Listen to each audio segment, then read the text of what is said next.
We have officially arrived at this teenage wasteland outside the city of sin as we bring forward to you Wrestlemania 42 in Las Vegas, Nevada for Legion Stadium as we double down once again and see who truly owns this game. Welcome everybody into our pre-show. Welcome to Cinema Studios and welcome officially to Wrestlemania!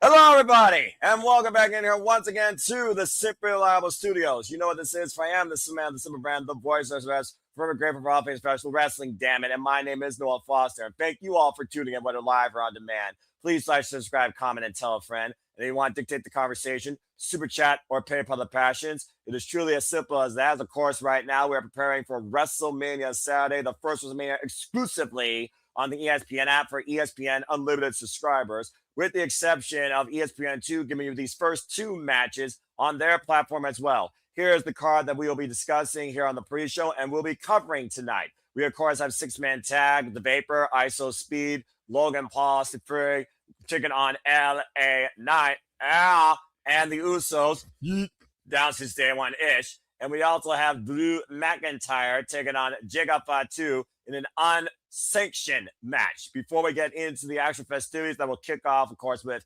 John Cena, the host of this WrestleMania, we have a women's fatal four-way tag team championship match. It will be the Bellas, quote unquote, Bayley and Lyra Valkyria, Alexa Bliss and Charlotte Flair, and the Irresistible Forces, Nia Jax and Lance Legend, defending champs. Following that, we have Seth Rollins versus Gunther on a match to show who truly is the better wrestler, a match for pride for the Ring General, match for revenge for Seth Rollins. AJ Lee defends the WWE Women's Championship against big-time Becky Lynch, who looks to erase AJ Lee from existence.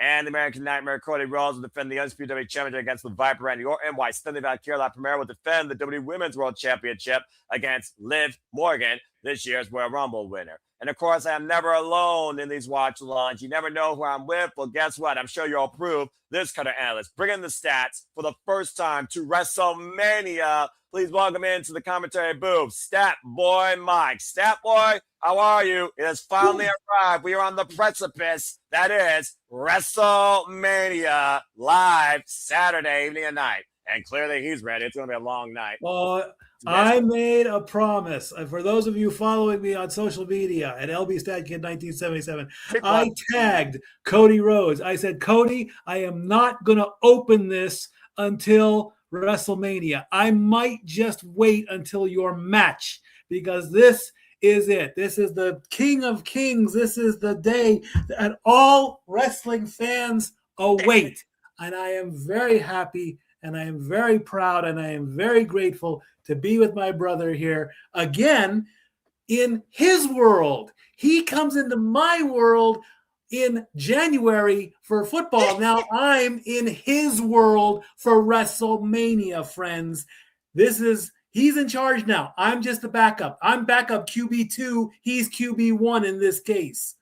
And I am ready, baby. The stats are ready. The win-loss records are ready to go. We've got 7 great matches, a color commentary team, a play-by-play team that is going to rival Michael Cole and everyone else.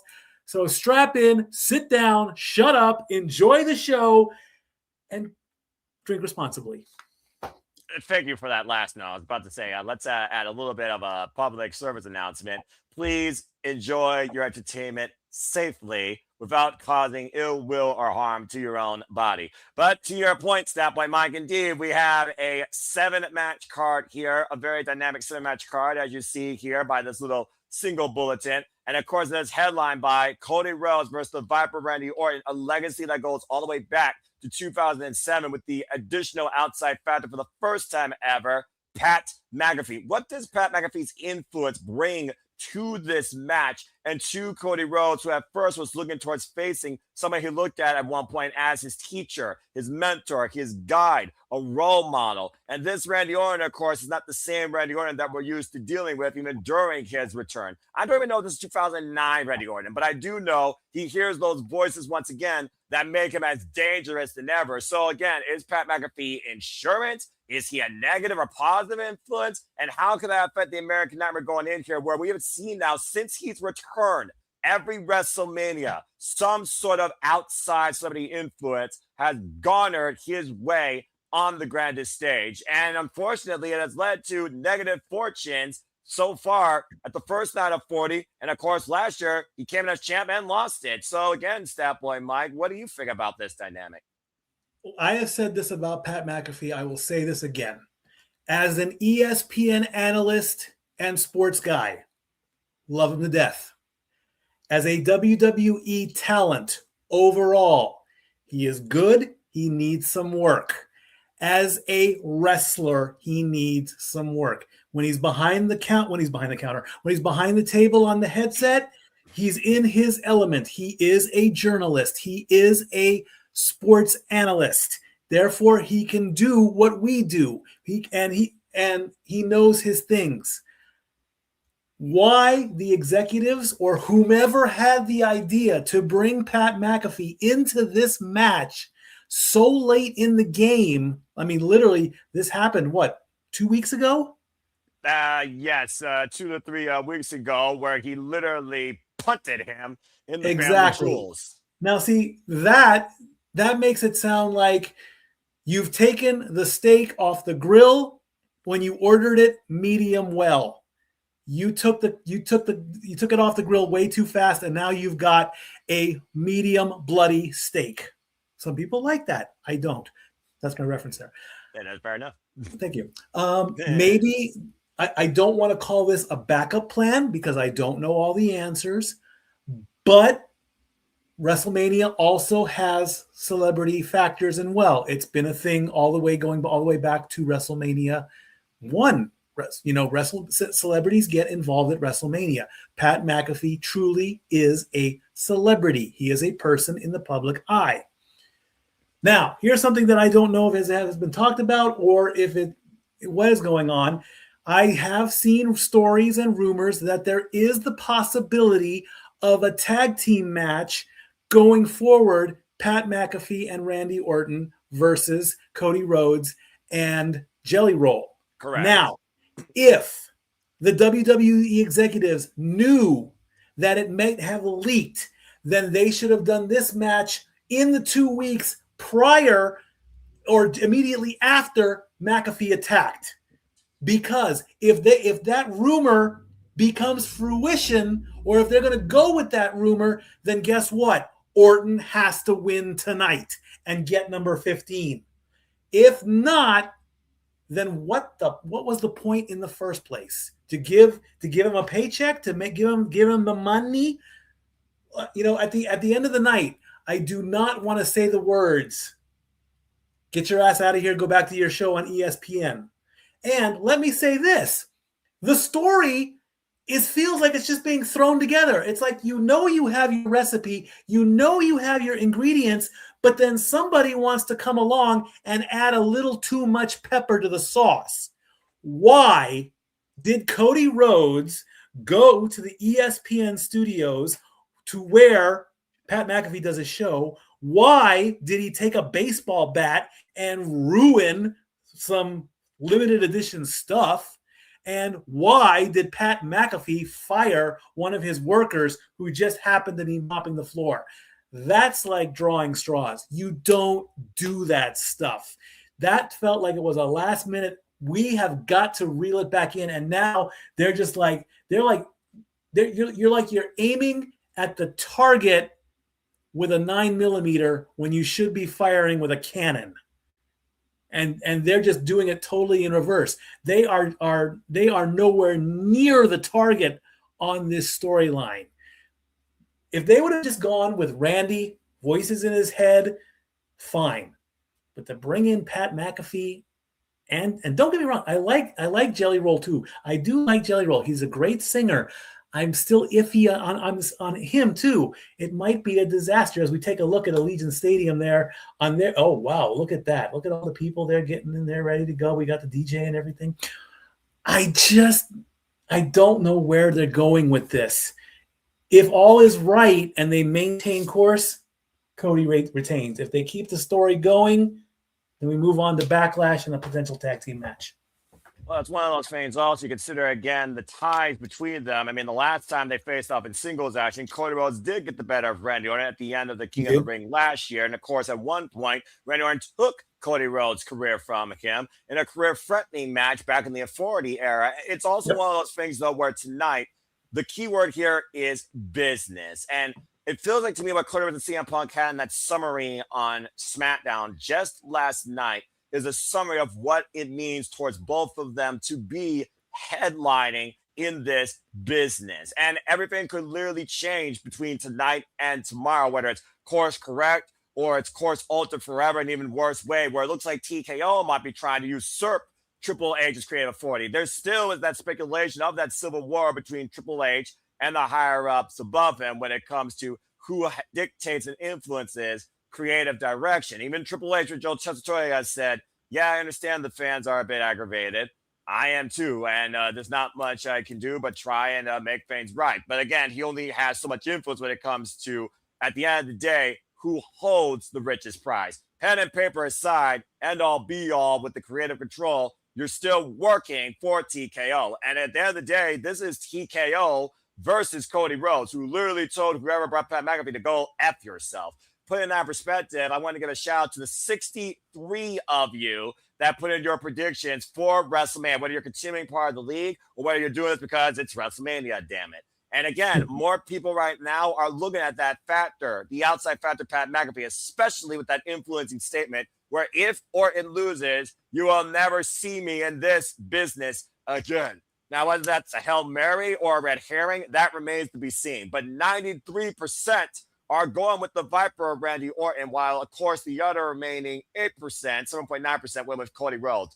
I also feel like, again, as much as you call me a QB here, Mr. QB1, Mr. Face of WWE, Mr. Polarizing, I do think there's a sense that people are tired of it and want to see a change, maybe not necessarily with this dictation of direction. But again, the pressure is on Cody Rhodes to win at WrestleMania after trying to win last year to stop Mr. 17, who achieved, while Orton is trying to achieve number 15. So again, the very landscape of WWE could change as we know it based on the result of this match. But at the end of the day, I got to look at what you look at for the chase and who's being chased or who's the chaser. And I think that Cody Rhodes is a better chaser than being chased when you think about all the baby faces he faced during his last run before Drew McIntyre and him dictated the championship for 4 straight months. I think that the fact of the matter is that Cody Rhodes is once again going into this alone, and TKO might be back in the Viper more than just Pat McAfee. I think there's more than meets the eye when it comes to this graphic. And I think that Cody is going to be catch off guard. I think Randy Orton is going to surprise and get number 15. It is a possibility, but also if you remember the offbeat stipulation where the extreme situation where you're putting your potential career on the line, this goes all the way back to the Camp Cornette days.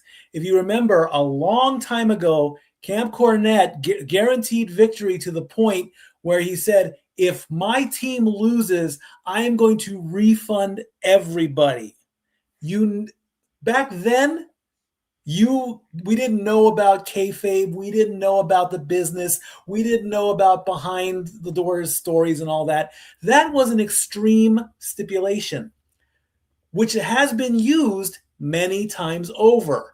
It evolved into the loser leaves WWF scenario. Of course, that happened Ric Flair versus Mr. Perfect back in 1993. Or it evolved into other people saying, well, you know what? If I lose, you'll never see me again.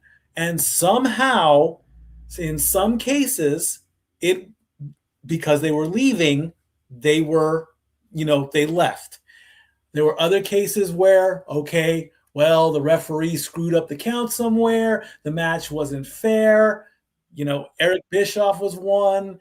If you don't get Stone Cold, you're fired, blah, blah, blah, all that garbage. So this is one of those moments. Now, McAfee, of course, has to work just like every normal person in the world. And the strain of it could possibly also be a factor.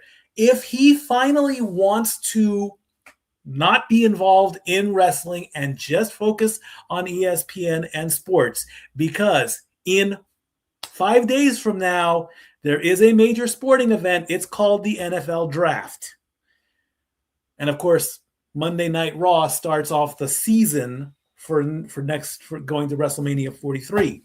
So if he has to fulfill his duties as a sports analyst, then it makes sense. As we take a look at Gunther coming in to Allegiant Stadium, looking good in his nice blue suit. He should be wearing a tie, I think, but that's his style. The mat is sacred, as we all talk about. Of course, as we segue now, so we talk about that for the first 15 minutes here.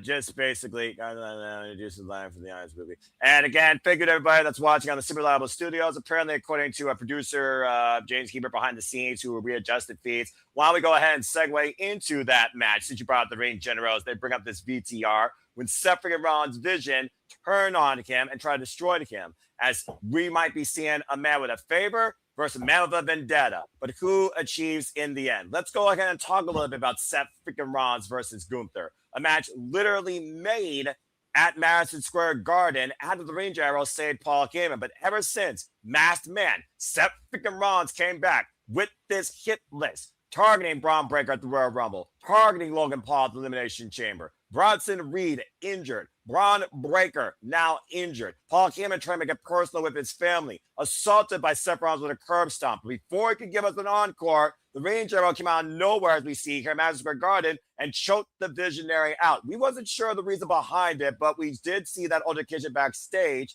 where Gunther says, "Now you owe me a favor." Does that sound familiar, folks, from last year? And with this new persona being the career killer, and Seth freaking Rollins being such a long standard of WWE, and of course his first match back from that said injury, the pressure's on for Gunther to deliver following he lost last year, while Seth Rollins won in the main event last year.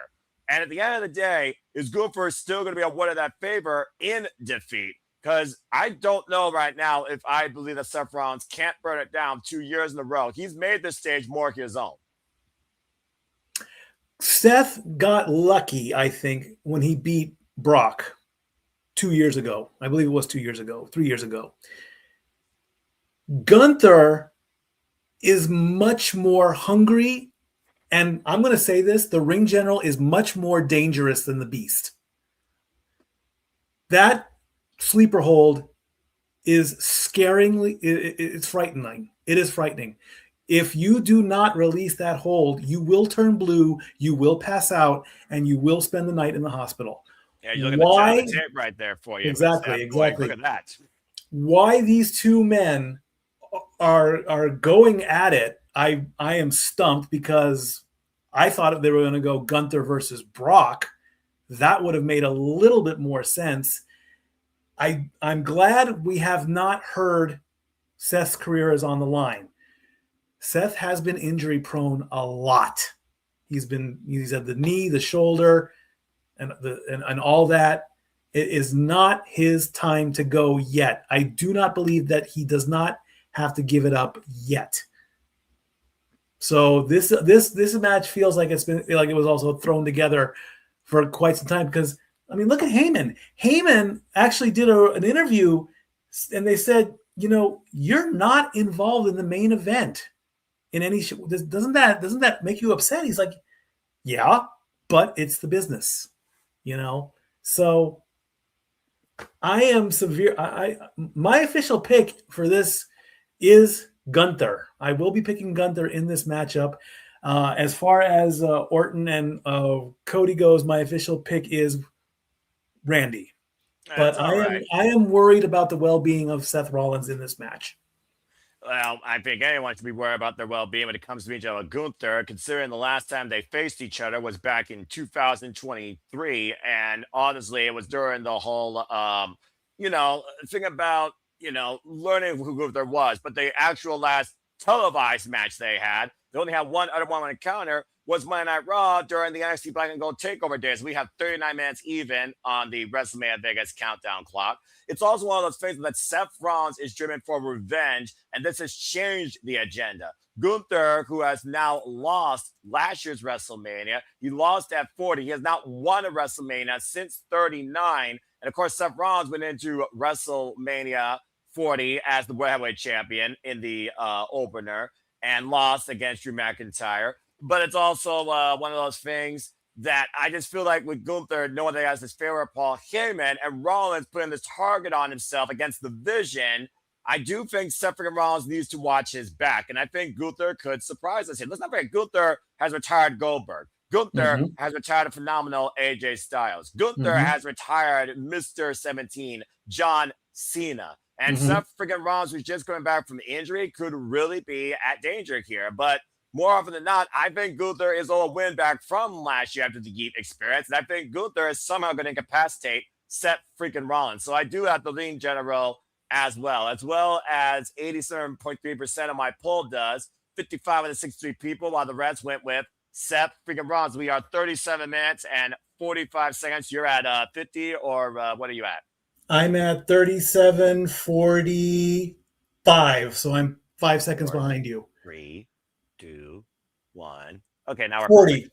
There we go. Now we're perfect. And you know, we always take care of stuff. I always take care of you, dude. Now, at least the nice thing with this WrestleMania being on just this service, it's just going to go straight right into it. We don't got to like go in and out of anything. But anyway, let's go ahead and move on because we still have more matches to talk about. You were talking about fights of barbaric nature. It doesn't get more barbaric, Stat Boy, than a freaking unsanctioned. This has gotten so damn effing personal. It is ridiculous. The fact of the matter that everyone thought Drew McIntyre was going to go in this year. You want to talk about changing the plans this year as the WWE Undisputed Champion. And Jacob Fatu took that away from him after Nick Aldis forced Drew McIntyre to defend the title against Cody after Drew wanted to make sure Cody wouldn't get a second chance on his own merit, a victim of its own sins, I would say. But he still says that Jacob Fatu is the one that's the criminal. He committed the crime, and I'm going to make sure that you do the time.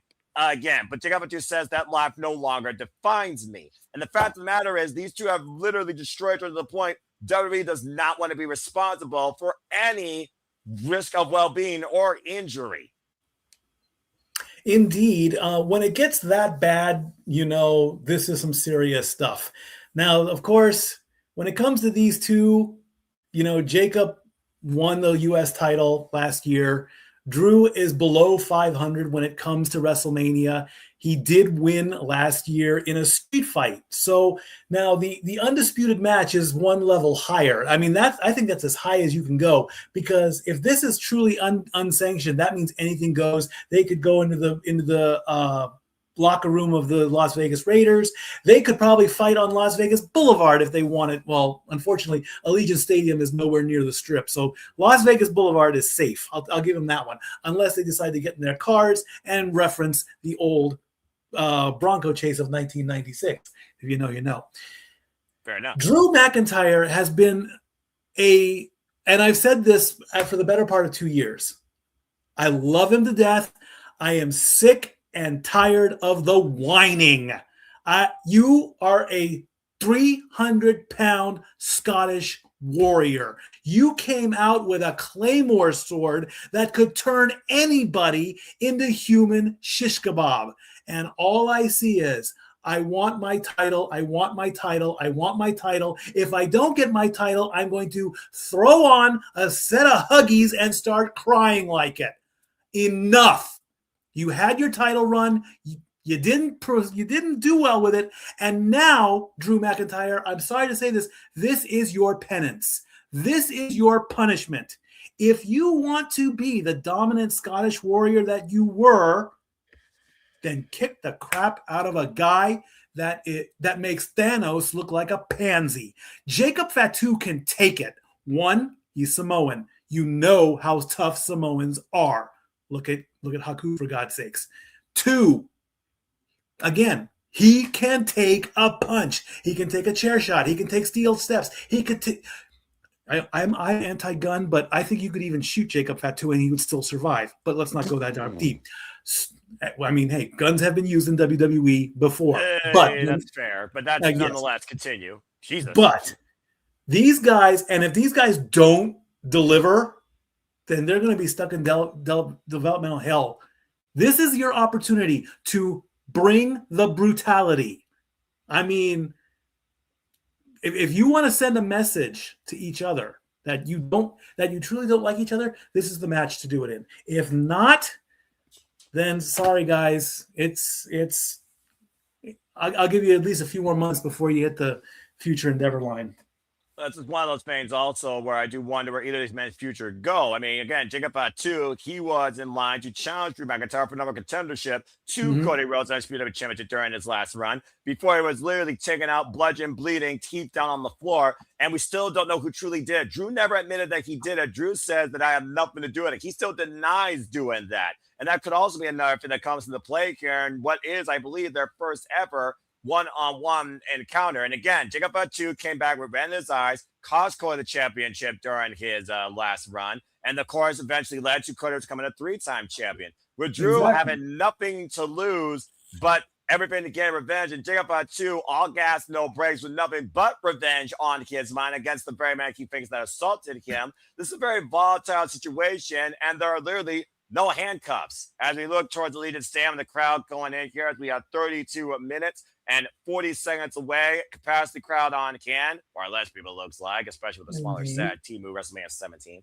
But nonetheless, of course, we continue forward here, previewing WrestleMania Saturday that kicks off at the top of the hour as we look now towards another very personal situation when it comes to work ethic, value, and proving yourself, or watch me live in the moment. Let's go ahead and look at the WWE Women's Heavyweight Championship. La Primera Stephanie Vaquer, who won this when it was vacated, of course, against Io Sky at WrestleMania, has been a very commendable fighting champion, even if the fights have only been with literally Judgment Day participants and Nikki Bella. In fact, she's faced Raquel now 4 times in some capacity with the title on the line. And Liv Morgan, who's been in WWE, has had everything pretty much earned, some would say handed, because she always had somebody to back her up. Whether it was Wyatt Squad, whether it was Judgment Day, whether it was, how you doing? Enzo Amore and Big Cass in her Genesis. But the thing here is Liv Morgan, she has to find herself strictly in WWE. La Primera, world renowned, to find herself from Chile, through Mexico, through Japan, through AEW, and found her way through NXT, and literally now find herself on the grandest stage just 1 year about in her main roster career. And this is her first WrestleMania. Of course, Liv Morgan, no stranger to this stage, and Liv Morgan finally won the Royal Rumble for the first time ever to earn this opportunity. After calling out each other's work ethic and family values, and Stephanie leaving Liv Morgan with one hell of a knot on her forehead, literally concussing the freaking, let's call it what it is, young teenage-like attitude here of a little girl that loves nothing but trouble. There's a very realistic chance here that Liv might finally get her crowning moment on the grand stage of them all, and some would say that she earned it. But again, Stephanie, it's her first WrestleMania, and the pressure's on the champion to see if she truly can prove why she's worthy of it. Indeed. Liv Morgan, it's sad to say, she is on a 4-match WrestleMania losing streak. Like you said, Stephanie Vaquer, it is her first WrestleMania.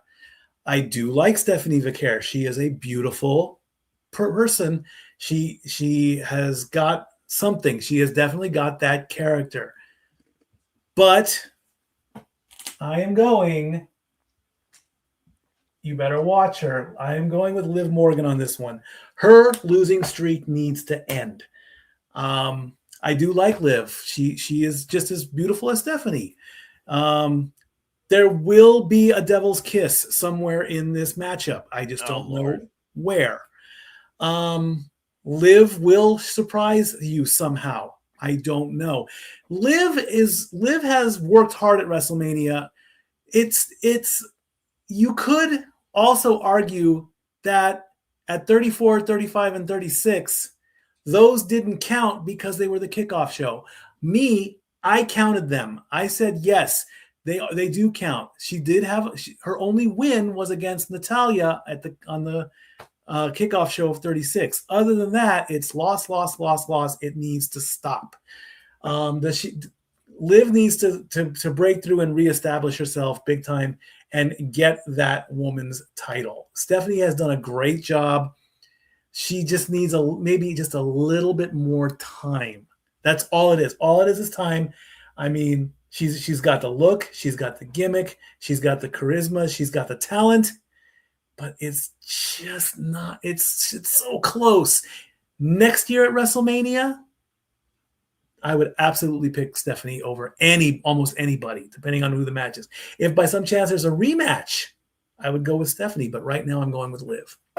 Yeah, well, either way, I just feel like Stephanie, though, has also definitely earned the opportunity here after beating Io Sky with the Valkyria Inferno, the corkscrew splash, also known as a spinal tap. And it's just one of those things right now with the Battle of Pride where Stephanie has done everything on her own. She made herself. Liv Morgan was created with the WWE with every tool possibly handed to her in that creation. Again, she literally was born in WWE, folks, practically as a wrestler, as a superstar, as you know her today. And I'm not going to argue anybody that works in WWE under any sort of like role, especially if it means they're on the WrestleMania stage. But Liv Morgan, to me, she still feels insecure. She still feels immature. And I think that she has this back up because she feels more comfortable with that. Donna Mysterio, Raquel Rodriguez, Roxanne Perez, can she actually do something on her own? Tonight, I think, may be her only and last and most valuable chance to prove it.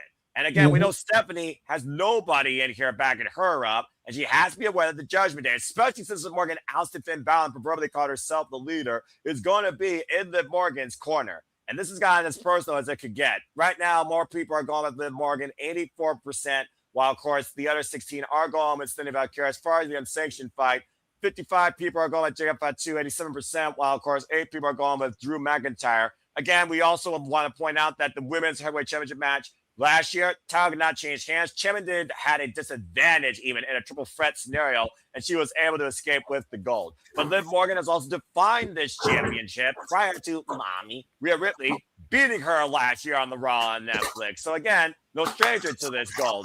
But it's the first time ever a one-on-one encounter. So we'll see what happens here soon enough.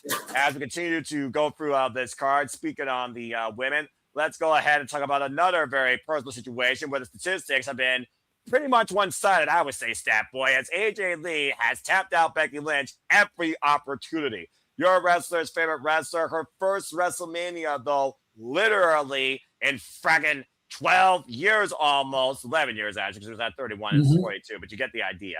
And of course, Becky Lynch, she is big-time Bex. She's graced this stage through all the way WrestleMania 32, being the best of the best in and out of this business.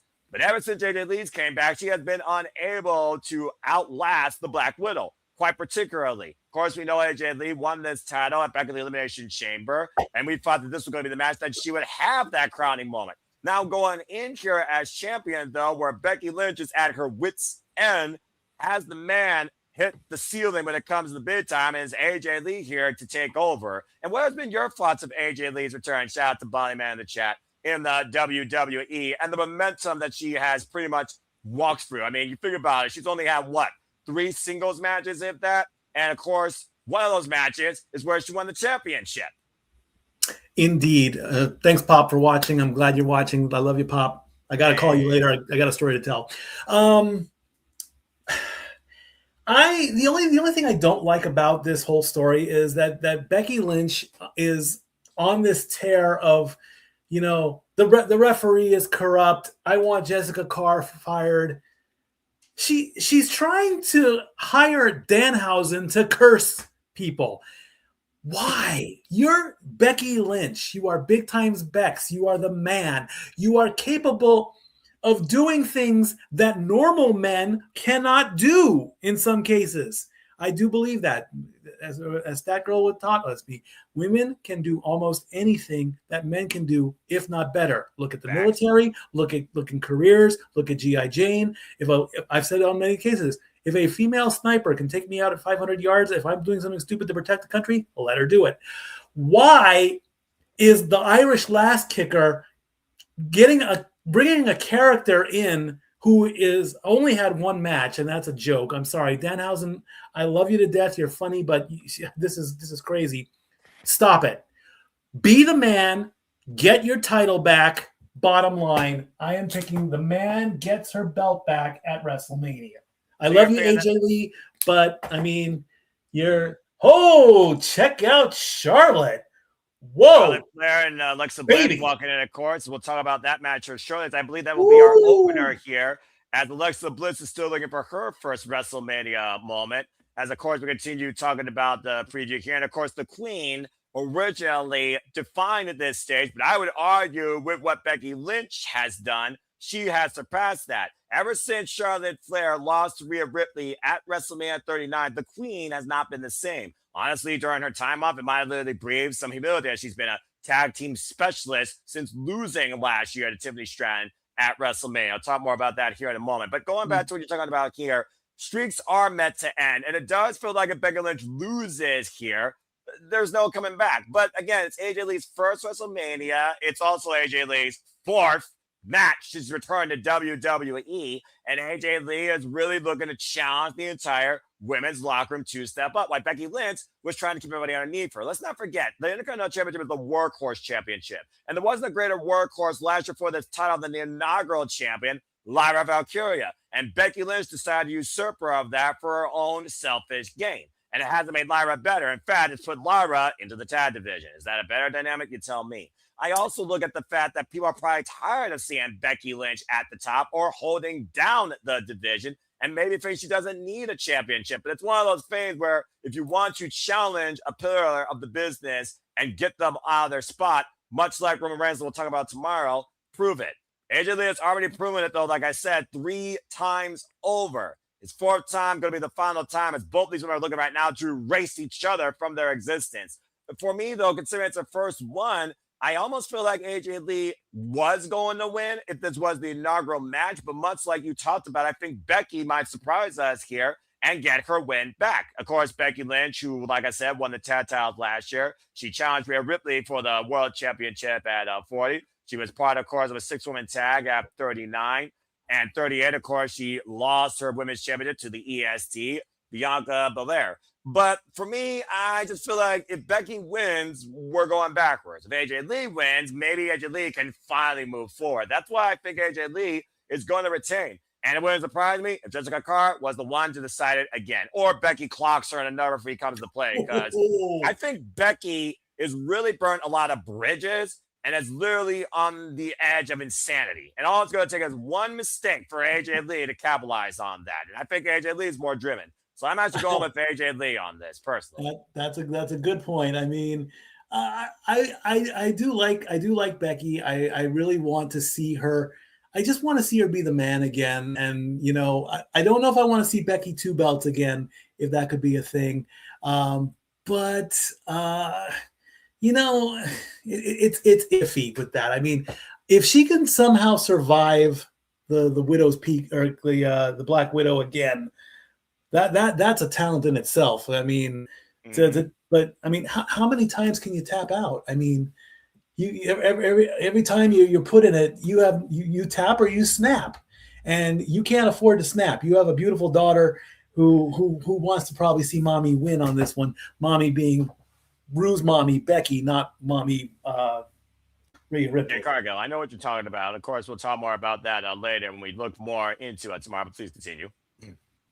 Oh, that's pretty much it. I'm just only agreeing. I like AJ. You know, the skipping with the Chuck Taylors all the way up to her knees is wonderful. You know, I would have liked to see maybe a little bit more between her and her husband, but that kind of fizzled out a little bit. But you know, hey, you know, she has the chance to show herself and continue a very small winning streak. This is her 3rd WrestleMania. She had the Divas title and she won a tag team match at 30 and 31. It's been 10 years plus. This is for her 3rd WrestleMania. So, and of course, Becky is the veteran, but unfortunately, Becky is just under 500. This will be her 10th WrestleMania. She's 4-5. So it would be nice to get her even. That's probably why I went with that as well. Always going with the stats. I'm about to say it's a fair point. And again, sometimes stats are meant to be rewritten, and sometimes you don't follow the common median. Sometimes you literally put in one of those points that flux the data. And again, this match has been very polarizing as well. And I think people are looking at that streak. In fact, more people are going with Becky Lynch to win, but it's 60-40. the most polarizing match so far that we discussed. And again, if you want to learn more about the stats, folks, stay tuned for me and Papagino breaking it down statistically with our post-show recap, analyzing the scores out of City Predicting. That'll be Monday night, 6 p.m. Eastern Standard Time. Me and Papagino subscribe to him today. As, of course, fans are still filing in to Allegiant Stadium. And as we are nearly done with our preview here, and we probably got a little bit under 18 minutes before we go live, of course, and we kick things off, not with the women, but some of them might as well be bench warmer because this is ridiculous. Nonetheless, we have this 6-man tag where we look at social media influencers and the Vapor against the Usos and LA Knight. Yeah. And, of course, that will be live on ESPN2 alongside that unsanctioned fight. But let's go ahead and dive a little more, of course, into this match. Of course, the Usos have been at their wits' end with the Vision, former WWE Raw Tag Team Champions, losing it, though, in a street fight thanks to ISO Speed's inadvertent interference. And LA Knight, of course, has also been a victim of ISO Speed's tomfoolery to the point the Usos and LA Knight cannot wait to rip ISO Speed's head off. But ISO Speed, who has literally been endorsed by Randy Orton, has been in the performance center, been training, has shown us a little bit of his agility, and of course, the Vapor are now the new Raw Tag Team Champions. This is about as ridiculous of a bench woman 6-man tag as you can get from a man that used to be the United States champion to a man that won the World Heavyweight Championship. Boy, how a year changes. And the bottom line, this is also ISO Speed's in-ring WrestleMania debut. Celebrity, social media influencer, kid-friendly streamer, a guy that wears Crocs and barks like a chihuahua on WrestleMania. That's what Joey Styles was right back in 2006, the sports entertainment circus. Nonetheless, I'm not going John Oliver here. I'm just stating facts and talking here. In my opinion, this has to be one of those things where it's like, if LA Knight and the Usos lose to this, there's your future at WWE, folks. How you feel about ISO Speed and LA Knight on your screen weekly? Nonetheless, I think the Usos also need this win to get back in contention, though they should have a rematch, and this should be for the titles, for the Raw Tag Team Championships. LA Knight, though, is a victim of circumstance when it comes to the fact before Seth freaking Rollins, he had a vendetta against freaking Vision, and he was the last guy to beat Seth freaking Rollins. Let's forget Saturday night's main event, where it leads to the biggest bamboozle of the century, but nonetheless. It's also another one of those things where LA Knight has also questioned about the Usos falling in line to go back to being the bloodline. Now, so far, we haven't seen tensions, I think, on paper or the surface between LA Knight and the Usos. They've been working very well together. They even got a win this past Monday night on Raw against the MFTs, Bloodline T-Move, T-Blue, Bloodline 3.0. But for me, it's just one of those things right now where if LA Knight and the Usos don't win, where do they go from here? They already are saying a low bar doing this match. You're going to be even lower if you lose to the Vapor. What do you think about this, Stat Boy? I totally agree. Without a doubt, I am going with the Usos and LA Knight because if ISO Speed who is an influencer and can train and can be impressed by Randy Orton, and he gets a WrestleMania match, then there's hope for this ageist wonder right here, who's about to be 50 years old in 2027. There's still hope for me to make it to the biggest stage of them all. Adam Pearce, are you watching? Okay, I mean, he came, of course, he came into the Rumble 2 years ago. I get it as a joke or whatever. And, Randy took him under his wing and they actually released the footage out there. Logan Paul, I was skeptical. He impressed me. He peaked. I'm sorry, Logan Paul has peaked. He's on that. He's starting to fade down because, one, he has Austin Theory as his partner who hasn't been relevant for quite some time. Austin, I'm sorry, but you were better with Grayson Waller. With the Vision, I have no idea. And again, poor Paul Heyman is playing second fiddle to a YouTuber. He jokes with YouTubers on a daily basis. I've seen him do it. And again, I totally agree. Where would the Usos go with this? Jimmy, I'm pretty certain he's about to be a father soon. I don't know how far along Trinity is, God bless you for that. Go be a father. LA Knight, you've peaked as well. I don't know where to go with you on this one. That leaves main event Jey Uso. I love when you get the crowd together. I love when you grab the children and you yeet with them, and yeeting is a thing. Yeet. But, I mean, come on. We can only do this for so much. His father, Rikishi did he defended his son when Jey lost the heavyweight title. It didn't go anywhere. You're tagging with your brother. That's a beautiful thing. You lose to these guys at WrestleMania. I don't want to say you're done, but I don't know. I don't know what more you can do.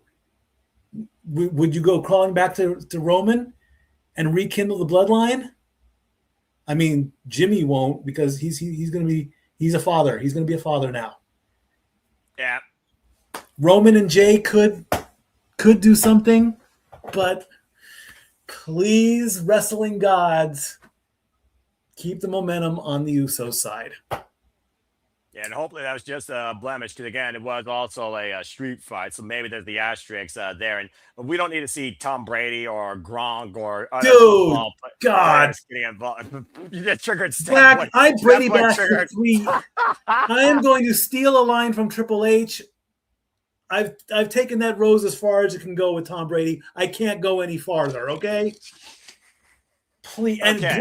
And we lived through. Gronk is as exciting as Mike Adamle was back in wrestling, okay? Gronk can stay on the football field and lower the ratings on Fox. He will bury WWE faster than TKO will. And I said that.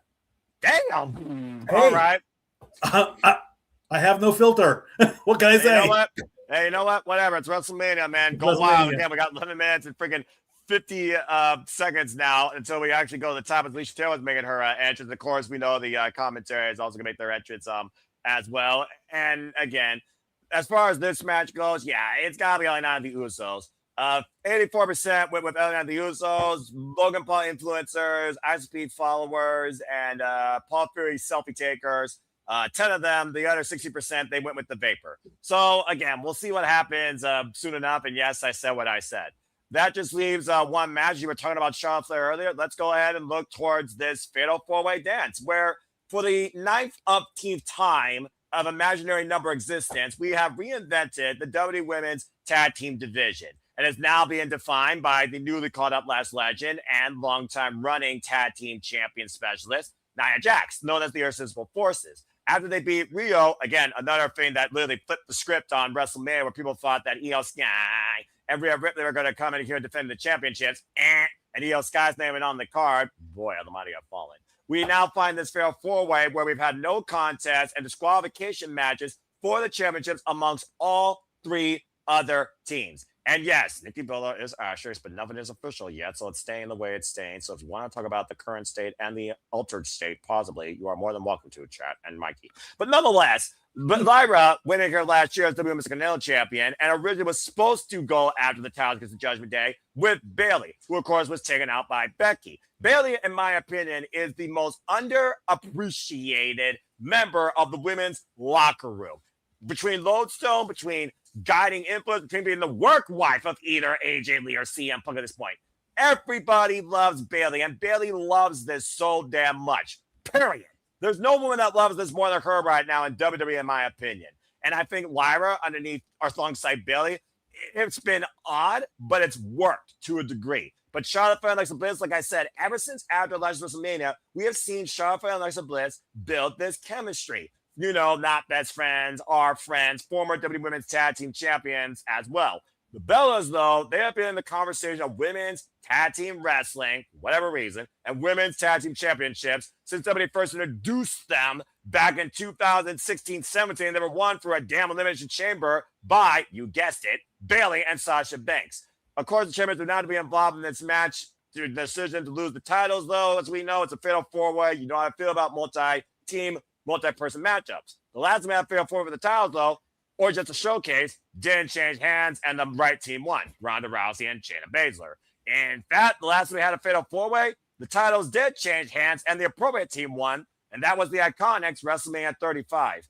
So, Stat Boy, with the idea of Lyra getting the moment with Bayley that she was supposed to get last year, with the idea that Charlotte Flair could go into WrestleMania for the first time and become a tag team champion alongside this bitch who's never had a WrestleMania moment, with the Bellas that define a whole different era that no longer exists, that could bring it back, winning the women's tag team championships, whether it's them or somebody else that makes it their house, or the Irresistible forces that have been, let's call it what it is, a foundation of this tag division that no one's been able to stop. What do you think happens here? What happens here? Well, I think that this is going to start the split between Charlotte and Alexa.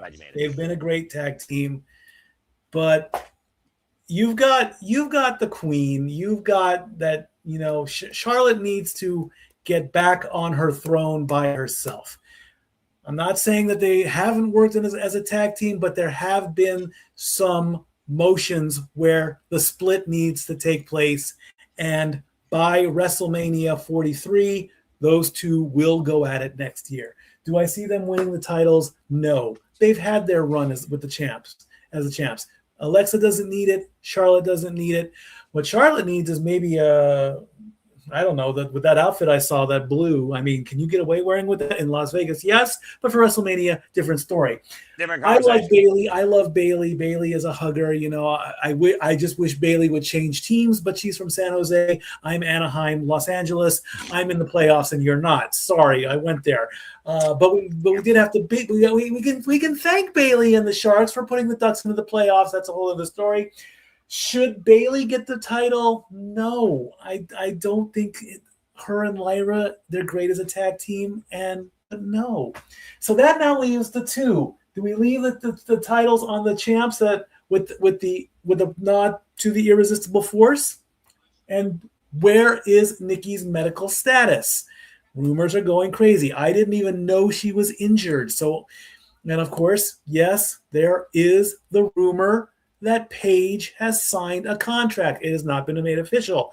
If by some miracle they flat out say, hey, Nikki Bella is injured, she needs a tag team partner, out comes Paige. Then it would be Paige and Brie. That'd be like a last minute thing. That should not be the focus of the match. Therefore, the Irresistible Forces will retain their championship at WrestleMania. As much as the people dislike Nia Jax, I do not dislike Nia Jax. I am concerned about Nia Jax. Okay, she has had plenty of incidents in the ring. I get it. But at the end of the day, she can work. Lash Legend, her career is just starting in WWE anyway. She is very impressive. They put the belt on her. She should at least keep it a little bit longer. Clock was down at 5:43 on the last film, so we're getting closer and closer to the finish here. So we got to have at least one title retention in this lineup for night one. It'll be the women's tag team.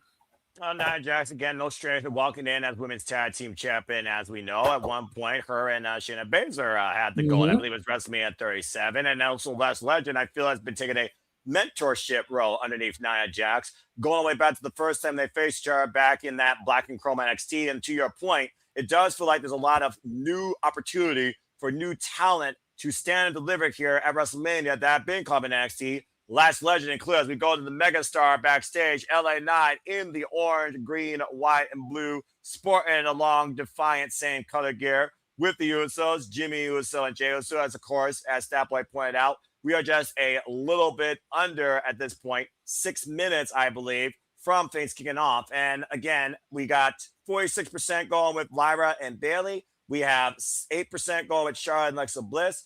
We have 20% going with the Bellas.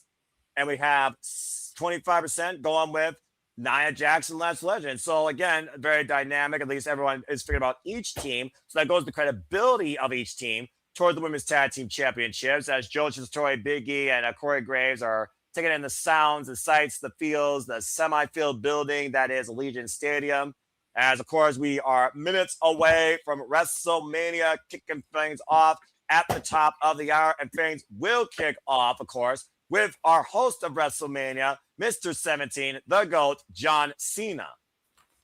Yeah, we have to, the fans want one more appearance of John Cena. You will not get one more match. He is done. Accept it, friends. It's over. He has put in the work. He gets to temporarily rest from the WWE, but we do have to have one more appearance. And why not? As it looks like we're getting a performance ready. We're doing, is this America the Beautiful, I believe? I believe you are correct. So with that, we will take a moment of silence.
Lovely. The Las Vegas Mass Choir performing God Bless America.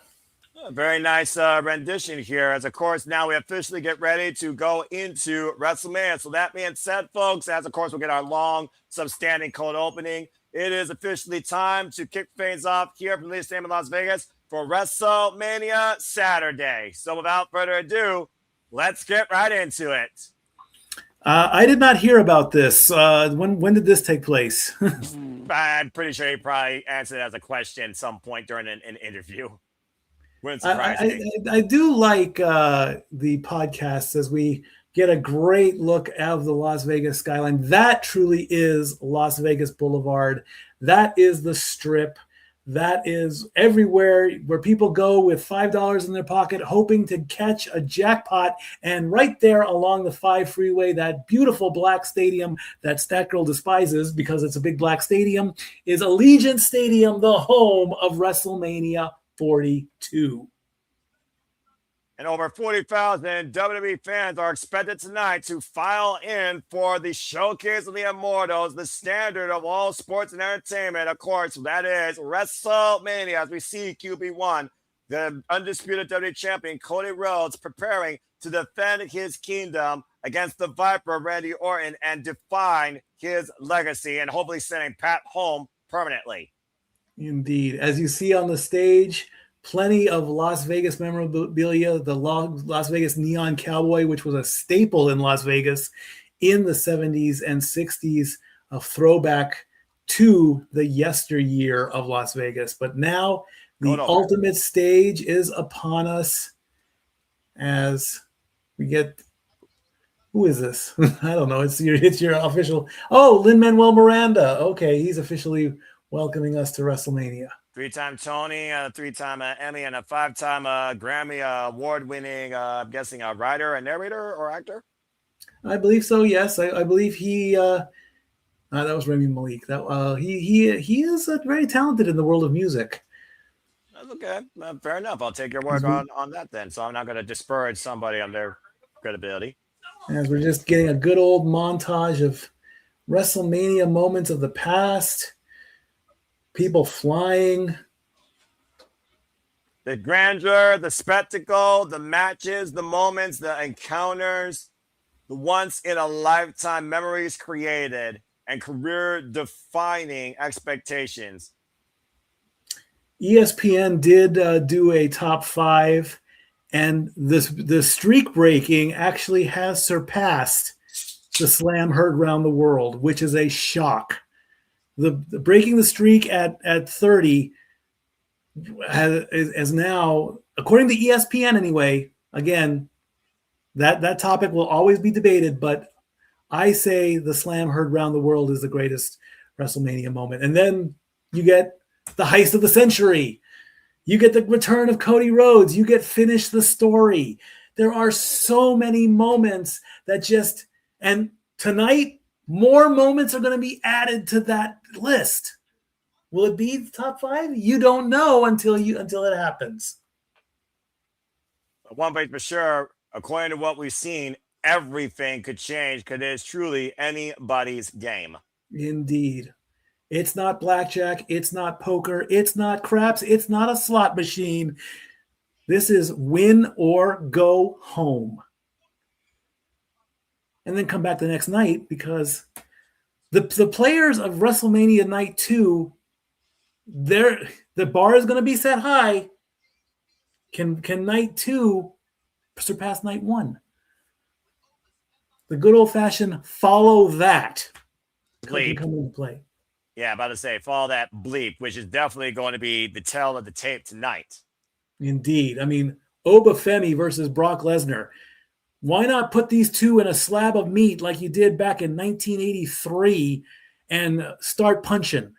I'm going to be honest, Step Boy. When Paul Heyman calls that the real main event, it really feels like that. It feels like the biggest match with the biggest fight feel, and that's friggin' tomorrow. But nonetheless, as of course we look towards what brought us here tonight, insanity, a drive to be better than the other, defining a legacy, proving your work ethic, and of course, proving that you are the better wrestler, bell to bell in the ring. All of these taglines are literally the stories to be told tonight, and then some, at WrestleMania Saturday.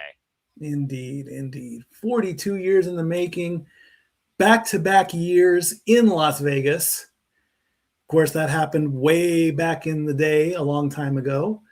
And now, of course, the Silabo Studios and Snickers enthusiasts, as well as WD2K26 gamers, bring to you WrestleMania Vegas. As we welcome everybody officially across the Silabo Studios, YouTube platforms, and X. You are looking live at Allegiant Stadium as we welcome in our host for the festivities for the entire time, Mr. 17, the GOAT, John Cena, in a suit nonetheless. A nice blue pinstripe suit with a nice yellow tie. He's talking to Stu, as in the back, animated feel of the Doctor of Thugonomics, and he salutes the crowd, and he is going to just walk down. I'm about to say, he's retired. Let's remember that he's retired, but who else is here to join us right on time? As of course, you have a tremendous 3 on the call tonight. She's yours, she's mine, she's our Canadian friend Ash, so please welcome Ashley Vincent to the call. Dressed for the occasion, quite lovely, must I say. I'm very impressed. As again, Noah Foster, Statboy Mike, Ash Vincent, we are your commentary team for the Simple House Studios tonight for WrestleMania Saturday 42. Ash, how are you? I am doing very well. Oh my God. The other call I just was part of. Oh my God. About to say, probably the most memorable wrestling call of your life. Oh my God. So it was outrageous. It was outlandish. It was good. Pretty much the motto of the show was good fun, good vibes. And that's all you can hope for professional wrestling. And John Cena personified that as the face that ran the place, the franchise, Mr. Sports Entertainment, for the better part of 23 years. The first time that we're seeing John Cena since he's retired. Dapper man, dressed for the occasion. Curious and a nice head of hair, too. Oh, yeah, that's right. No bald spot. No bald spot.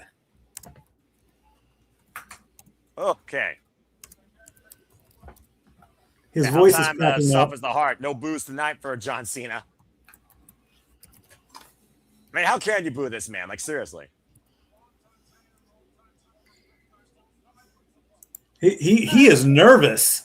I mean, it's the first time he's hosting the stage that he's graced the better part of his career since WrestleMania 20. Accurate. Chaos and unpredictability. True. Road to WrestleMania. Accurate. Mm-hmm.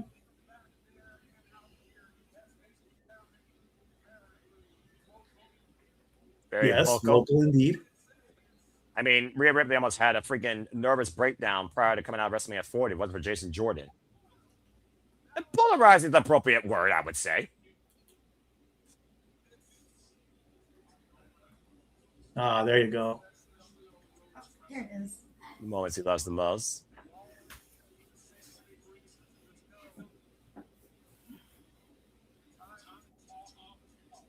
Damn right, time to talk is up. Yeah, I knew he was going to bring that back. I agree.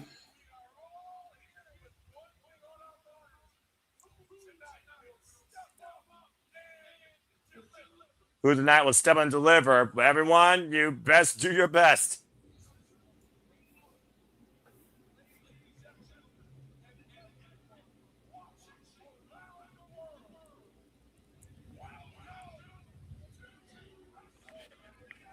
The iconic words have been spoken, and the pyro goes off. Well, that's about the best way to bring things forward. As, of course, we get right into the action and get ready to yeet and say yeah as we get ready for six-man tag team action with not main event, but curtain opener, Jey Uso. Again, what a year, what a difference a year makes, right? Although, to be fair, wasn't he also in the opening last year as well? I believe so, yes. Ash, let's figure about this. That opening last year was for the damn WWE World Heavyweight Championship. He's facing a YouTuber and a Vapor because he and his brother lost the tag titles at Madison Square Garden. Yeah, fair point. Let's just call it what it is, folks. This is literally your spectacle of viral sensations. Absolutely. Like I said in the pre-show, if IShow Speed, who I believe is in his 20s, can put in the work and get a debut match at WrestleMania, then friends, there is hope for me, who's turning 50 in 2027. As Jimmy has now joined his brother, and they're both going to yeet together in the crowd. Well, at least it's a shorter walk versus last year, considering they had to make sure that more of the building was open and rearranging the seats due to the amount of tickets sold. But nonetheless, again, folks, as John Cena welcomes us in again, welcome officially everybody you're tuning in just now to WrestleMania. And hello, everyone. Noah Foster, Step Boy Mike, and our lovely Canadian friend Ash. We are proud to bring you coverage tonight for WrestleMania 42, as we have, of course, Michael Cole and Wade Barrett. Wade Barrett's second ever WrestleMania. And Ash, your first ever WrestleMania. Yeah, calling with you guys. This is fun. This is a great moment. I mean, we've put in the work, and now we get to deliver in a way that we think is the right way to do it. This is all us, folks. If you can do it, prove it. Now is our chance to do so. Well, at the end of the day, Mikey, at the end of the day, I always just tell people that gesture of professional wrestling is as simple as that. But the fact that I get to live out the dreams of my favorite voice of wrestling, good old JR, to call wrestling with my friends on a weekly basis, and we're calling the biggest wrestling show known under the principle of professional wrestling sports entertainment. It's definitely a special, humble moment for me, and I hope everyone else enjoys and appreciates it as well. Shout out to everyone in the chat: Kate Rare, Matthew, Zach, Ivan Frame Pro Wrestling, New York State of Mind, the London Cheesehead. That's a great name. Volley Man and Safed, as I say, yeah! As we welcome in L.A. Knight, who rides up in style. In a brand new looking LA Knight wrap Dodge Ram. Well, I mean, last year he came with a damn Maserati. How many vehicles does the megastar own? But boy, does he know how to make an entrance, Ash. Yeah, he does. That's a really nice-ass truck. The megastar who's taking the world by storm with everybody saying L.A. Knight. Yeah. Yeah. Ash, remind me again where in Canada you're from, or where you currently live? I'm from Winnipeg. Okay. She's a lovely winner pig and we wouldn't want her any other way. And of course, LA Knight came into WrestleMania last year as W United States champion, lost to Fatu, but he beat the phenomenal AJ Styles, now retired WWE Hall of Famer, in his WrestleMania debut back at WrestleMania 40. Indeed. Let me quickly bring out the stats here on Jay, Jimmy, and LA Knight. This is Jay's 13th WrestleMania. He is even at 6-6. Jimmy has had 14 matches. He's below 500 at 5-9. And this is LA Knight's third WrestleMania. He is 1-1. The megastar getting a pop and ovation and a yeah everywhere that he goes. And of course, LA Knight and the Usos have recently formed this trio, Ash. Indeed. And now as we await the entrance of Los Ruidos, the heels. And that's why he came out in the Dodge Ram, because Ram is the official sponsor of WrestleMania. Freaking product placement, of course. Cheap plug. Cheap plug. Here's the cheap plug. Don't be a dickhead. Subscribe to Bag for Wrestling Day for all your Shinny on Pro Wrestling content. Think about the way the dogs have tuned into every watch along across the channel and all channels here at the Super Labo Studios, as well as our coverage of Stardom. I missed you there, Ash. And stay tuned as me and Ash will be bringing you more Shinny on Pro Wrestling analysis and coverage in the near future.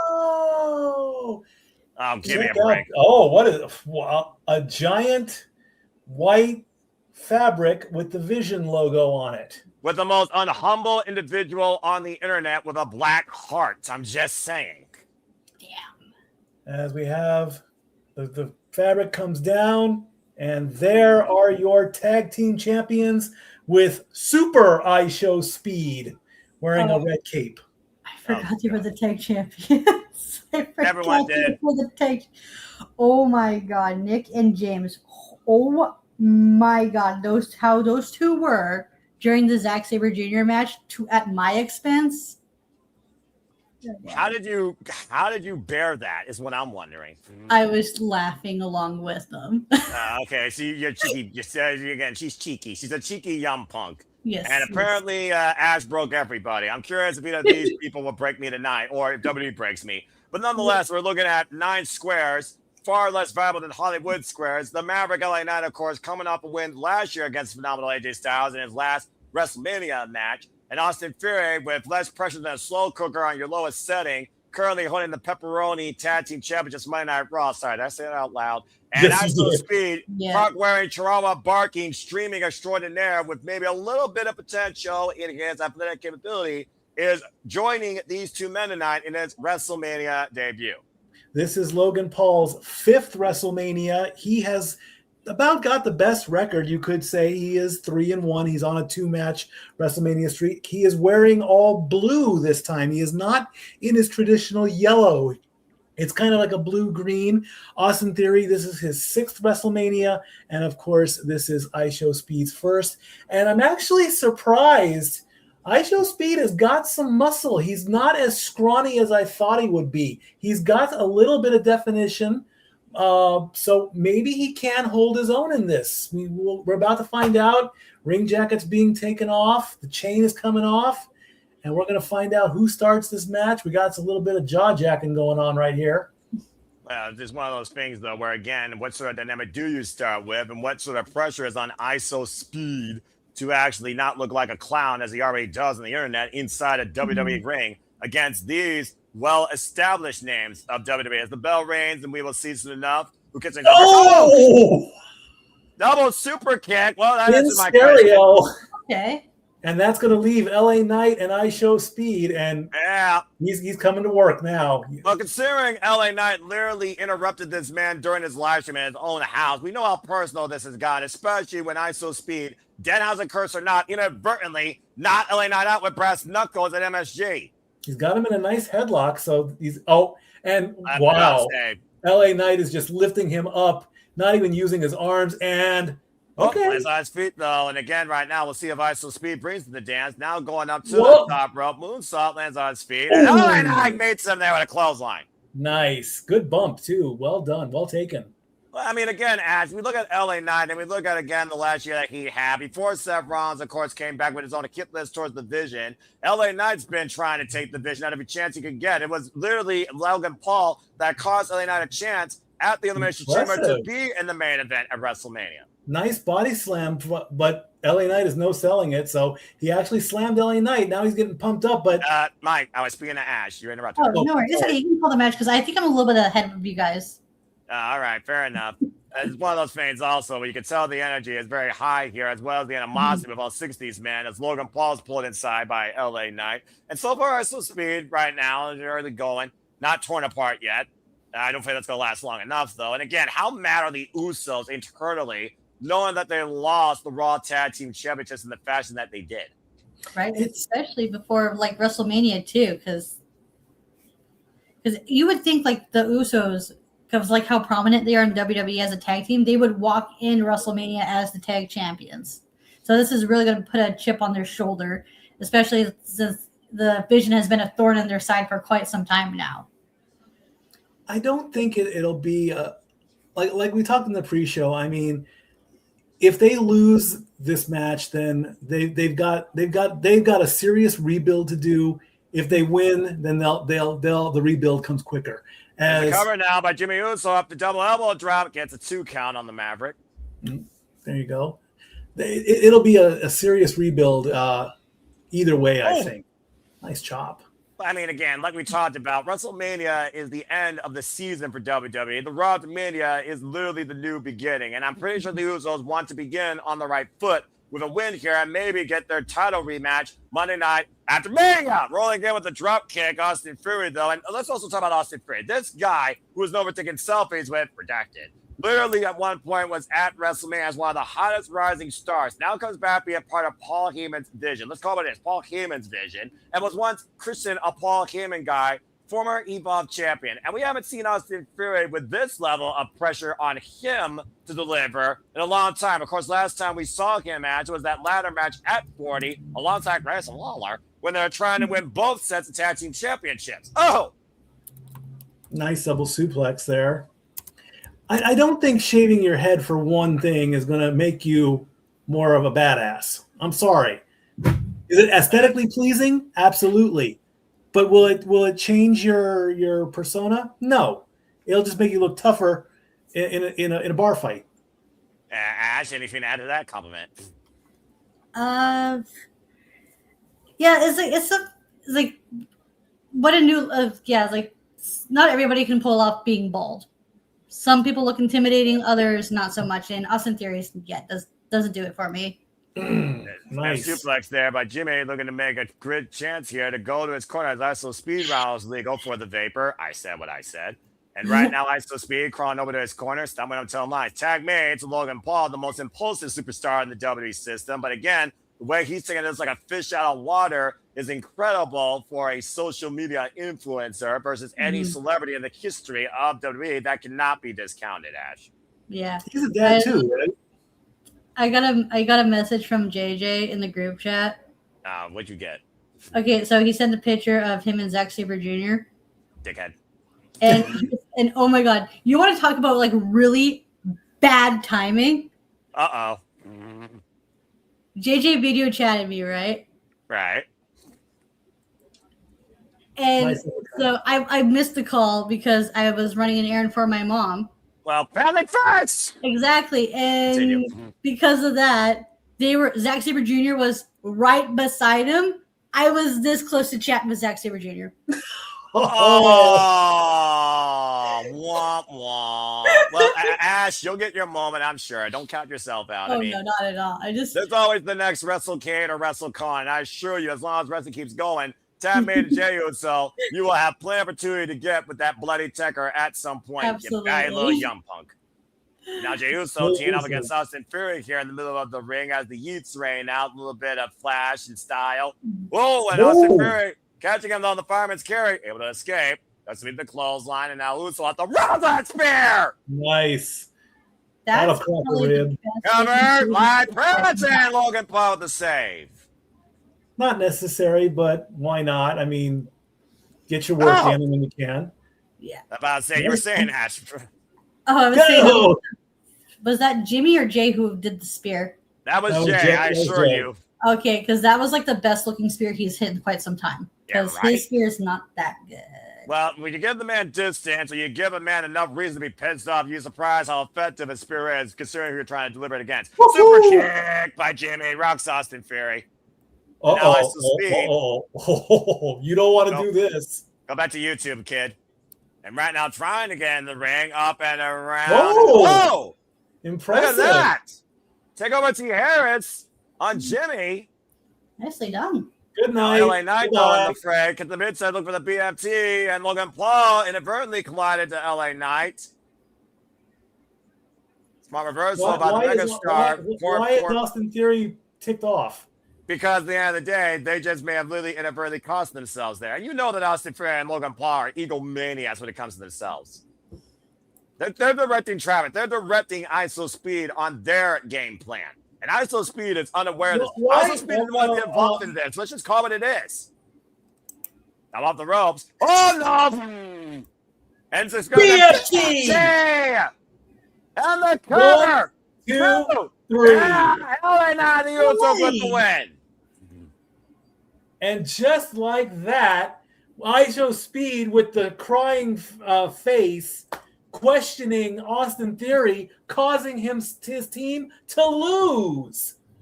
Well, that's what happens when inexperienced. It's freaking YouTubers, Grace WrestleMania. LA Knight and the Usos getting a bit of comeuppance against the Vapor and this YouTube freaking streamer. And now ISO Speed is going to get it. If I was ISO Speed, I'd get the hell out of the ring. I'm just saying. Oh, God. Oh. He's got clocked. He got clocked for real on that one. And Logan like Paul, I said, he's giving him an earful. I mean, right now he's literally breathing ISO Speed the Riot Act. He basically cost them WrestleMania. I don't think look, I may not care about, YouTube celebrities and viral sensations, social media influencers, but even I have a heart to know that ISO Speed doesn't deserve that. Here we go. If you've got the table being broken on your WrestleMania bingo card, get your dauber out because it's about to be smashed. I'm pretty sure Ash has that on her free space. Yeah, possibly. about to say, what's a WrestleMania without a table bump, right? And again, LA Knight, the Usos, they're not doing anything, Ash. They're just watching this. I mean, can you blame them? No. Can you blame them? ISO Speed invaded the WWE. Call it what it is. He interfered in business, and now he's going to pay for it. Not everyone can be a WWE superstar. Oh, wait a minute. Well, Jey Uso, though, again, I guess, the animosity towards the vision to the one day. Guess they must have had second thoughts then. Well, at the end of the day, who actually likes the vision, want to see them achieve anything? Well, there's some lovers out there. Okay, wake up, Speed. Come on, wake up. You're at WrestleMania. You're good. Well, maybe LA Knight realizes what happened was a mistake back at Madison Square Garden. Maybe they're going to give him some mercy. No, they're going to give him a. He's like, go up there and do something. They're telling him, go up there and do something. Come on. Now, hold on here. ISO Speed is starting to gather the rage. And they're gonna put Logan Paul through a table. I guess that's fair play, I suppose, right? Oh, let's talk about WrestleMania moment. Am I right? Yeah, get your cameras out, folks. Use hashtag WrestleMania and capture this in 4K. LA Knight holding Logan Paul down. ISO Speed to the top of the ring post, looking down on Logan Paul. I love you, baby. Allegiant Stadium. I love you, baby. Throw it up. Oh boy. Do it, man. Come on. No way. What the hell? Nice. Oh, what a debut for the guy. Down goes Logan Paul. And LA Knight approved. And that's not insult. This is a fact of life. Yeah. What an elbow drop. I think it was more of a splash than an elbow drop. I was saying, to your point, though, look like he was going for Macho Man. Yeah, you're right. He literally crushed Logan Paul. Well, the Maverick got his moment. Unfortunately, it was a moment of embarrassment. I'm not going to lie, though. That was freaking amazing, ISO. That was a pretty damn impressive high-risk maneuver. Especially the height that he got. Right?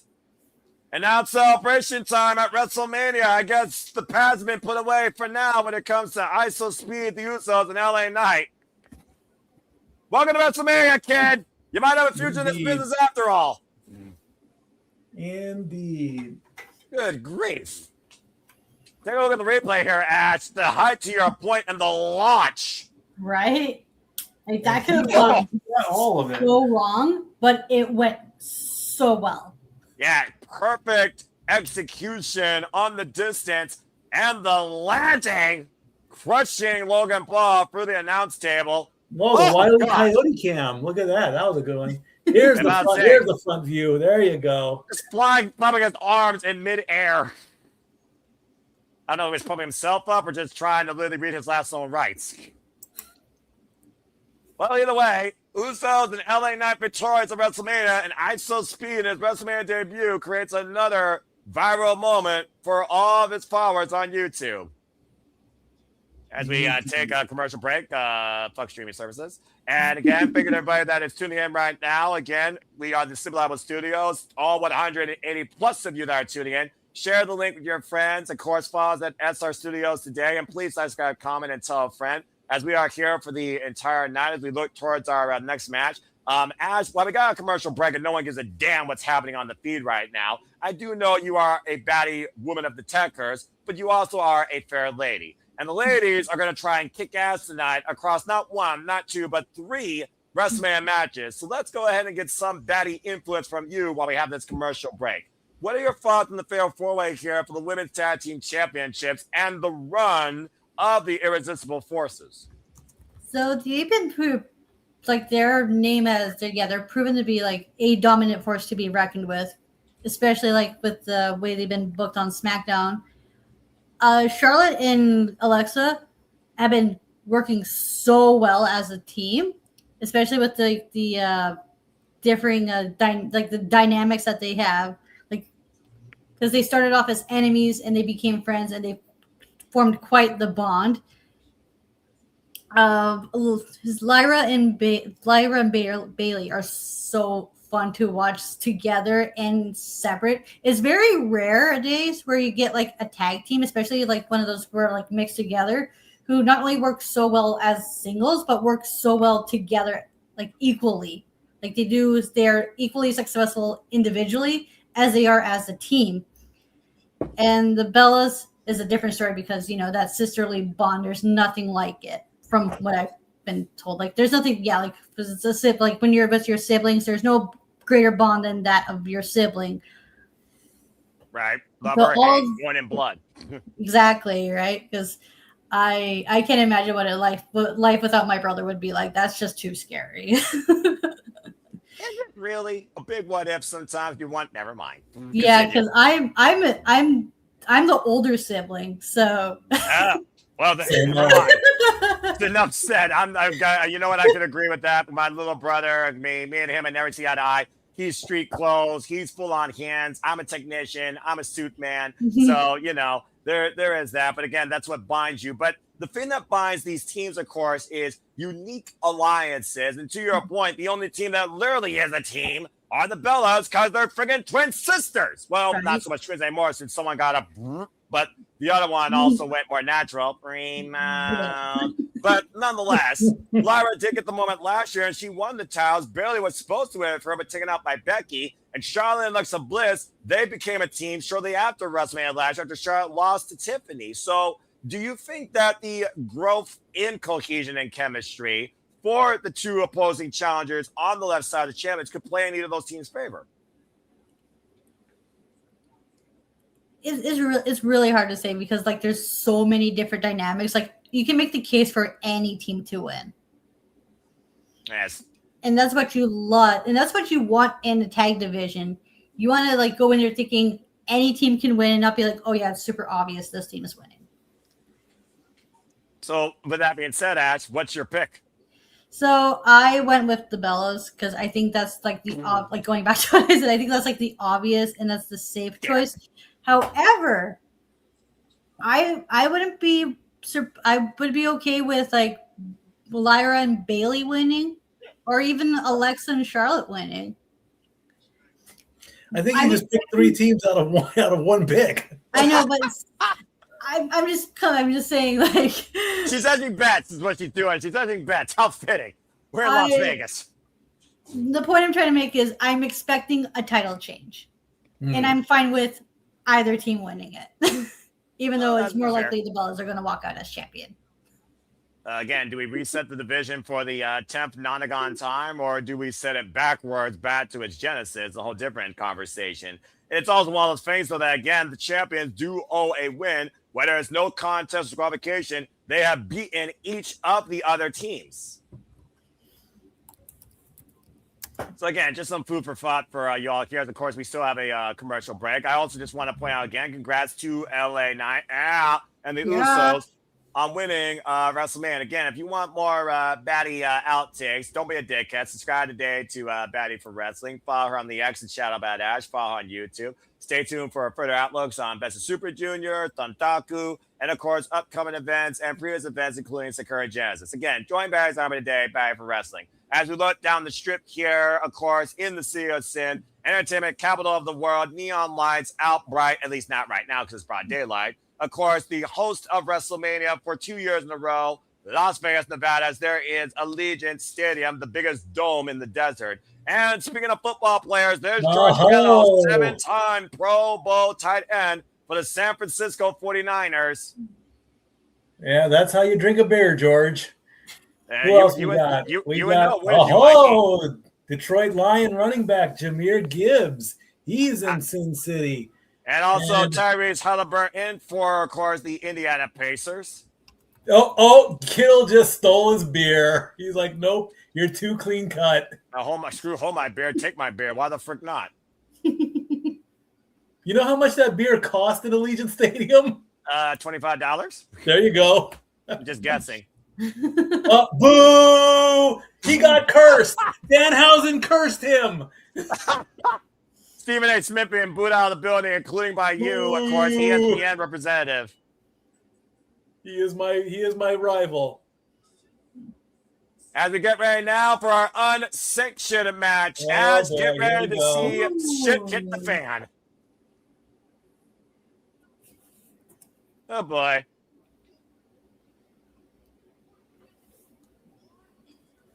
Of course, nobody not held liable for damage, injuries to either competitors, as we are about to literally let the dog off the chain, or should I say, the Samoan werewolf. We're about to go savage here, folks. Oh wow! Look at this. We've got some fire dancers here. Oh, nice. Well, I'm about to say it goes back to the tribal roots, of course being a cousin of the Anali family. We know the roots of that bloodline. And check out Fatu has been hell bent on revenge and getting his hands on Drew McIntyre ever since he may have been the one to take him out last year ahead of number one contendership.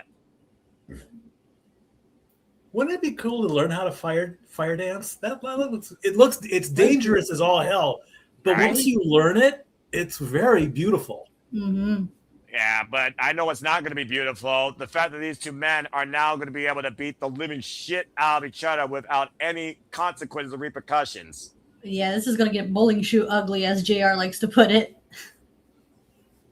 This is going to be monkey butt ugly. And, of course, this really boiled over when Jacob Fatu came back across the pond and cost Cody Rhodes the USPW Championship in 3 stages of hell and has been hell-bent on getting his hands on McIntyre ever since, to the point he cost Drew McIntyre the USPW Championship that allowed QB1 to get back to the main event tonight. Jacob Fatu. I mean, how much further do you go when you T-bone collision a man in a car and you freaking throw a man off at you off 20 foot of scaffolding? I don't think you can get any worse than that. No, I was about to say, because all those emotions, they make a person do some wild, crazy things. Jacob Fatu wearing camouflage right now, camouflage vest. This is his second WrestleMania. But can we even count this? I mean, if it is unsanctioned, will it go in the books? I don't think it matters what goes in the books. I think what matters is one person wants to go into a coffin at the other person's expense, and we very well might get that. Jacob Fatu and Drew McIntyre are here to end one another. Records be damned. This is one word that defines this fight, and this is a fight, and that is revenge. I was about to say that this is just a match built on revenge, especially for Jacob Fatu, because he wants to get his hands on McIntyre and put an end to this. And let's keep in mind, Ash, last year at WrestleMania, Drew McIntyre won a Sin City Street fight against Damian Priest, so he knows how to win here. Do you think a win for like either person will put him in possible title contention going forward after WrestleMania? Well, that's got to be each person's end goal after this. After Jacob Fatu could have been the one to challenge Cody Rhodes at one point for the title. And we've got a pyro entrance for Drew as the brick wall falls. I don't think that was Brit, dude. I think that was metal. That was literally a Scottish psychopath using a sword stronger than Excalibur to pierce his way onto the WrestleMania stage. It's a whole different mindset tonight for Drew McIntyre. Is that the true Claymore sword? What was that name again? He named it after his mother. Yeah, Angela. Yeah, Angela. Angela, I think. Of course, given to him literally after he re-signed with WWE. And in fact, this man at one point, he said, I quit. And then he cost Jacob Fatu a match against Trick Williams. And every week and every chance he got, he tried to beat the shit out of him.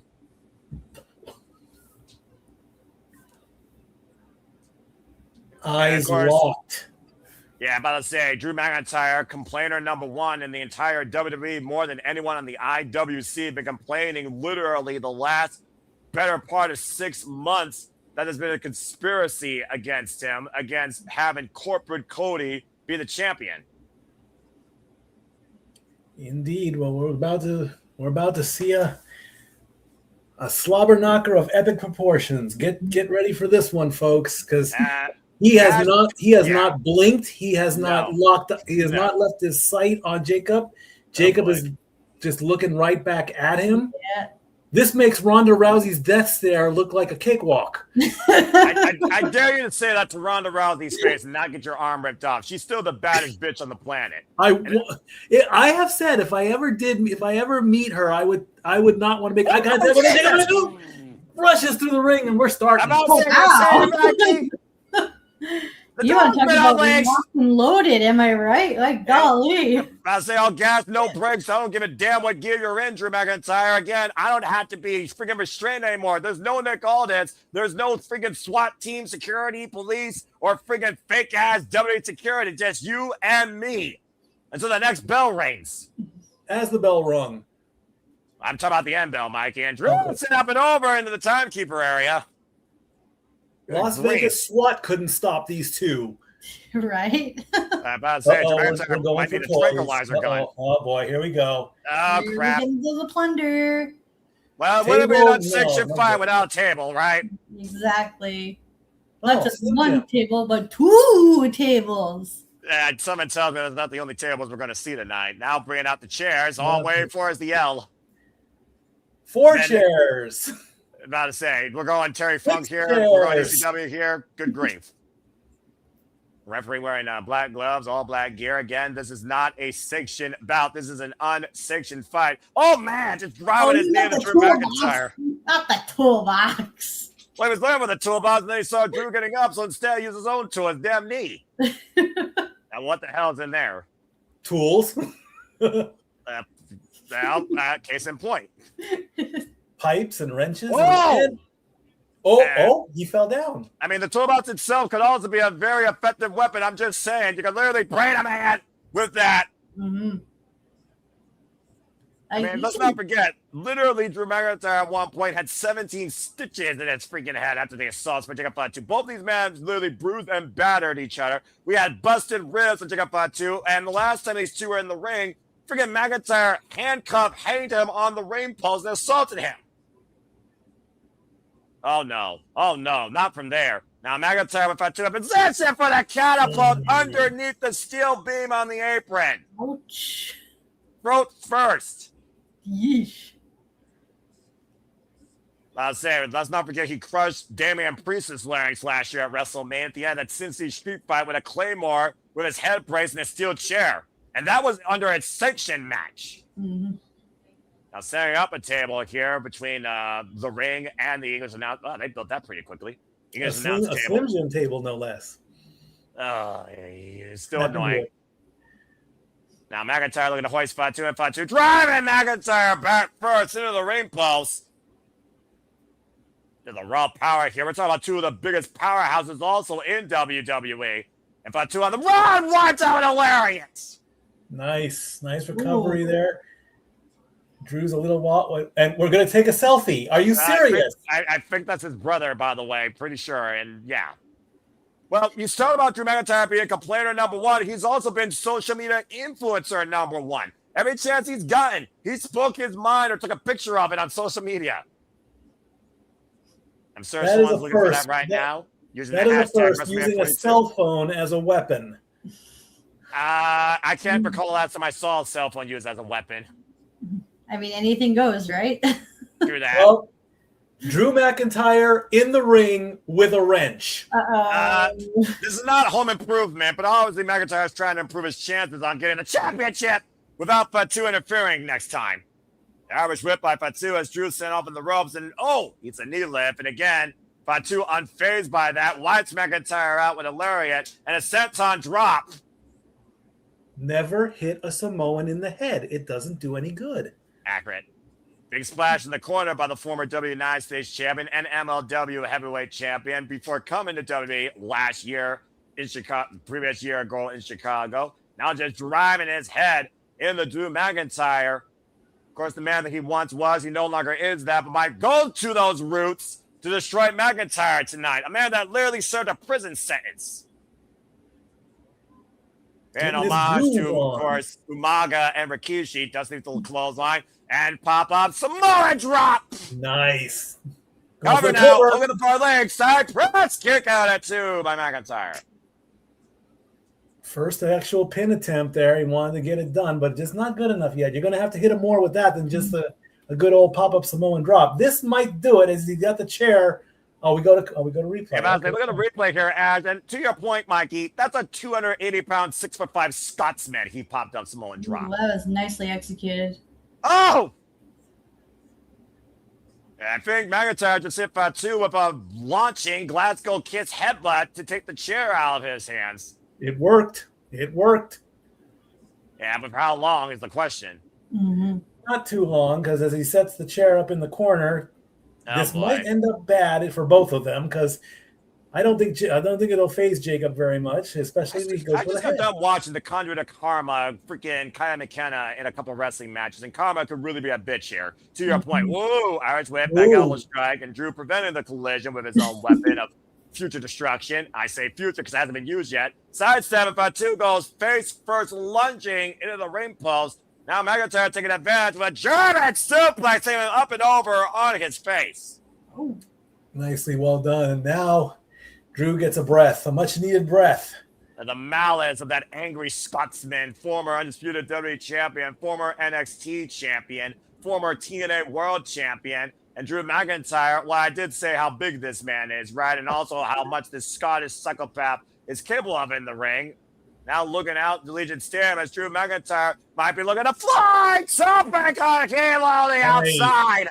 Ooh. He got all of that. He got him good. Right. Can he capitalize? You don't expect men that size to do that. No, not at all. Especially like that fluid. Calling for it. Uh-oh. 3, Countdown to 2, Claymore, country, 1. and missed. Missed. And Fatu able to get out of the way. Now Fatu grabbing McIntyre and sending McIntyre face first into that steel chair. Looking for that pop-up over the moonsault. Then McIntyre with the cover. Check out 2.5. How many people have actually survived the moonsault, Ash? Not that many that I can think of.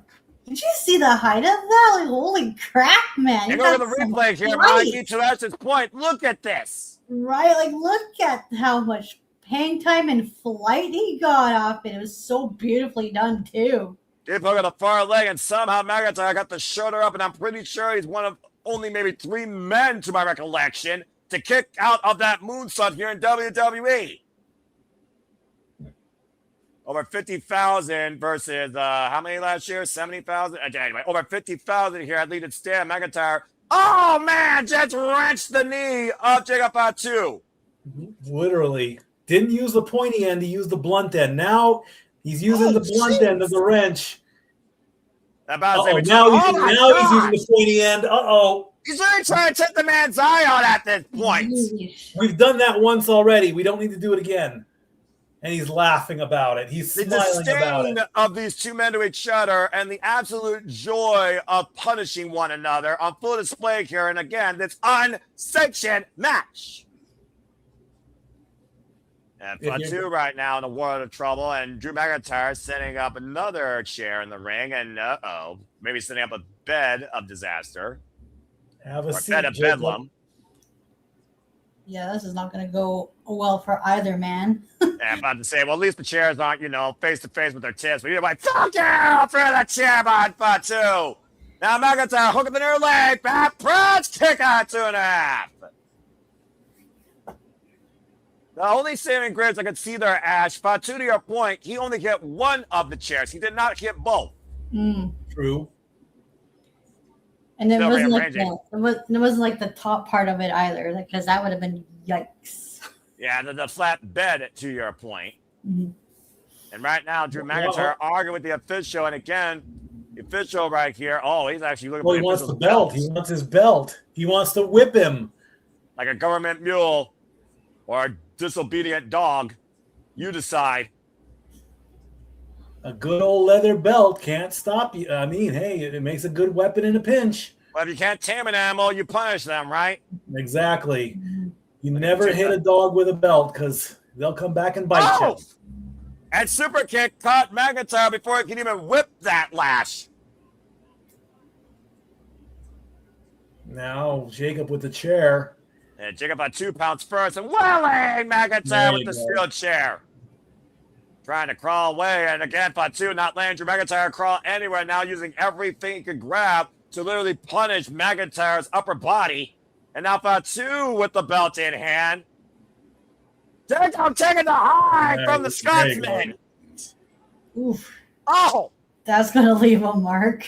Oh, yeah. Or 2 or 3 or 7, he cracks that whip. Right. Every sort of punishment McIntyre's put him through, physically and verbally. 6 belt shots across the back. And it's no secret. A belt will do that to you. I still feel like both these men are nowhere near done punishing each other. Yeah, that's a scary, scary mindset. And with that toolbox in hand with no tools in it, what is Fatu figuring here? I think he's going to try to whip back into the toolbox. Got it. You're saying that! Back press, flipping their leg out of nowhere, check out 2.5. Claymore out of nowhere doesn't get the job done. And there goes the whining. There goes the complaining. It's starting. Okay. What is Drew McIntyre going to become now, knowing that, bam, this did not put Fatu down. That Claymore caught him flush, and still Fatu got the shoulder up. As one Raiders fan is in shock and letting everybody know it's 2. And I'm about to say, you and 50,000 others know it's a 2 count. These two animals of a different breed are still assaulting each other in the middle of the WWE ring, unsanctioned, I might add. Right. Well, it's fists right now by Drew McIntyre. Big uppercut by Fatu as both these men meet in the center. Knife edge chop to Samoan Werewolf. Oh! That kick, I thought he almost caught him low, but I think he caught him in the hamstring. And both these men, again, just teeing off against one another. Again, it's unsanctioned. That actually would be legal here, technically. Indeed.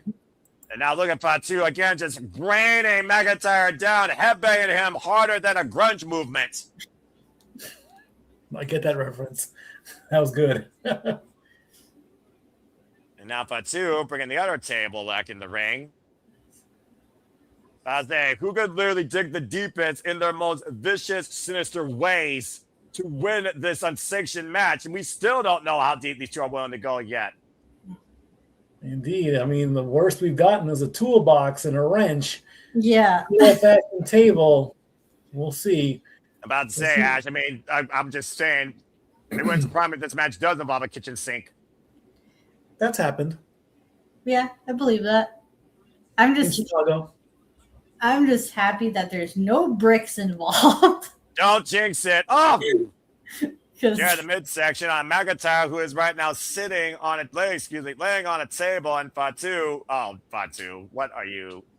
Is he gonna try to moonsault him through the table or splash him through the table? Well, wouldn't be the first time he splashed McIntyre through a table. Let's forget he splashed him for the announce table after that T-bone collision. Now McIntyre getting off the table, and hello, walling the chair into Fatu's face. I was wondering to stop him. I was say that ascent allowed McIntyre to capitalize, and right now he's making Fatu pay for it. And now driving him off the top rope from our table on the floor. Oh, I forgot that table was there. Yeah, you and me both. We still have that table at ringside. And now McIntyre looking at Fatu, a fallen Fatu in a heap. Devastating landing, just free falling and crashing, burning through that table. Now bringing it back inside the ring. Of course, we still have to remind ourselves, pinfall is supposed to happen inside the ring. It's not false count anywhere. As McIntyre scouts Fatu, possibly looking once again. Oh! Resolute super kick, though. And again, caught another super kick. Drew McIntyre down. How the hell is Fatu still functioning? He's Samoan. That answers everything. Fair enough. They are built differently. And probably that toolbox is to the point of the head of McIntyre. Ooh. And McIntyre may be out for two, but the top rope. Moonsault for McIntyre.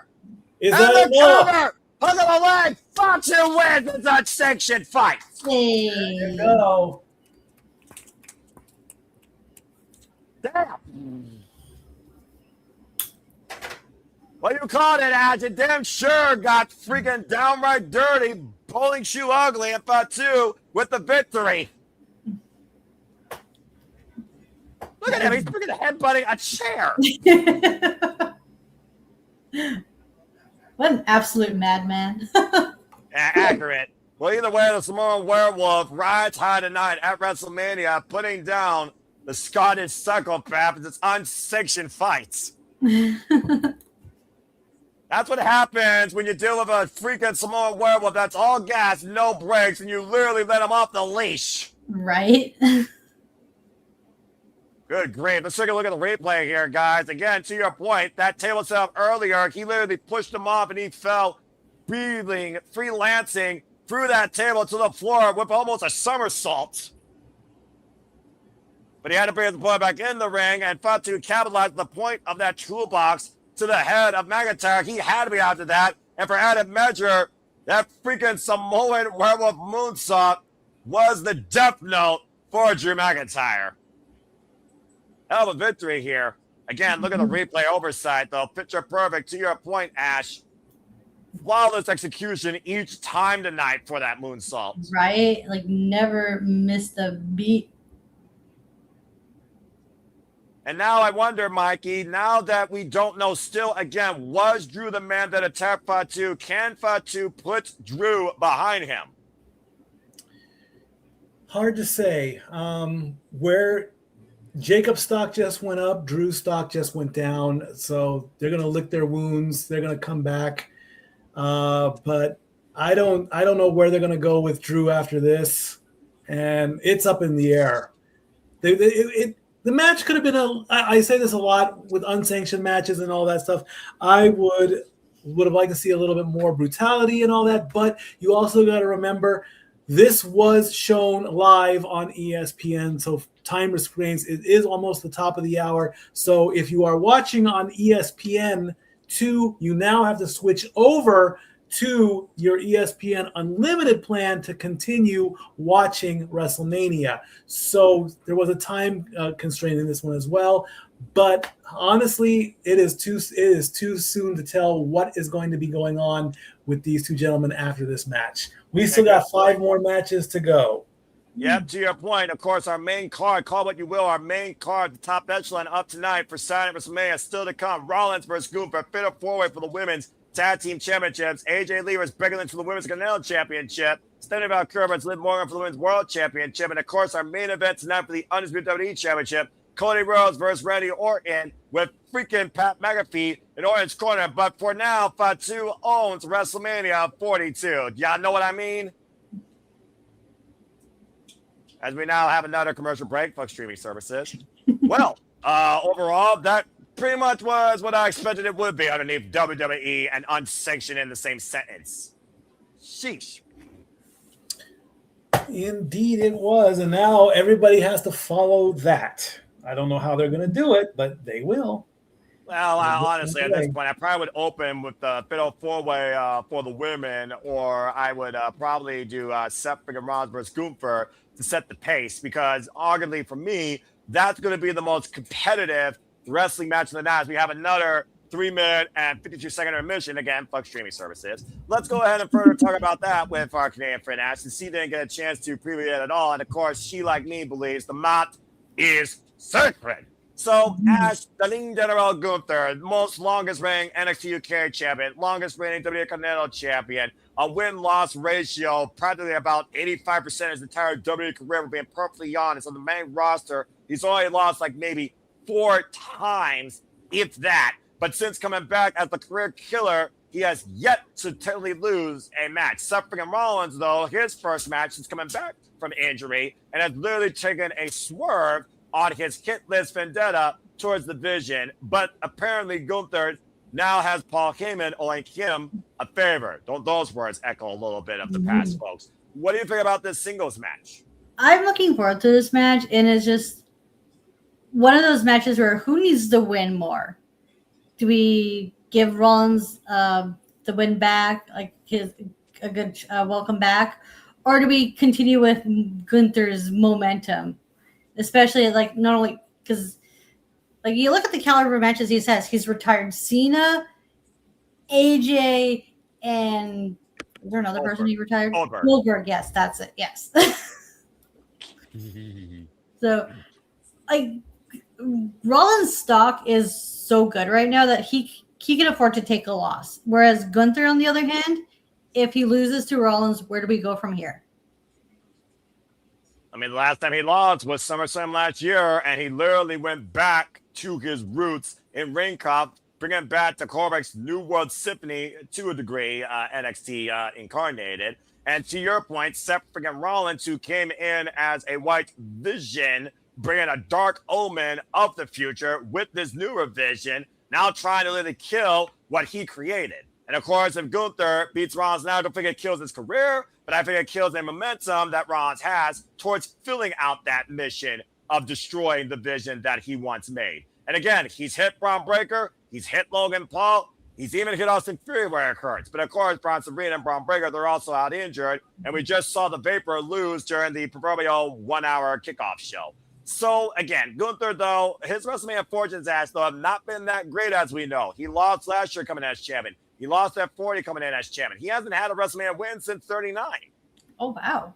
And that was when he was the Intercontinental champion, right?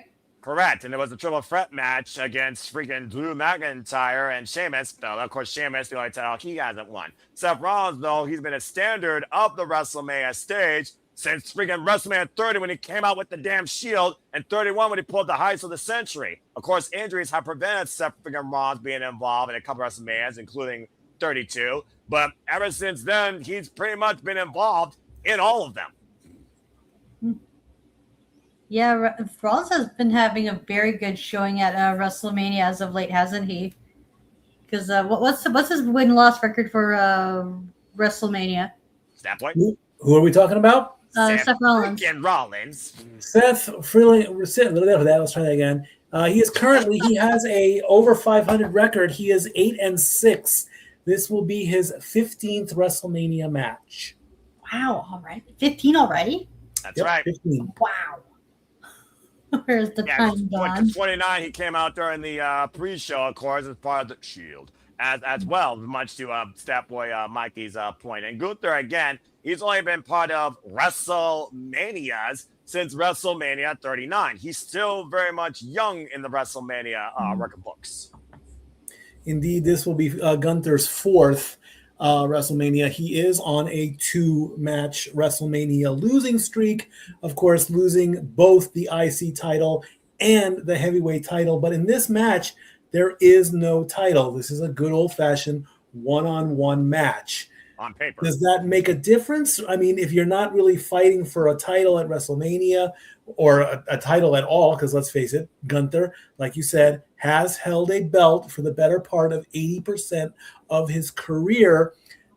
Is this a throwaway match, perhaps, or will it set something in the future? Well, of course, they're inside Legion Stadium as we look towards the future, of course, of the WrestleMania cards to come tonight and the WrestleMania outlook of the weekend that leads into the Raw demand. That is the reset. Shout out by the way to over 300 of you that are watching our feed right now, whether on X or on YouTube, as you all continue to make this possible for the passion to persist and pursue and progress for all the watch-ons we do here at Simple Studios. Hope you all enjoy our coverage tonight of WrestleMania 42 Saturday. We'll be back, of course, tomorrow with Sunday, as we just saw a human car wreck with Jacob Fatu and Drew McIntyre, with somehow Fatu able to escape the Savage Wasteland in victory, if you want to call it that. And, of course, we did see the Usos and LA Knight put down the Vapor, as, of course, we introduced our Spanish commentary team, Jerry Soto and Marcelo Rodriguez. I can't imagine how many WrestleManias Marcelo Rodriguez has called. Good grief. That guy's been there for who knows how freaking long. But let's go ahead and get into it for the rest of the night and see what's ahead here at WrestleMania. We have a Women's Intercontinental Championship match to the come, of course, and the Women's World Heavyweight Championship match as Liv Morgan, who finally looks to seize her WrestleMania moment and make sure it's for everyone else to cry about at the expense of La Primera, Stephanie Vaquer, who's held this Women's Heavyweight Championship since last year at WrestleShalooza, as, of course, they run down what is still to come. And as we just talked about, Ash, the reigning general Gunther looks to show Sophia Rollins that he can't even lace his boots as they go one-on-one for the first time since 2019, last time aired live. And that ended in no contest. And, of course, here in Las Vegas, AJ Lee and Becky Lynch look to extinguish each other from the proverbial existences, with the Women's Intercontinental Championship in the middle as their assurance. AJ Lee's first WrestleMania in 11 years. And it all culminates with seeing how we reshape the story as the American Nightmare Cody Rhodes defends his kingdom and legacy against the Viper Randy Orton, with Paul McAfee in the Viper's corner. Paul McAfee? Paul McAfee might as well be the skinny Paul. Can you imagine Paul Heyman looking like Pat McAfee? That'd be kind of funny, honestly. I mean, you know, he could lose some weight, honestly. Poor guy. All right, let's go ahead and get ready for women's fatal four-way action for the WWE Women's Tag Team Championships. Holla, holla, playa. Terry Long probably would have booked it better. But again, I think at least three of these teams are due to be on this stage for this. Again, this is non-elimination, folks. The first team to score pinfall or submission will leave with the WWE Women's Tag Team Championships. And, of course, there are no countouts and no disqualifications because it's fatal four-way action.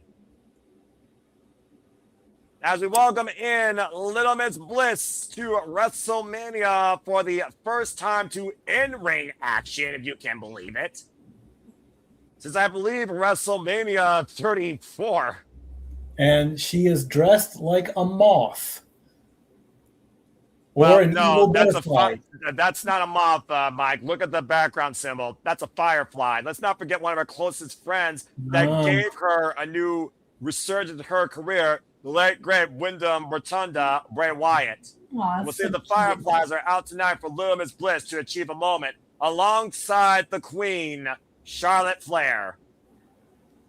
This is Alexa's 4th WrestleMania. This is Charlotte's 9th WrestleMania.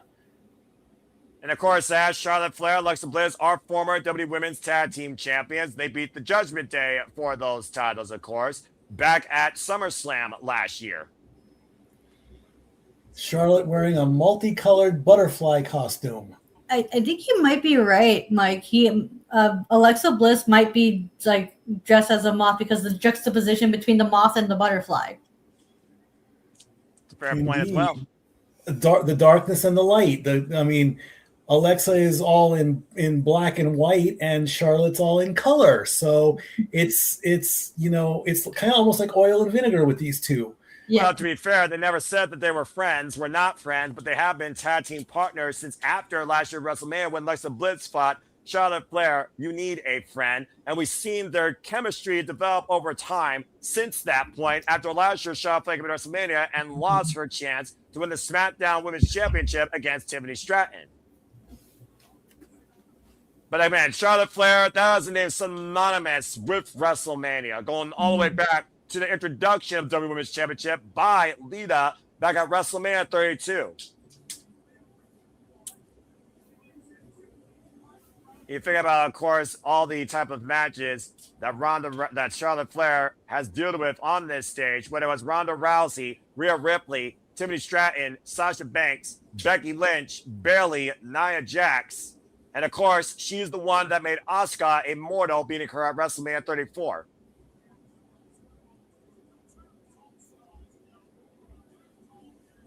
Alrighty. Oh, boy. Yeah, shout out to everyone in the chat, by the way. Nathan Banks, Matthew Hollister, Sean Garner, and Charles Stultz. I mean, again, I think there's a real chance that anyone can walk out here tonight becoming new WWE Women's Tag Team Champions, as we pointed out during our pre-show and Ash's Batty analysis. And this match brought to you by Ash's fellow pop culture friend and our fellow Mighty Morphin and Pink Power Rangers About Studios, Datilla. Follow her when it's wrestling time at Rangers of Wrestling. As a Valkyrie ascends to the WrestleMania stage once again, this time actually alongside the person she should have been with last year, Bayley.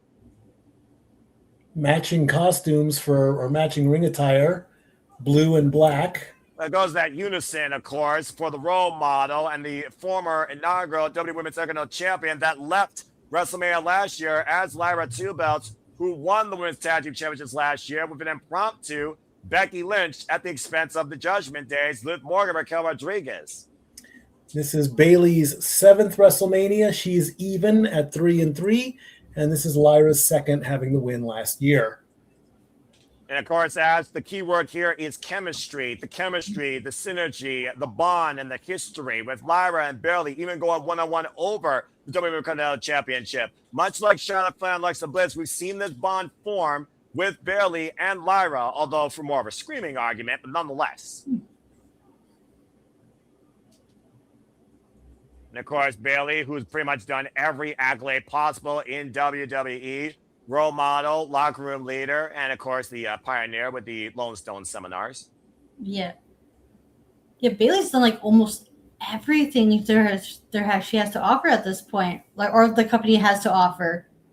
And here come the tag team champions wearing Mad Max gear, it looks like. Outfitting as Saturday's a freaking proverbial wasteland. But to your point, the Irresistible Forces, Nia Jax and Les Legend, who are the current WWE Women's Tag Team Champions, who already have a win over each of these teams, despite the fact 2 of these teams went to a disqualification and 1 of them went to a no contest under triple threat. But to your point, Lash Legend called up to the main roster, also had a great performance at the Royal Rumble alongside Nia Jax. And Nia Jax and Lash go all the way back to the Black and Chrome NXT when Lash first faced the Irresistible Force for the first time ever. Now both together, they are the Irresistible Forces and the current champions of the WWE Women's Tag Team Division. For 50 days, they've had the belts. And we just saw Demolition in the ring. So their gear, I believe, is... Demolition inspired, exactly. Nice. But it is white, not black. Well, how fitting, considering we're dealing with women here. And, of course, the straps are in a proverbial white blonde. And, of course, Nia Jax, as I said before, she has graced this stage prior as a women's tag team champion. This is Nia's 5th WrestleMania. She is even at 2-2. And this is Lash Legend's WrestleMania debut.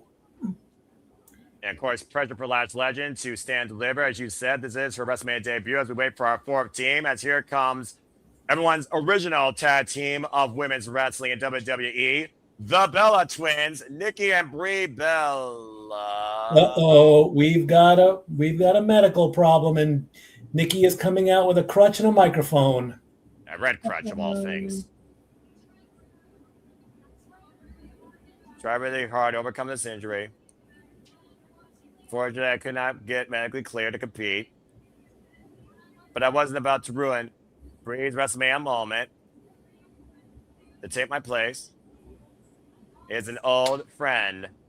Oh, here we go. It's Paige! It's Paige! What the fuck? Your first WrestleMania surprise, Paige is back. God. What? Paige hasn't been seen since WrestleMania 31 when she and AJ Lee beat the Bellas, the former WWE Divas Champion. Paige is back in WWE.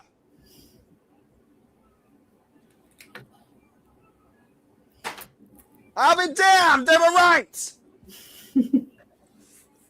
I don't think anyone expected this unless you've been on the internet, currency and no DQ. As I don't believe shit until I see it, but the Saraya, the rule breaker, Paige, the anti-diva, is back here tonight at WrestleMania 42. Well, that definitely changes things up now, doesn't it?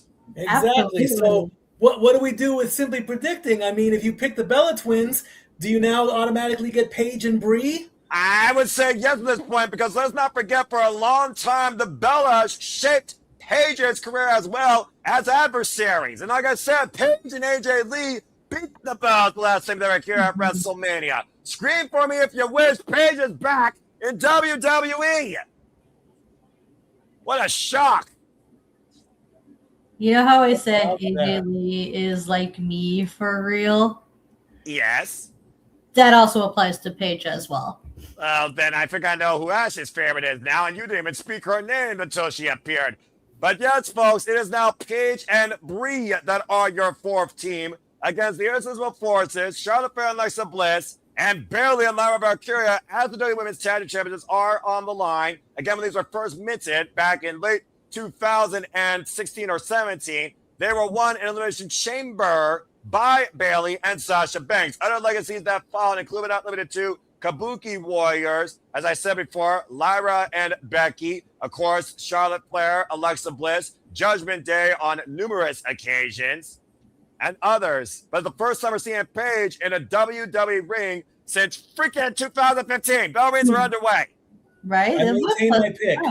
I maintain my pick. I still say you can't change it. The picks were final. Oh, God. 5 p.m. Standard Time. It's Lynch. It's Claude Bayley here. And I imagine it's going to be 2 women legal at the same time. And if you tag any corner, that brings a person in. Right now, we got 3 people in, I think. Or 4. No, actually, it's going to be all 4 people. So 1 for each side. And a tag in now to Nia Jax, who arguably has the most tag team experience here. As I said before, she came into WrestleMania as the tag team champion. Oh, pump kick Samoan drop combination by Lash and Nia on Bayley. And I gotta say, Lash Legend has really been an incredible ally with Nia Jax since only being a tag team specialist in WWE. They really have formed a great chemistry together, Ash. They have. They're called the Irresistible Forces for a reason, and they've been proving that name. And Charlotte Flair, the high crossbody, of course, the Queen proves why WrestleMania is defined by the Queen's name on the marquee, though, since WrestleMania 32. Knife edge chops to Brie. Big uppercut, though, by Bayley. Bayley and Charlotte Flair, of course, 2 women, horsewomen of NXT. And Lyra went for the drop kick. Unfortunately, got caught, though. She might be looking for the figure for a leg lock. And Brie, though, with the inside cradle, hugging the leg. Gets a 2 count as Nikki watches on from the outside. Then he stole that kick. Knee lift. Thrust in the midsection. Knee lift again. High kick. Caught by Charlotte and caught by Brie. Oh, and sent it to Charlotte. Losing Vaquer as a weapon, went for the step as a Guri, and Brie able to scout it. Of course, Brie Bella, who came back to WWE literally at the Royal Rumble this year. Of course, the wife of one Bryan Danielson. And the Jets Cats raining out here at Allegiant Stadium. Indeed they are. Teeing off against Lyra, teeing off against Charlotte. And Lyra and Charlotte cohesively, continually. I mean, about to say. And now, looks like we're finally going to see. Oh, wait a minute. Looks like Lyra. Oh! Coming as a Guri as Brie was looking for the tag page. And Charlotte Flair, though, schoolgirl roll through. And Brie just trying to find some way to her partner corner. Gets the boot up, though. Now, Nia dragging Brie to the outside of the ring, sending her into the barricade. The fact of the matter is, this referee's letting 4 people legal at once, though, is the confusing bit here. And I believe Lash was just tagged. Lash Legend, of course, Mrs. Williams, for those that don't know. Oh, gosh! Choke slammed on the apron. Comes to us with a background in basketball. No previous wrestling background for Last Legend. Big boots, Nia Jax, one of the many athletes from the NIL program who just big booted Charlotte Flair's face off. Ooh. Man, There's so little, though, that you could do against somebody that you don't know. Right? Oh my god, this tag match has just been action-packed from the get-go. As looks like we're finally slowing down, backbreaker over the knee, and a tag made to Alexa Bliss by Charlotte Flair. It looks like we do have only 2 women right now in the ring. Bliss out of the corner. Oh, man, and got the tornado DDT. Now Lyra coming in. Valkyria back into the fray. The Irish whip to Little Miss Bliss and the corner. The tag made to Bayley. Of course, Bayley, who's held this title on numerous occasions. Elbow strike. Hell, at one point, Bayley and Sasha had all the gold in WWE when there was only that many titles in the friggin' company. So far, Lyra and Bayley. Of course, Lyra says, you want to know how I know you're going to WrestleMania moment? Because I'm going to be there with you. Going multiple times to Adam Pierce. Big elbow drop over the knee as well. Backbreaker combination covered by Bayley. And Lash saves the titles for her team. Of course, Paige, the only one right now to get involved. Brie lunging forward and Lash exerting her dominance, driving Brie into their corner. How important would it be for Last Legend to win her first WrestleMania, walking in and out as champion? Oh, that'd be ideal for her, and that would be quite the statement. And right now, Nikki trying to will Brie on, but in a world of trouble as Lyra and Alexa Bliss might be forming an impromptu alliance to take the Diva out of the equation. Looking to hoist Brie Bella out of the corner with superplex and Lash. I sense disaster. Uh-oh, Tower of Doom spot, perhaps? Oh, wait a minute. No, the double choke bomb instead to Bliss and Lyra as Brie escaped the Tower of Doom situation, it seems. Off to the top rope, the mental drought kid takes Last Legend down. And all 4 women down for the time being as all other partners are willing their cans to make the tag. Can anyone reach out a hand? Can anyone make the tag? Charlotte Flair, Nia Jax, Paige, you heard me right, Paige, and Bayley stand ready. Tab made to Nia Jax, tab made to Bayley, tab made to Charlotte Flair, and right now for the fireman's carry, able to escape. Oh, big boot by Charlotte Flair to Bayley. Stumbled over Bayley's head though there. Big headbutt by Nia Jax, former WWE Raw Women's Champion. And tab made to Paige! Paige is in! This is the moment everyone's been waiting for since she screamed her way to the WrestleMania stage. Oh, man, wiping out Bayley. Former NXT Women's Champion, might I add. I think she was the inaugural NXT Women's Champion. That she was, yeah. Her Look and at the leg of the Fisherman Buster. Her and Emma putting on the classic that does not get talked about as much.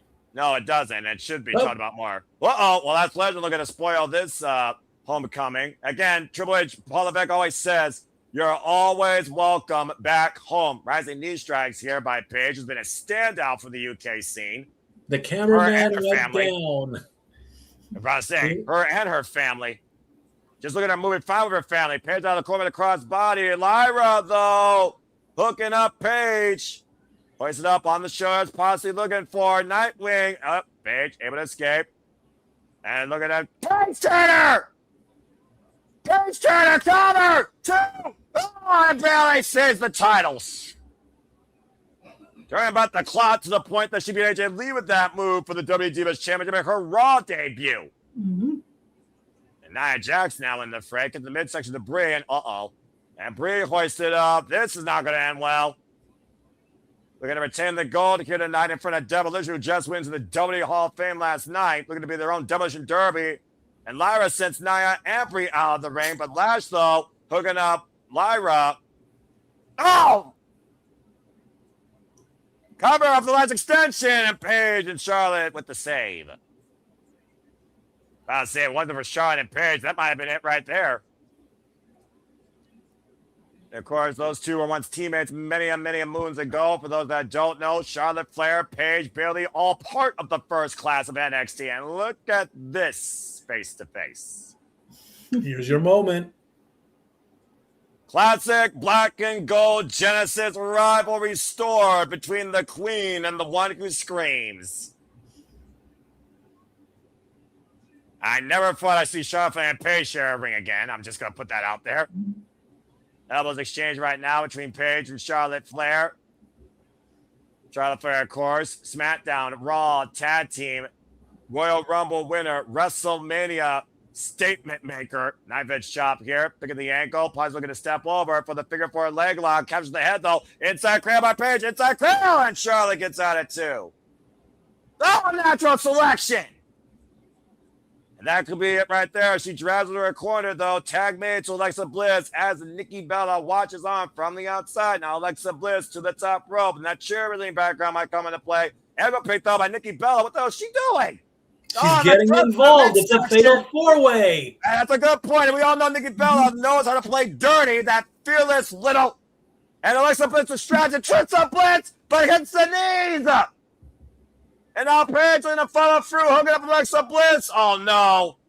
Rampage! Cover 2, and Paige and Brie are the new women's tag team champions. What a welcome back for Paige, huh? What a comeback! Paige returns home to WWE to win tag team gold with Brie. The Divas are back on top in WWE. Talk about turning the page back in time. Shock and all galore tonight at WrestleMania 42 with Paige returning home.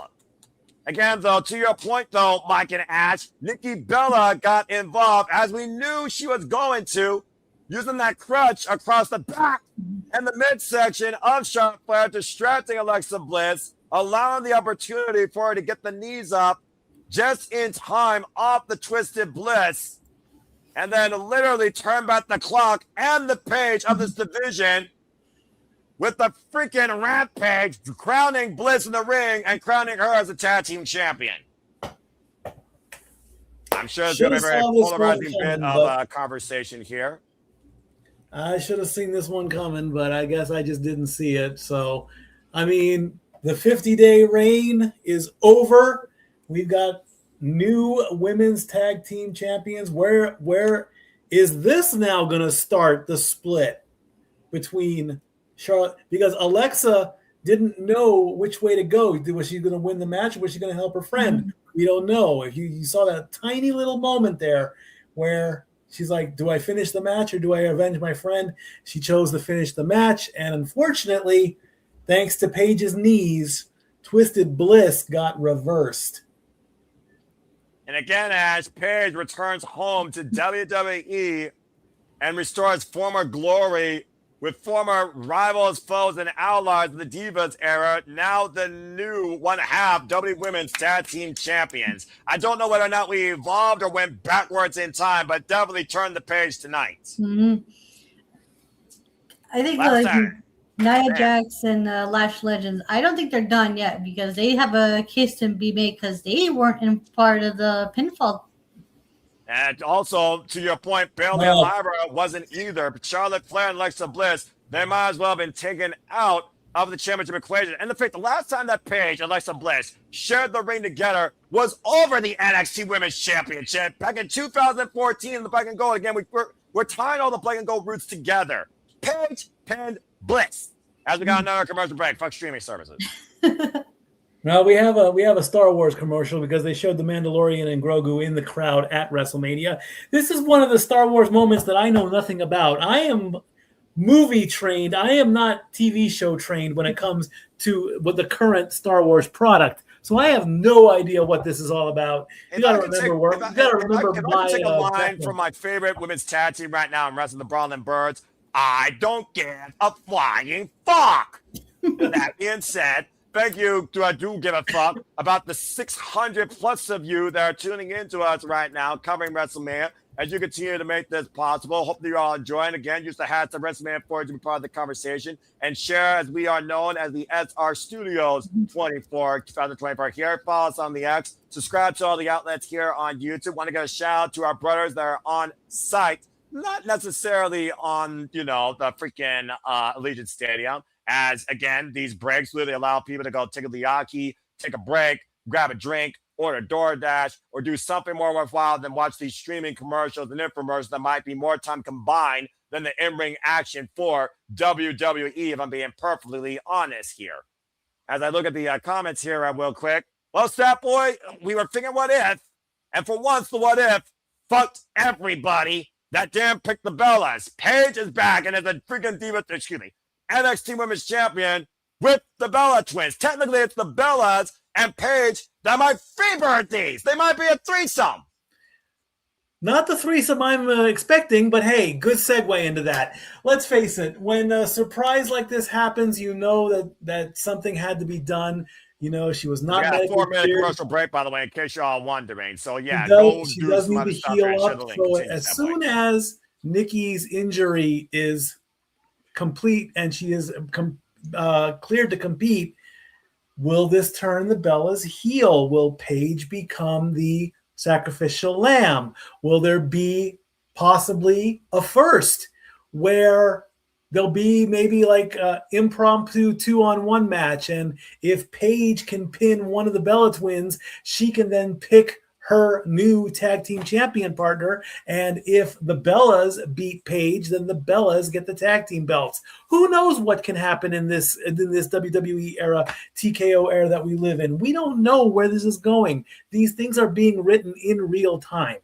You know, we're waiting on social media for the good old point picture to show that Paige is officially back, but you know, it was rumored. This rumor is now fact. Paige is back. She now is a tag team champion. I did not even know this was coming. I didn't even have Paige's stat. I should have been more prepared, but I'm a workaholic. I'm even prepared for someone that has not been in the freaking company for 11 damn years. Stranger things have happened, my brother. I mean, just look at Cody Rhodes. Fair enough, WrestleMania 38, but everyone pretty much saw him coming home. But Paige, one of those names that literally has been a rule breaker, a reckless outlaw, but being perfectly honest here, Saraya rediscovered, was one person I did not think would be on my radar tonight. But hey, how circumstances happen with familiar allies, foes, and ties. Nonetheless, Paige is back in WWE, and she's back as a champion. My friend Noah Garber probably is up right now, literally jumping out of his chair, considering that as one of his favorites overall ever. And again, congratulations to Paige. At one point, wasn't sure if her career was going to continue due to the debilitating injury. Welcome back home. I hope WWE doesn't fuck you over. Well, that being said, we got another break here again, folks. Again, that is our opening match for the main card. Still to come in tonight, of course. We have Seth freaking Rollins versus the Ring General Gunther. AJ Lee versus the man Becky Lynch for WWE Women's Intercontinental Championship. Stephanie Vaquer defends the WWE Women's World Championship against Liv Morgan. And our main event is Pat McAfee, also known as Timu Johnny Bravo, in Randy Orton's corner. He'll be challenging, I said what I said. He'll be challenging Cody Rhodes for the undisputed WWE Championship. What? You know, that was a good one. That was very good. I broke the stat boy. No, I'm not broken yet. That was just a good one. I love the Johnny Bravo reference. He could play that part in any. If there was a Johnny Bravo live action movie, I would cast him in a heartbeat. I almost want to open the Wheatley vodka and salute you for that, but not just yet. You're welcome. That was a good one. Very well done, brother. Well done. And again, shout out to No DQ. So yeah, No DQ, and Arab does his live review following the conclusion of WrestleMania Saturday night, WrestleMania 42. As we have 40 seconds left, so we get back hopefully to more in-ring action. And again, to our fearless Bella in the No DQ community, she sent me a message, and I quote, "Grrr." She was not happy about Nikki Bella not being involved, crowned as champion. But hey, she was involved in the decision of making it happen for her sister, so I guess it's got to count for something, right? Indeed, it does. Indeed. Well, anyway, I hope everyone's enjoying the conversation, the reaction, the coverage. As Ash right now is literally taking care of bad business. She'll be joining us here shortly once we get ready for in-ring action again. And once again, the women's division has been reset for the tag teams as the Divas rule again. Oh, yes, boy. Again, don't forget, coming up on the 23rd, that would be in 5 days. That's when I'll be coming back into the sports bar to do live coverage of the first round of the 2026 NFL draft. Where are the top prospects going? Who knows what's going to happen? And I will call them live as I see them on ESPN. That'll be in 5 days. I believe the time is 8 p.m. Keep an eye out on our social media accounts for all the details. And of course, tomorrow there will not be a baseball game because we're going to be back here tomorrow for night 2 as we take a look at the WWE Superstore at WrestleMania World. It's, of course, you can spend your mother's kidneys to get whatever memorabilia you wish or whatever moment you wish for the WWE Superstar. As long as you spend responsibly, you should also be drinking responsibly. As we go back inside Allegiant Stadium where the stars are out tonight, probably more stars than regular people, I'm guessing, based on those ticket prices. As we have about 50,000 on hand. And, of course, we have all the advertisements possible, including the Cone Zone for if you need a cold treat, go get a drumstick today. Of course, the fudge nut covered. The drumsticks are okay. I'm not a big fan of nuts though. That's just me. But they're all right. I prefer a Klondike bar personally. I think you get more from them than forget drumstick cone. My go-to is a good old-fashioned ice cream sandwich. Tradition as it gets. All right, let's see what's next here at WrestleMania. We've got the band. Welcome who? It's time for the big time match. When the time you came back, as the man has come around, it's time for AJ Lee versus Becky Lynch for the WWE Women's Intercontinental Championship.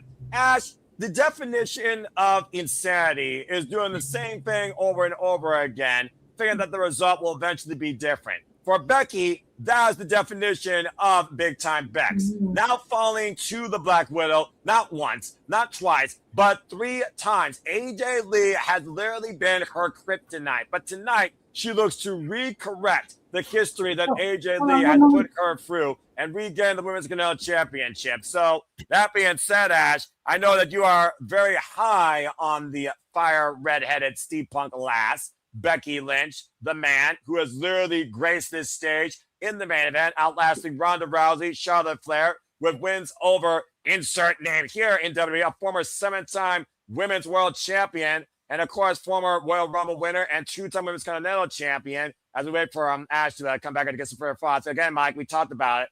If Becky Lynch doesn't win here, she's really going to have to reflect on what the hell her career could go from here. We already talked about retirements that we've literally had within the last year alone, and Becky has even pointed out one point: enjoy me while you still have me. Could this be Becky Lynch's last WrestleMania? She doesn't get it done against AJ Lee tonight. Indeed, and now we're also going to ask the question: can the live performance curse? Whenever a superstar gets their music played live, usually they lose. The latest instance of that curse being broken, of course, was Rhea Ripley with Motionless in White. So now, can Becky continue a new tradition? Can she regain her Women's Intercontinental title? This is her 10th WrestleMania, and she gets right in the face of Jessica Carr. Oh, no. Jessica Carr's the referee. Ouch, here comes the conspiracy.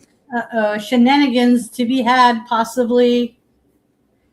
As we line it up with AJ Lee's first WrestleMania in freaking 11 years.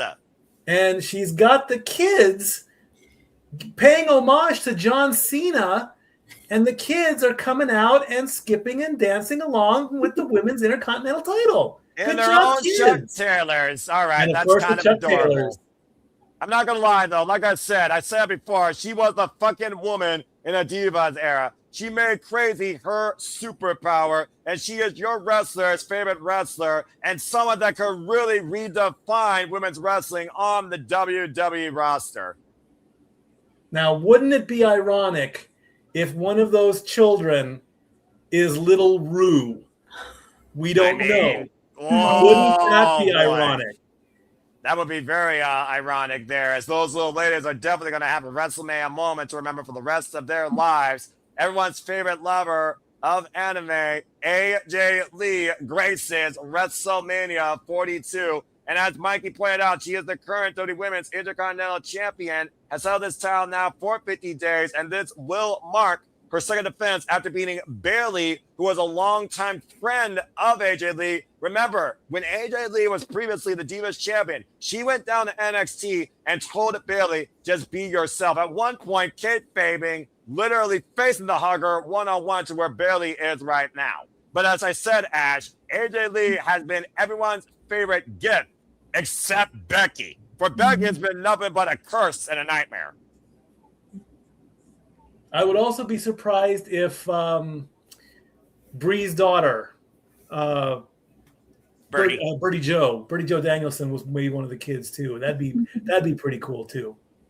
Well, WWE is for the kids, and AJ Lee has definitely inspired a younger generation, and that is nothing to deny. And of course, if you also remember, Bianca Belair did the same thing with the children. And her sister, that's right. Her sister was part of her entrance. You're right. Yeah. She needs to come back too, big time, because Raw's coming to Knoxville on Mother's Day, and we need the EST back in WWE. That's also one of those things, though, Ash. Like I said, Becky Lynch, she lost, of course, her chance for the WWE Women's World Heavyweight Championship against Rhea Ripley at WrestleMania 40. She lost her title at WrestleMania 38. When it comes to singles championships at WrestleMania, it has not been the good fortunes of the man as of late. No, it has not. To answer your question earlier, I forgot what I was going with because I lost my train of thought and it's unable to come back to me. Sadly. Yeah, it's okay. Everyone needs a pause once in a while to gather themselves. And it looks like we're not going to pause here as Becky immediately on the attack. Wow, that really shows how important this is. Screw a freaking ring announcer, big fight Phil. I mean, it's a mid-card title, to be fair. That literally now is just a year and 4 months old. Nice arm drag takedown there by AJ Lee. Of course, AJ Lee, for those that don't know here, in case you all have been living under a rock your whole life, she was the one that truly inspired give divas a chance, give women's wrestling a chance. Not Stephanie McMahon, with all due respect, as she went to the WWE Hall of Fame just last night. AJ Lee, 39 years of age, has been involved in the game of wrestling now for 7 years and probably knows Becky more than anybody at this point. And there's the pose, sitting in the ropes, taunting, and out goes Becky Lynch. And again, AJ Lee has gotten in the man's head since day one. Oh, yeah, big time. Her body, though, as Becky catches AJ out of midair, though. Oh, jeez. The fallaway slam into the barricade. The front row just got introduced to AJ Lee. I'm sure in front of green shirt guy. How much did he pay for that damn ticket? You forget. Who knows? It's one of the mysteries that WWE will never give us the answer to. I mean, Randy Orton shirt guy might say at some point on his YouTube streams, as I guess he became a video game streamer, but who knows? That probably know it's the market. They probably adjusted. Big top rope leg drop by Becky Lynch. Hook of the far leg to get the title. Card counts 2. Of course, just that card was part of AJ Lee and Becky Lynch's last match, which is ironic because at Elimination Chamber in Chicago, that was where AJ Lee won the WWE Women's Intercontinental Championship at the expense of the man. And once again, tapping her out to the Widow's Peak submission. Indeed. And here comes Becky into the corner. And nice little shot there. And look at there. Backsploder. Bringing AJ Lee back towards center. Now the cover, hook of the far leg, and gets a 2 count here. Forward aggressive motion by the man after AJ Lee said, after WrestleMania, your little girl Rue would not be seeing her favorite wrestler is Becky Lynch. You'll be seeing her favorite wrestler is AJ Lee. And that has to strike a nerve when it comes to a mother. Mm-hmm. Now Becky going to the turnbuckle. We saw how this worked out at Elimination Chamber. Oh, come on. The title. Exactly. Now Carr, though, trying to cover it up. Just a Carr trying to do her job here as Becky is literally jaw-jacking her. But this also gives AJ Lee great reproof to recover. And Jessica Carr saying, I think you are absolutely insane. I think there's a poll that would agree. That's the first time I've seen an official actually be able to. It's a cradle by AJ Lee. 2 count. That's the first time I've seen an official actually be able to tie back on the turnbuckle pad. Good for Jessica Carr, by the way. That was a technique I never learned in Ring Crew. Now AJ Lee just teeing off against Becky Lynch here. The Irish whip reversal. Becky sends AJ Lee to the corner. AJ able to get the knee up, though. And now going up to the second rope, hooking the head of the man, looking for the nail DDT. Becky able to fend her off. And Becky, Oh, man, just both of them collide. Kind of awkwardly there. Elbow strike, though. Of course, AJ Lee. Ring rust still has to very much be a thing, as she's only been involved now in 4 matches, and only 2 of them have been a singles. Her third one here being a singles match as Becky crashes into AJ. And AJ follows up, looking for the ankle pick. Drops Becky face first. About to say, though, despite Becky Lynch's short-range record of championship losses, I would still say the man has made WrestleMania her own stage, Ash. Oh, missile drop kick. Yeah, she's been like putting on quite the performances for WrestleMania, win or lose. Because when it's Mania time, she comes to play. She shows out. Becky Lynch, 39 years of age, involved in this game for 23 years, trained by Paul Tracy, Fergal Devitt, of course, coming to us from Dublin, Ireland, and of course, created by W Performance Center and Sarah Amato. Up and around, partially looking for the Mystica, but Becky Lynch hooking up AJ Lee. AJ able to get the knee, though, to the point that of Becky. Now reversing, hoisted up, sliced bread! She hasn't hit 40? No. Oh, wow. Now AJ Lee back in the driver's seat, going up on Becky, and Becky, flying with a power bomb. That starts her up the cover, hooking the near leg, gets a 2.5. AJ Lee bent sideways off that power bomb. Still the shortest competitor, probably next to Alexa Bliss at 5'2", 114 pounds.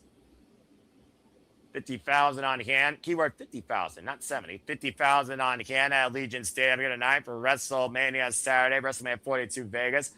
AJ Lee, Becky Lynch 2 over the WWE Women's Intercontinental Championship.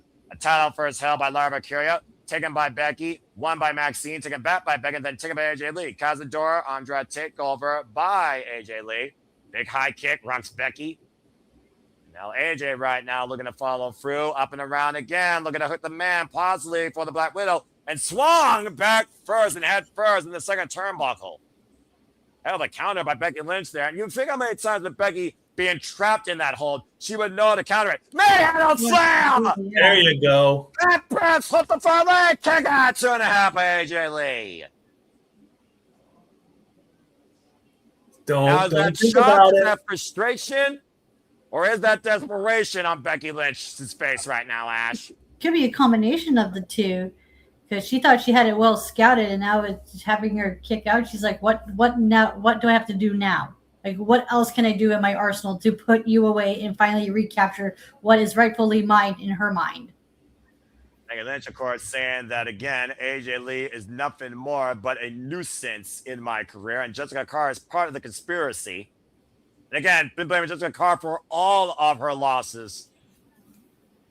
She's going to snap at some point. Oh, there it is. I'm finally going Hebner on Becky, and I don't blame her. And Becky's shoving Carr, and Carr shoving Becky. Oh, boy. Here's your moment.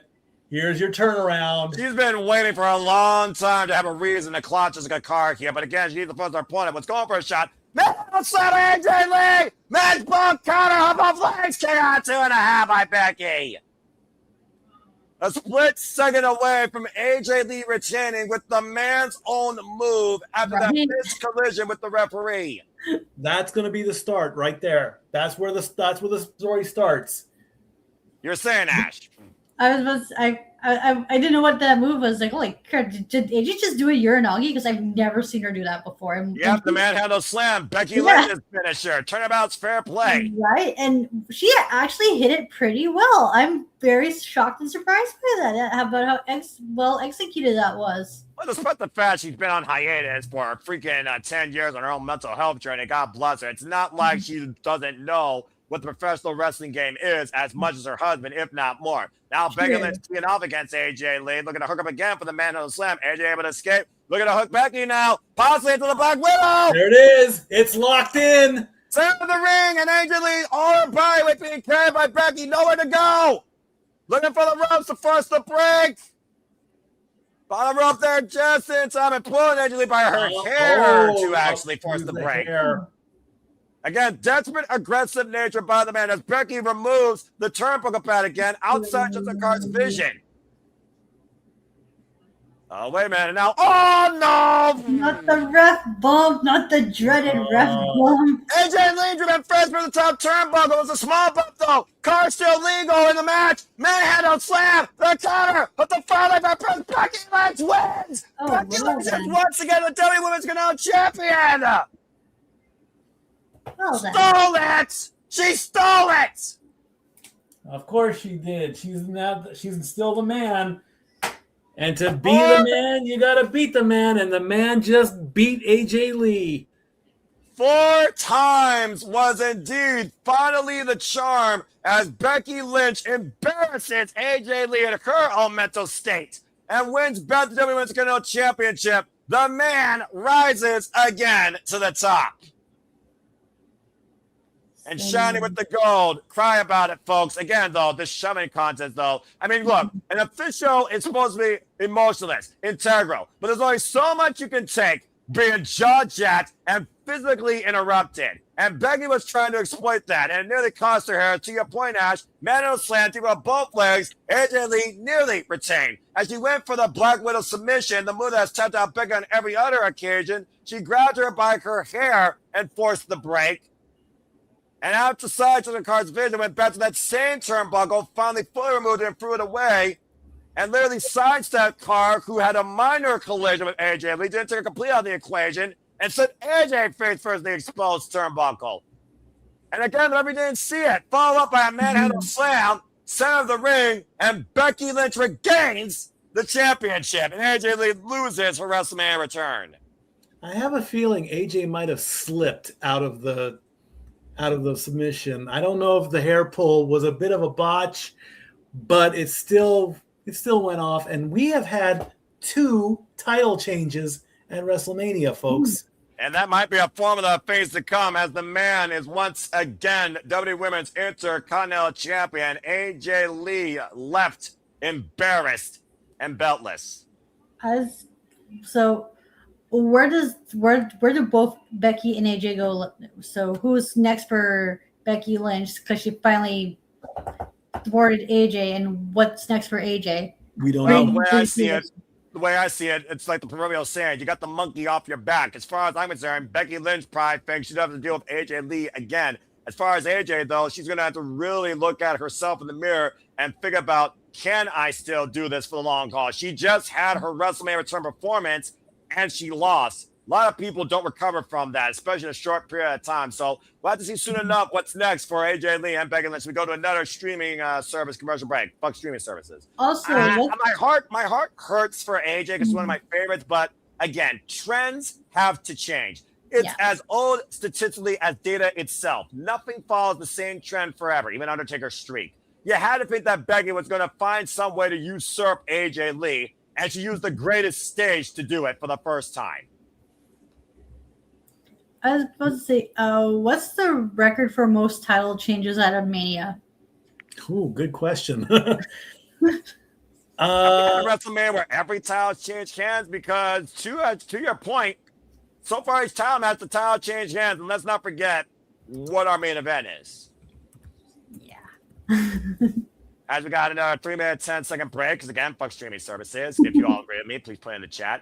Shout out to the 780 plus you that are tuning into us, covering WrestleMania 42. As of course, we'll be back here tomorrow. Still a comic here tonight. We have Seth freaking Rollins versus Gunther, Steady Valkyria versus Liv Morgan, and Cody Rhodes versus Randy Orton with Pat Johnny Bravo McAfee in his corner. So again, folks, stay tuned for everything that's ahead here at the Cinema Studios. Of course, we continue to preview too with all the biggest shows, pay-per-views, PLE specials across all things, including the two WWE, NXT, ROH, AEW, TNA, Independence, GCW, HOG, and so many more. Let's go ahead and how about chat. that, Ash? I got your answer.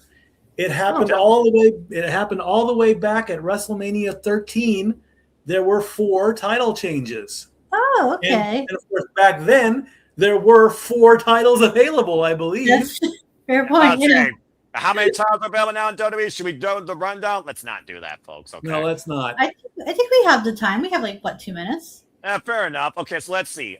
Men's World, Men's Heavyweight, Women's World, Women's Heavyweight, Women's Intercontinental, Men's Continental, Women's United States, Men's United States, SmackDown and Raw Tag Team Championships, Women's Tag Team Championships.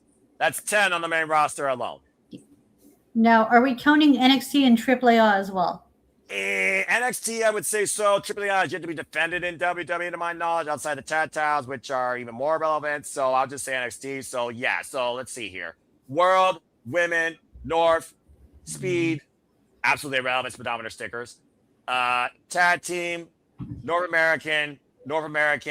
So 18 total titles in WWE. Okay. And now you know. Okay. That being said, we got another commercial break on again. We already talked about this match. I imagine it's got to be next, right? You're not going to do both the women's championship matches back-to-back, considering this is semi-main worthy, considering that Morgan wants to live in the moment and earn this moment at the Royal Rumble.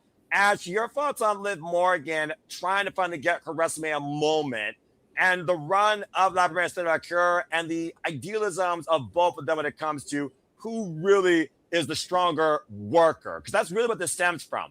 Yeah. Defined outside WWE, built in WWE. That's the tale of the tape. Yeah, the two different what am I saying? That was the way it came up to pro wrestling. Journeys. Yes, that's the word, journeys. I got you, bro. Thank you. Sorry, I hate my ADD brain sometimes. I can't word proper. Again, I was born developmentally delayed. I will always preach the gospel, protect your mentality, and mental health matters. There's a reason why hashtag mental health is on my X. Continue, my friend. Yeah, that's true. Yeah, it just my brain works in weird ways sometimes. So does everybody. Brain no work is what I like to say. Continue. Yeah. The Liv Morgan, as much people crap on her, she's put in the work. She's earned her keep. Because the way she started off because from how she started off in NXT to what she is now is quite the character progression that we have not seen in quite some time. She's starting to she's found herself. Now the question is, because she's so attached to Dom, I want to know what it'd be like if she has her on her own without Dominic Mysterio. That's what I want to see. And if she does beat Vaquer, it's because she's earned it and she's proved that she's the better performer this night. But will you still justify that if she actually doesn't do it on her own, knowing that Judgment Day is at her beckoning call? Remember, she gets out thin. Mm-hmm. She's really the leader of Judgment Day. She's got Roxanne Perez, who was clocked by her own forehead, by the way, thanks to Stephanie's interference in their clubhouse. She's got Raquel Rodriguez that's not even on this card, but might as well be Big Daddy Cool to Shawn Michaels based on their cohesion. And to your point, Dominic Mysterio might also get involved. Tomorrow now he has to face the Demon. That's true, because that's another thing Stephanie Vaquer brought up is that Liv Morgan has a team, whereas Vaquer, she's on her own. She's doing this by herself. So that's going to definitely play a factor into this match as well. How can she fight off the Judgment Day? Because you end up bringing up a really good point, because even though Liv Morgan's gone on the character progression, she's always been with a team and not as a solo. That's fair. Mikey, you got something to say real quick before we find out why the man is sacred? Go ahead, brother. I'm seeing that there have been 4 WrestleManias with 5 title changes, but I'm having a lot of trouble confirming all this stuff.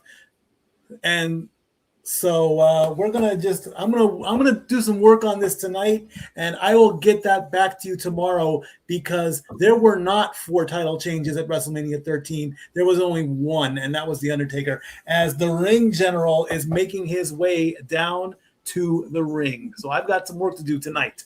Moving on. Fair enough.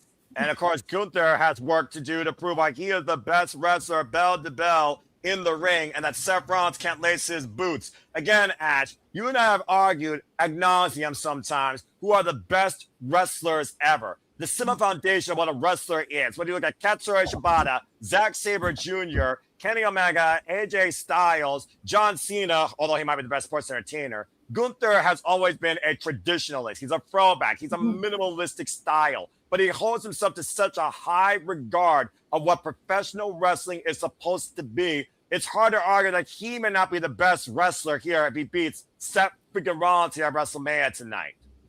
Yeah, that's the one thing I love about Gunther is just he's the embodiment of it's not how many moves, it's how you do the moves.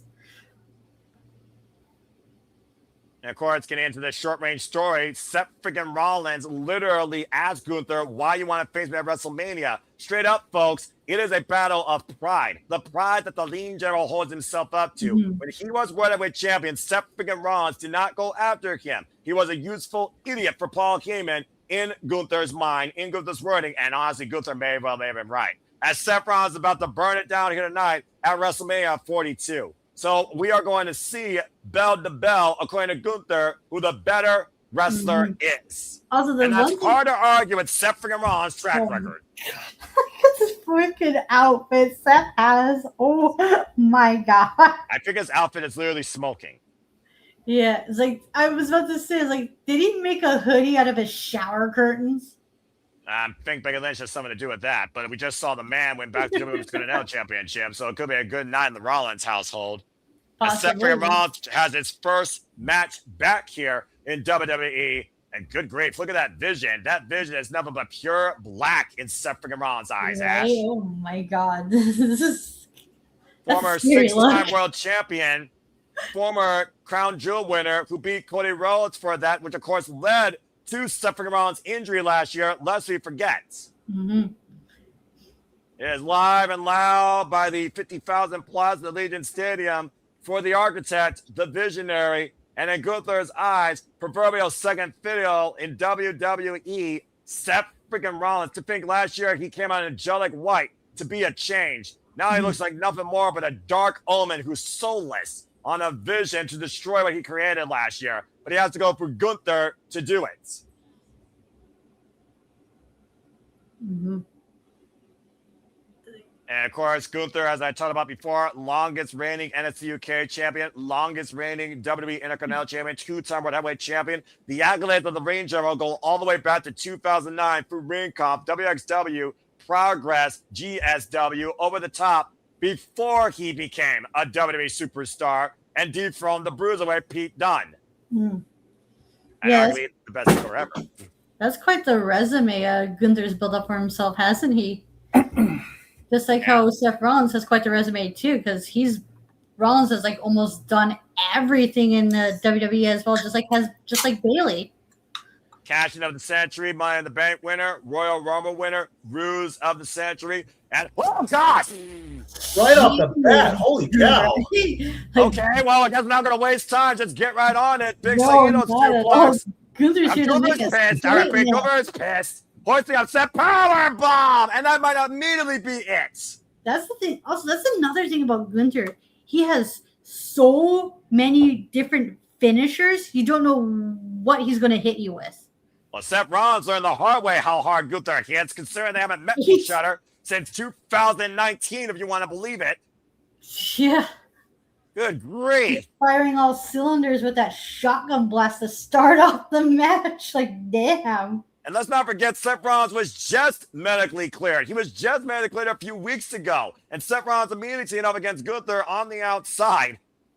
And of course, Rollins came in here to fight, considering what his personal vendetta is towards the vision. Oh! And the regard he holds himself to as a professional wrestler. And now both these men remain in the furniture in this marriage announce table. And Seth Rollins is literally unhinged. Jeez. About to say, Rollins did not forget that Gunther literally assaulted him not once, but twice since he returned. And they were outside matches, let's forget, as he literally saved Paul Heyman inadvertently from Rollins' wrath. Oh!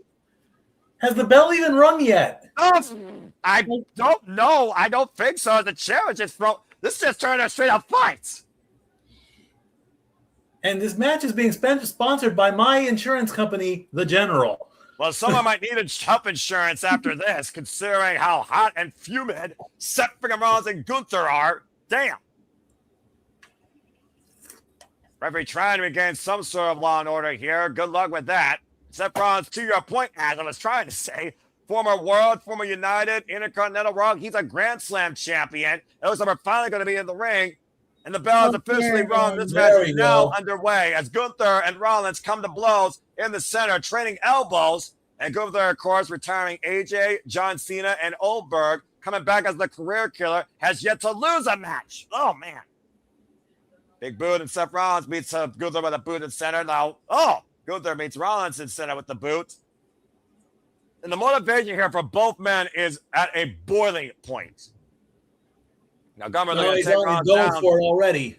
Yeah, that sleeper hold that literally has been the undoing, to your point, Ash, though, of most of Gunther's opponents right now in recent matches. Yeah, because that's how he retired all three of the people he retired with. And he also beat Dragon Lee recently on a singles match in Monday Night Raw with that move. Although, proverbially, he also rearranged his mask and concussed the man. And right now, Seth Rollins bringing Gunther down. I'm going to literally stomp his fucking head in. Shout out to Bryan Danielson. Of course, Tyra Black also has Ring of Our Roots for those that don't know. Uh-oh. It might be looking to burn it down with a curse line. Gunther wipes him out with a short-range clothesline. I did not expect this tonight and this early in the match from Seth and Gunther. Like two bats out of hell. Seth used an old play from his old playbook. Get the match going before the match starts. He did the same thing with Brock, and he ended up walking away with the title. So why not do the same thing twice? Because Gunther and Brock Lesnar are two different human beings and two different professional wrestlers, in my opinion, and one's a combat athlete. True, but if it ain't broke, don't fix it. Mm-hmm. Well, the architect, always known to have a different blueprint to success. It's been the MO of Seth freaking Rollins ever since he destroyed the Shield, joined the Authority, cashed in on the Beast, beat the King, slayed the Beast, and to your point, created the Vision. Once as a freaking visionary, literally. Get to that spine right there. And of course, Seth freaking Rollins, you also talk about him being injury prone, Ash, and the freaking list of injuries that Seth freaking Rollins has endured his WWE career alone. Yeah. Gunther, I believe, has never faced an injury in WWE. He has. They weren't as severe as all the other ones. I mean, he has been out on injury before. Very rarely, though, and that's a whole different statement right there. Very rarely, yes. Yeah, it's because Rollins has like a history of like knee injuries. Because it's like every time he goes on the top rope, I get like scared, very concerned. It was like, oh, you gotta watch yourself, Seth, because that's what happened. Because gotta keep in mind that's what took you out the first few times. Oh man, that slap to the head just took Seth freaking Rollins out there. Literally, the hands of Gunther could rearrange a man's jawline as he drives his boot down the side of the Seth Rollins' head. To your point, Ash, it was literally a leg injury that Seth Rollins faked out on, and it might have been karma for him, as we saw Crown Jewel with that high-risk move to Cody Rhodes that injured him falling. And now Seth Rollins on the apron, and Gunther looking to bring Seth Rollins back down to his level. Big forearm again. Seth Rollins actually in kind. Seth Rollins, who won last year's Saturday night main event at WrestleMania after the plan by him and Paul Heyman screwed CM Punk and Roman Reigns, who will main event WrestleMania this year for the World Championship. A man that Roman Reigns has not yet beaten via pinfall or submission. Now, Gunther right now hoisting up Seth Rollins. I sense disaster. This is going to be bad. Oh boy, the Reign General with evil intentions sitting Seth freaking Rollins literally on the top of the ring post in the front face lock, out of the corner on the inside second. Now Seth driven up to the top, going to be sent down the hard way if Gunther has his way, hoisting up the Visionary. He got out of it. It was set up too. He stuck the landing. The knee did not buckle, thank goodness. And right now Gunther might have a nasty landing on Seth Rollins, showing his strength, hoisting Gunther forward with a buckle bomb in the opposite corner. Impressive. A buckle bomb out of that.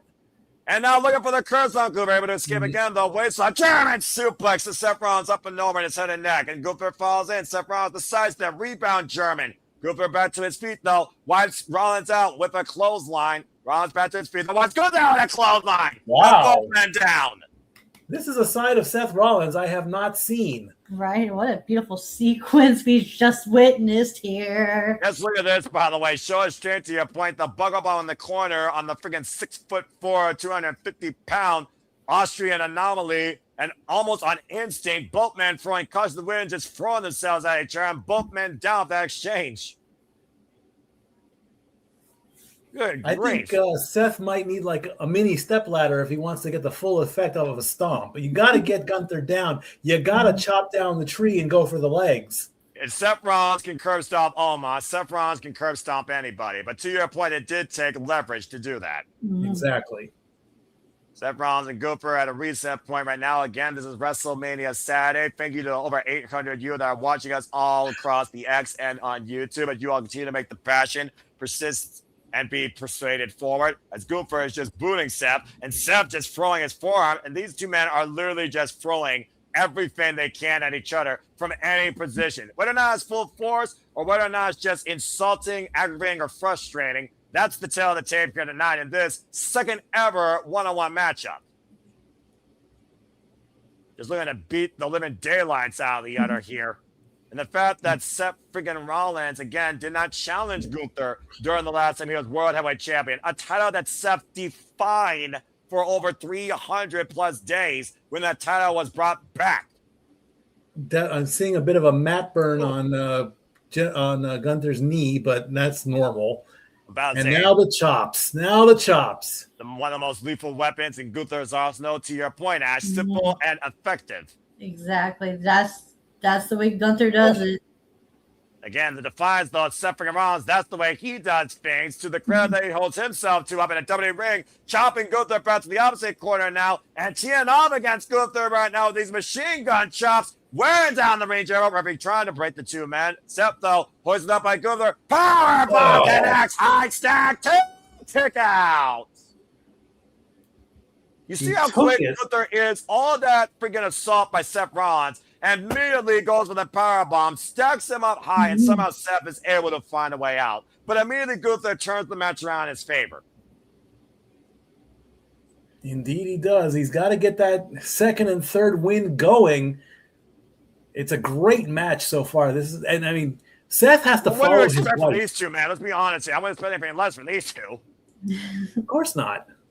This match is literally about defining the better wrestler in both Gunther and Seth freaking Rollins' head. And again, Seth is a freaking just foregone assistant to this mission statement that the ring general is looking to set. He wasn't originally planning to do this. Let's be honest here.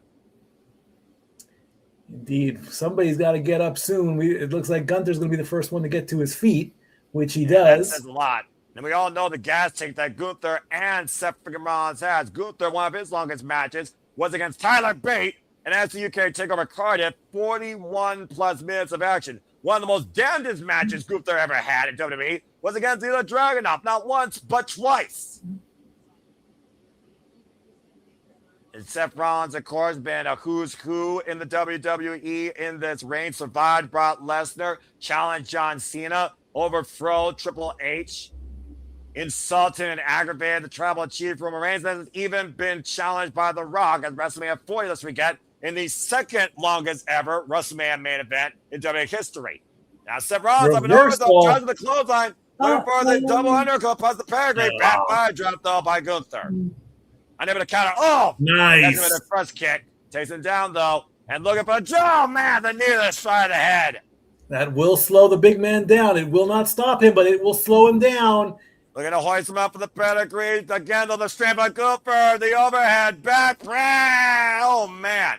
And somehow Seth able still to maintain arm control. Looking for the pedigree. Got it. Surprisingly, he got it. Oh, he's Gunther is down and in position. Guard stomp. And the counter as he burned it down. And no. Wow. Kick out at 2.5 by Gunther. Unbelievable.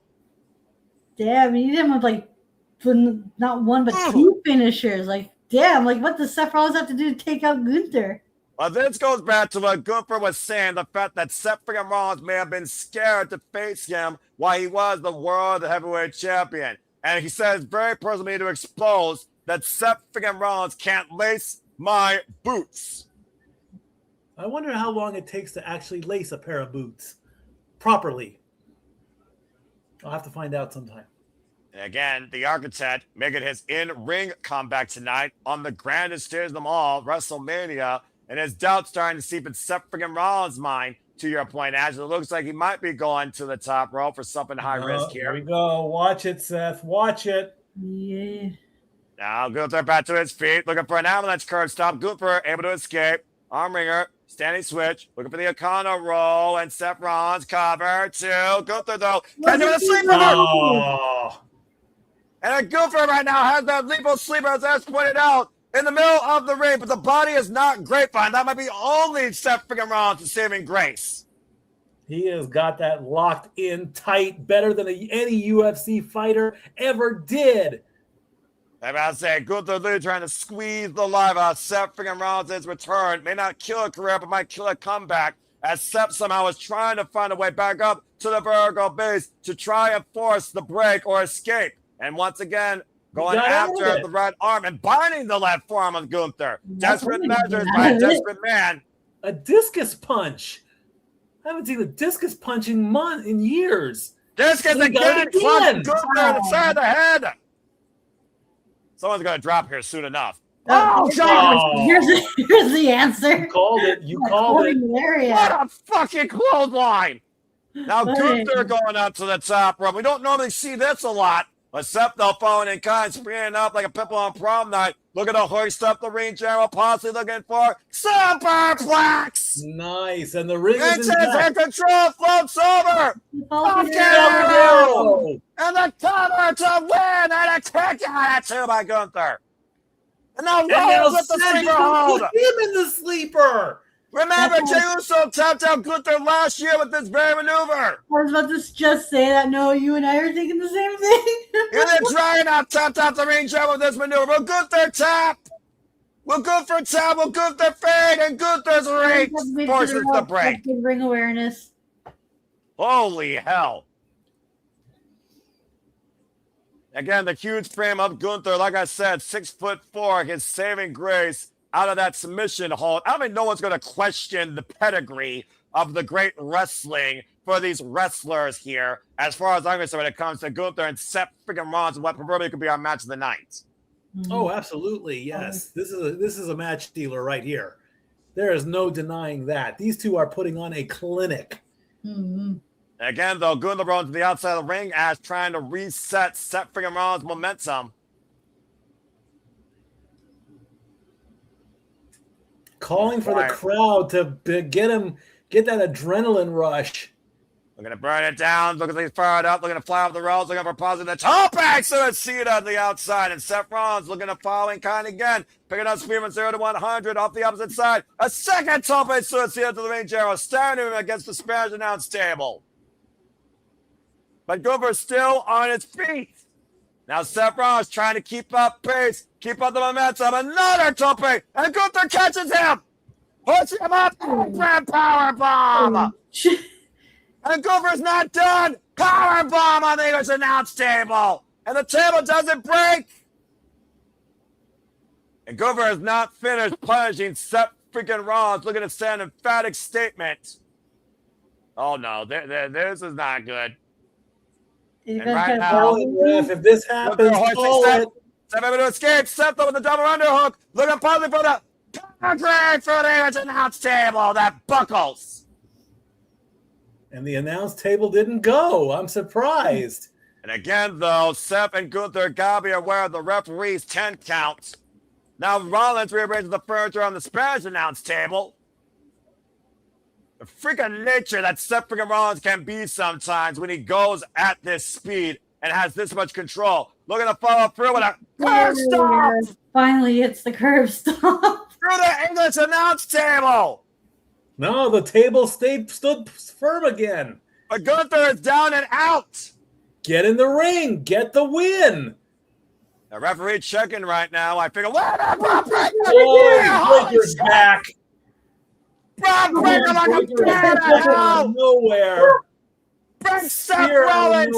26 miles an hour.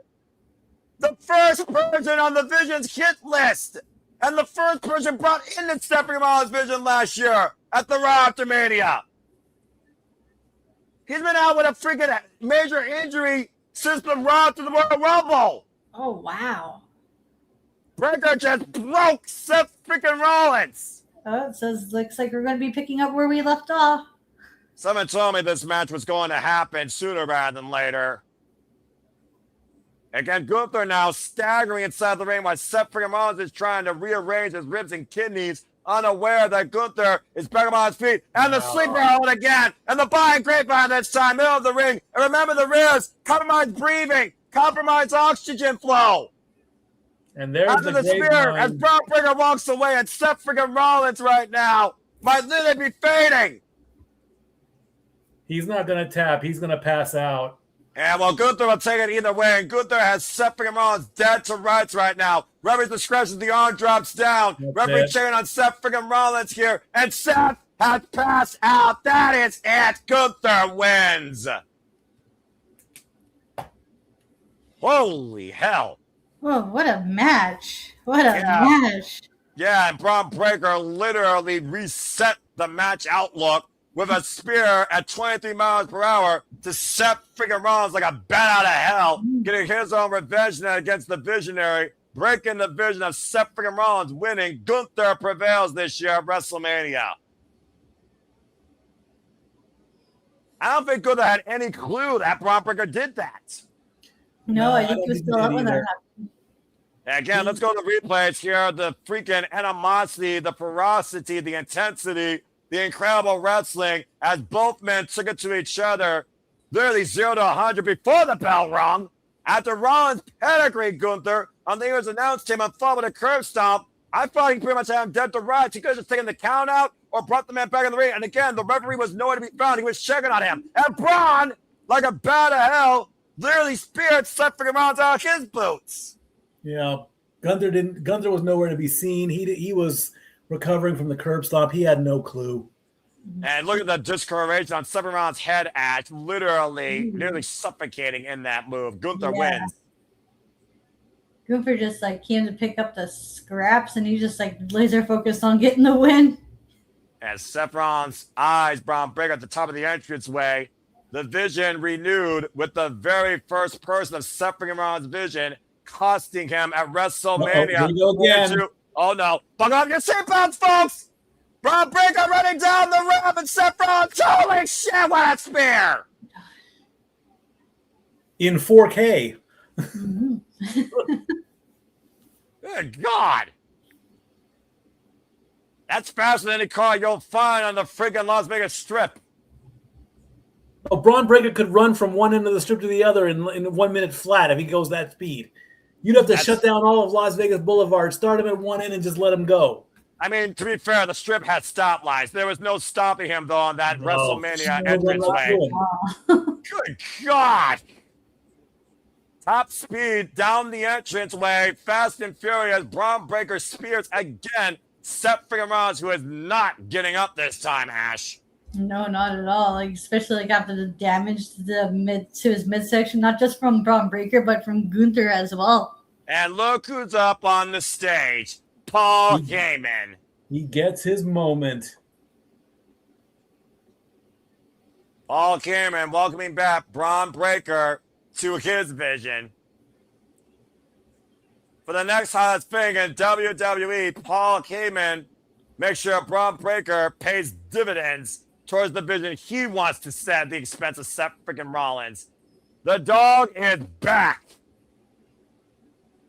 Things have gotten a whole lot worse for Seth freaking Rollins, but I'll tell you that much. And we knew this was going to happen eventually. We all knew this was going to happen eventually. Do you think Seth Rollins is going to go through the visionary gauntlet, if you will, going after Breaker, Logan Paul, Austin Theory, not particularly in that order, but like try to get his hands on everyone after being drafted? I think it's entirely possible. I mean, at the end of the day, it's a vision hit list, as we saw in that BTR. He's already cost Logan Paul. He cost Braun Breaker at the Royal Rumble. Bronson Reed's injured. No one cares about Austin Theory. And he curb stomped Paul Heyman. But Braun Breaker, he was the one that pulled the trigger in the first place.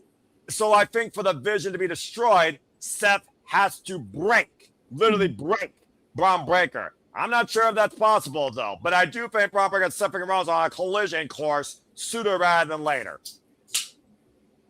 Absolutely. WrestleMania Backlash next month. And you know what? That's a very good point. Backlash, literally the backlash from this. Who knows what Seth Rollins going to do? As, of course, WrestleMania being seen around the world in Delhi, India, in Ireland, in London, Australia, Canada, Scotland, Mexico.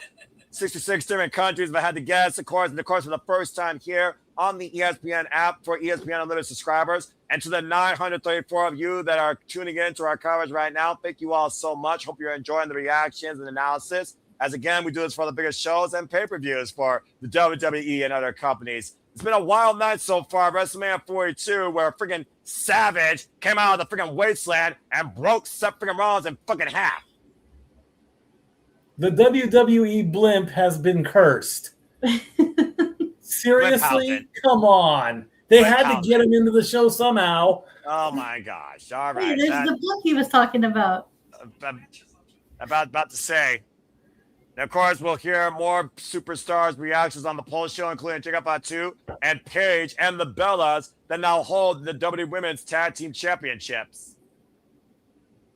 So stay tuned for that. Following the main event, stay tuned for Aaron Britt's recap following the main event. And stay tuned for our short post-show discussion following the main event as we honor the greats of the past that were, of course, introduced last night in the WWE Hall of Fame. Ash, Mikey, did either of you watch the WWE Hall of Fame or catch any highlights of it at all? No, I'm. So is this the Legacy Awards? Nick Hogan and Robin Rossworth. Oh, that's for the match cast. Hulk Hogan, Andre the Giant. Ah. Oh, my God. Look at Dennis Rodman. Oh, man. Family of Bad News Brown, actually. There's the worm. Oh, my gosh. Well, he fits the Las Vegas MO perfectly, I guess. It is so good to see Action Smash alive to claim the rightful spot in WWE Hall of Fame. Demolition for life. That's all I got to say about that. The family of Psycho Sid Vicious. I got half the brain that you do.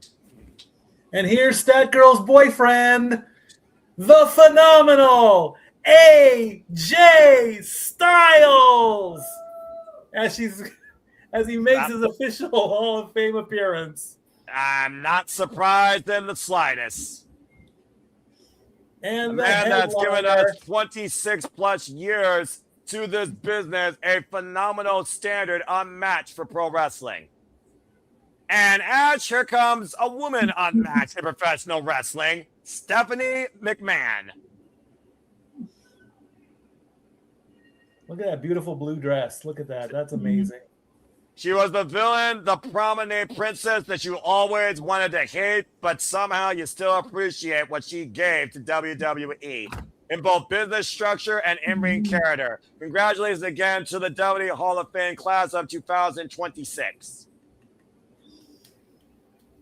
Definitely a worthwhile class to some degree, I would say, as we have another streaming service commercial break. Fuck streaming services. I did meet Andre's daughter. I did meet her.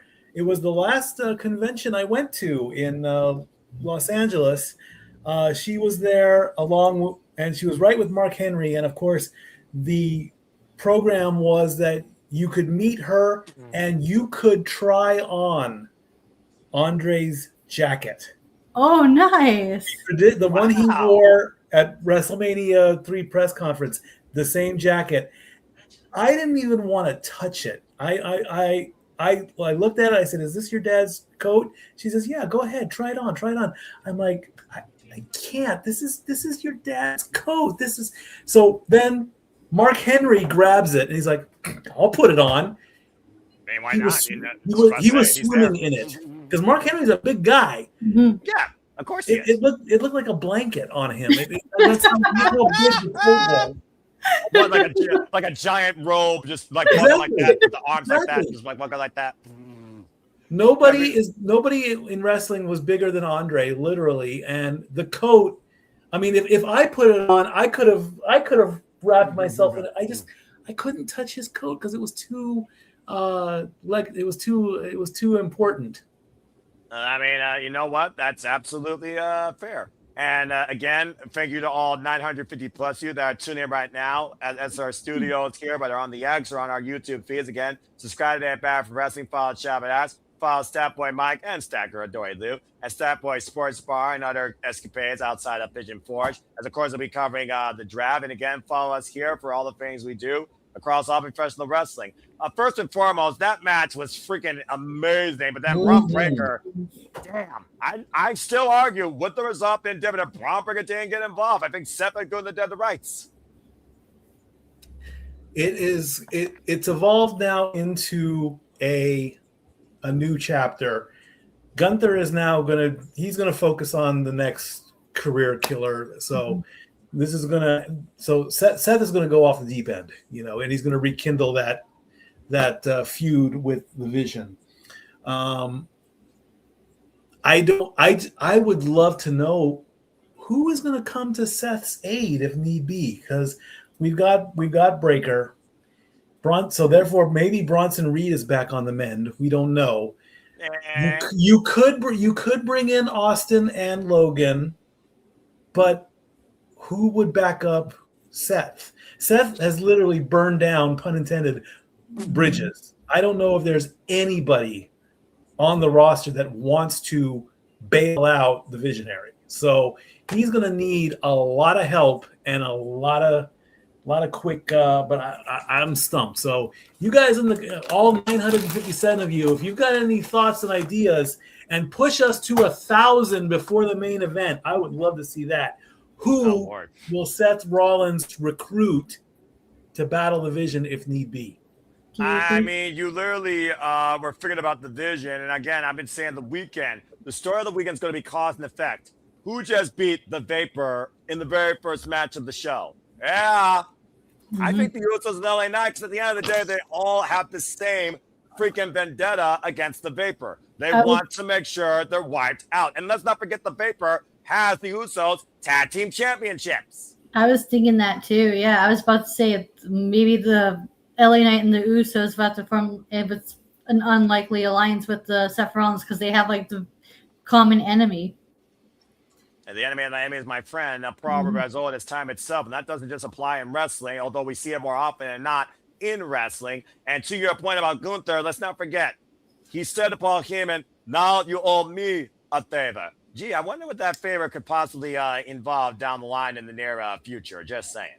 But anyway, Gunther with a WrestleMania win, his first singles win at WrestleMania ever. Because again, his last win at WrestleMania was a triple threat. His only other win at WrestleMania. That is very, very true. And as you've pointed out so far, all titles have changed hands tonight, and we only have 2 matches left, and they're both for world championships. Obviously, coming up next has to be Valkyria versus Liv Morgan for the Women's World Championship. And why the Vision, the Vapor, has its fair share of enemies, the Judgment Day has not been in a lot of many people's saving graces as well, especially for the women's division. 1 match to go, Cody. 1 match to go, and then I will open this and try it live. Well, as long as you don't smash the ball on the ground and Pat McAfee and freaking Randy Orton seize the gold here tonight. As again, we're waiting for the show to get back here because, again, fuck streaming services. But it's one of those things, though, we talk about, again, cause and effect. If Liv Morgan wins, and some would say she deserves to win, what does that mean for Stephanie, who has been here on the main roster now just a little bit under a year, to lose in her first WrestleMania, despite the fact, like AJ Lee, same statistic possibly, but she's been a mainstay here in WWE and a shot to the top quicker than Morgan ever has. SummerSlam 2026 2-day combo will take place in Minneapolis. Gee, I know the home of that for a certain person or beast. And of course, US Bank Stadium, the home of the Minnesota Vikings.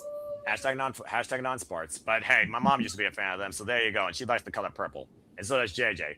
Speaking of which, shout out to JJ That's Williams. why I'm wearing purple today. There you go. See? Yeah. Of course, Ash, she's batting for Orange. And of course, she's a Blade Checker. As of course, the sky is still nice and bright over Allegiant Stadium this fine evening for Las Vegas. Of course, the host of WrestleMania 42. Stat Point Mike, red hot. Action Summit has been red hot. And let's go ahead and remind people again, the card for tomorrow. We will be back here 5 p.m. Standard Time once again for our 1 hour pre-show. Again, folks, live on ESPN, first and foremost, Oba Femi and Brock Lesnar kick things off for the entire night. That is our opener. Proclaim the real main event. That is the starting match, followed by the Intercontinental Championship ladder match live on ESPN. And of course, it will be concluded with World Heavyweight Championship, CM Punk, who wanted this his whole life since he became a wrestler in 1997, taking on the guy, the measuring stick, the franchise, your tribal chief, and arguably the biggest sports entertainer in modern history with a record-setting 11 main events now, Roman Reigns, one-on-one in the main event. All this and more coming tomorrow night, WrestleMania Sunday. And boy, what a freaking timeline CM Punk has had. A lot of people will believe and say that since WrestleMania became a 2-night event, the final match of WrestleMania is the main event. And now CM Punk gets that honor. There will be no denying that he cannot say, I main evented WrestleMania. Bottom line. Hello, Stat Girl. You might as well say Liv Morgan is about to main event WrestleMania and her proverbial mind. And cry about it if you disagree, as we're about to get a lot of trouble on our screen because it's time for Liv Morgan with Valkyria for the WWE Women's World Heavyweight Championship. Of course, you're looking at Liv Morgan and a little snippet of her new music video called Trouble. That is now her new theme that she enters with. Go ahead, Dressed for business, dressed for success, dressed for chaos tonight is WWE and Judgment Day's Liv Morgan. I think Stat Girl has something to say. Go ahead, Stat Girl. Sorry to change sports real quick, but go wild! 6-1 over the Stars. What a random positive You're welcome. What a random positive moment. Thank you for that, Stat Girl. And always love Dory Lou and her positivity. Of course, the only woman to win in women's WrestleMania predictions history, back at WrestleMania 39. And Liv Morgan looking to get a performance in and out of the ring before the bell rings. Looking to cause trouble and seize Monday Night Raw's greatest prize.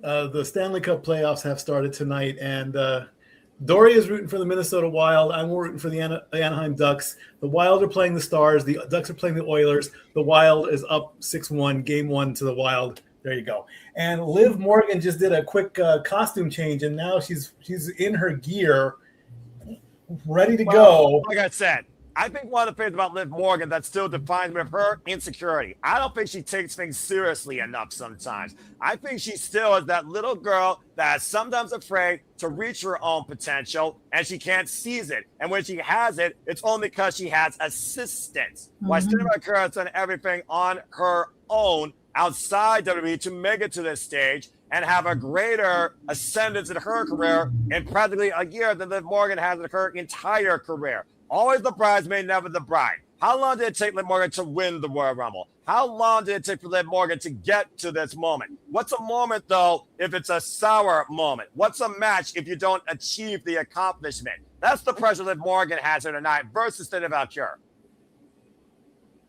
That smile's going to change real quickly here if she's going to leave with that Women's Heavyweight Championship.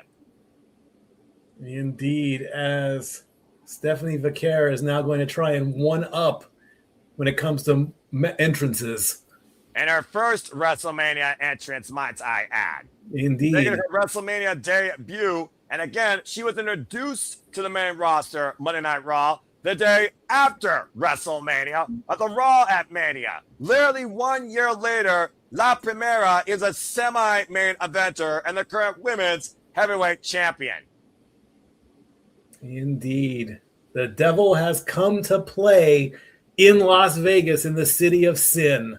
Dark Angel, actually. And of course, Ash, we have seen the rise of La Primera Vaquer since she arrived in NXT and won the NXT Women's North American Championship and, of course, the NXT Women's Championship from her forever rival, Julia.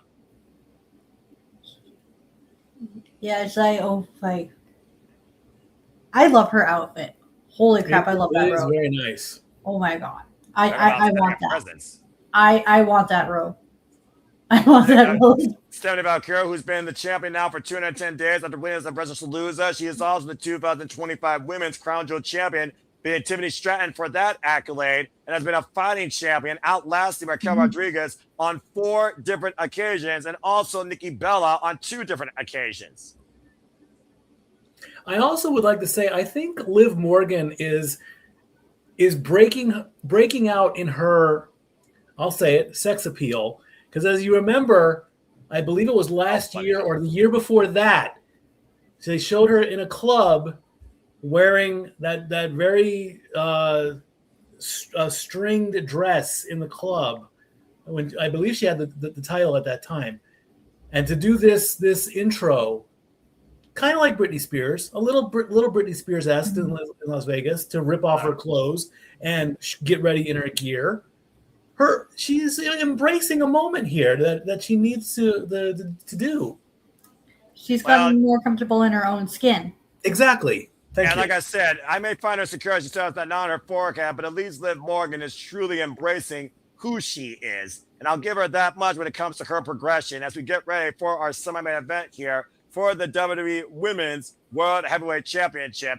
Of course, this match, Big Fight Field, will be introduced by Alicia Taylor, so we'll get some stats here going shortly. But I also want to point this out, Mike. Just because you're toxic doesn't mean you're the purest fan that WWE needs for a title. And while she held this title, it was at the expense of an injured Rhea Ripley, and Mommy beat her. We'll see if Liv Morgan can actually live in the moment that she has worked her whole WWE career to create for her.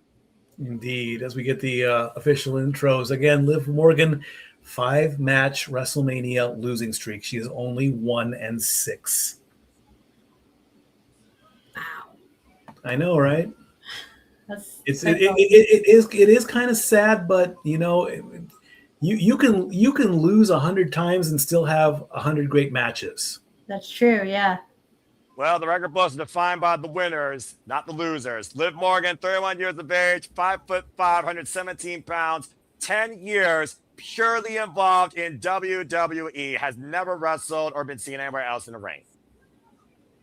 Stephanie Valkyria, defined in Chile where there was no wrestling, 33 years of age, 17 years involved in the game, trained by Villano IV and Gran Apache, La Primera Champion of Champions, and of course, literally to the day, practically 1 year involved on the main roster, current World Heavyweight Champion.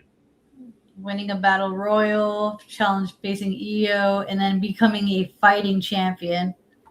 For 211 days, of course, Stephanie Valkyria is the Women's World Heavyweight Champion, a title that Liv Morgan, Becky Lynch, and Rhea Ripley has held since this title's legacy. She is the 32nd champion in this title's history. Stat Boy approved. Liv Morgan, a former 2-time holder of this belt. Her last run was 226 days. As we are officially underway for our semi-main event, and immediately, oh boy, Double A Takedown was talking about how volatile this situation has been, insulting each other's work ethic, insulting each other's families, and Stephanie Valkyria leaving that nasty knot on Liv Morgan's head, damn near concussing the young lady. And then she gets revenge by putting Stephanie through a TV. Go figure. And I'm about to say, I mean, Liv Morgan literally got blasted through that television after colliding heads with Roxanne Perez. And again, we've seen how personal and volatile this has gone in English and Espanol. Now, Stephanie on the run, though, with double knees in the corner. To your point, though, Mikey, right now, I will say this. Liv Morgan has come to the ring alone. But will that stay? Again, is Stephanie right? Can Liv do anything on her own? Why everything's been handed to her? Well, you always had anybody with you, whether it was Riot Squad, whether it was the Judgment Day. Out of the corner, cartwheel, sunset flip, power bomb! Ooh, And nice. cover stacks around high, too. Count only on La Primera. Like what you and I say about the House of Torture, even if the seeming alone, you're facing everyone. The unfortunate fact for the most annoying freaking golf cosplaying faction, that's the other longest running reality story in WWE not named The Bloodline. And again, I also want to put this out here. Stephanie Valkyria has all the confidence and all the mental of the world. When was the last time Stephanie Valkyria was actually pinned or submitted? I don't think she has been literally since she's been champion. and prior. I'll get on that right away. As Liv Morgan hits the Three Amigos. Well, we've seen how many times Dirty Dom and her channel the all-time great Eddie Guerrero. Oh, man. Big shot to the side of the head with that knee, and Liv Morgan in the control for the time being. Spin back here from our CMLL, NW Strong, AULL, and as we talked about earlier, NXT Women's and Women's North American Champion as well in her career. Looking at off the top rope with the Chilean background, runs into the boots of Stephanie, though. Now Stephanie trying to take advantage, hoisting up Liv. That drop driver. And right now, oh no, I knew this was going to happen tonight. This is too early. El Beso del Diablo. The God. kiss. Okay, well, I'm done. Driving Liv Morgan's head in the mat over again. Booker T, you fucking idiot. Can I tell you a story? This will be funny. So, I was with my dad.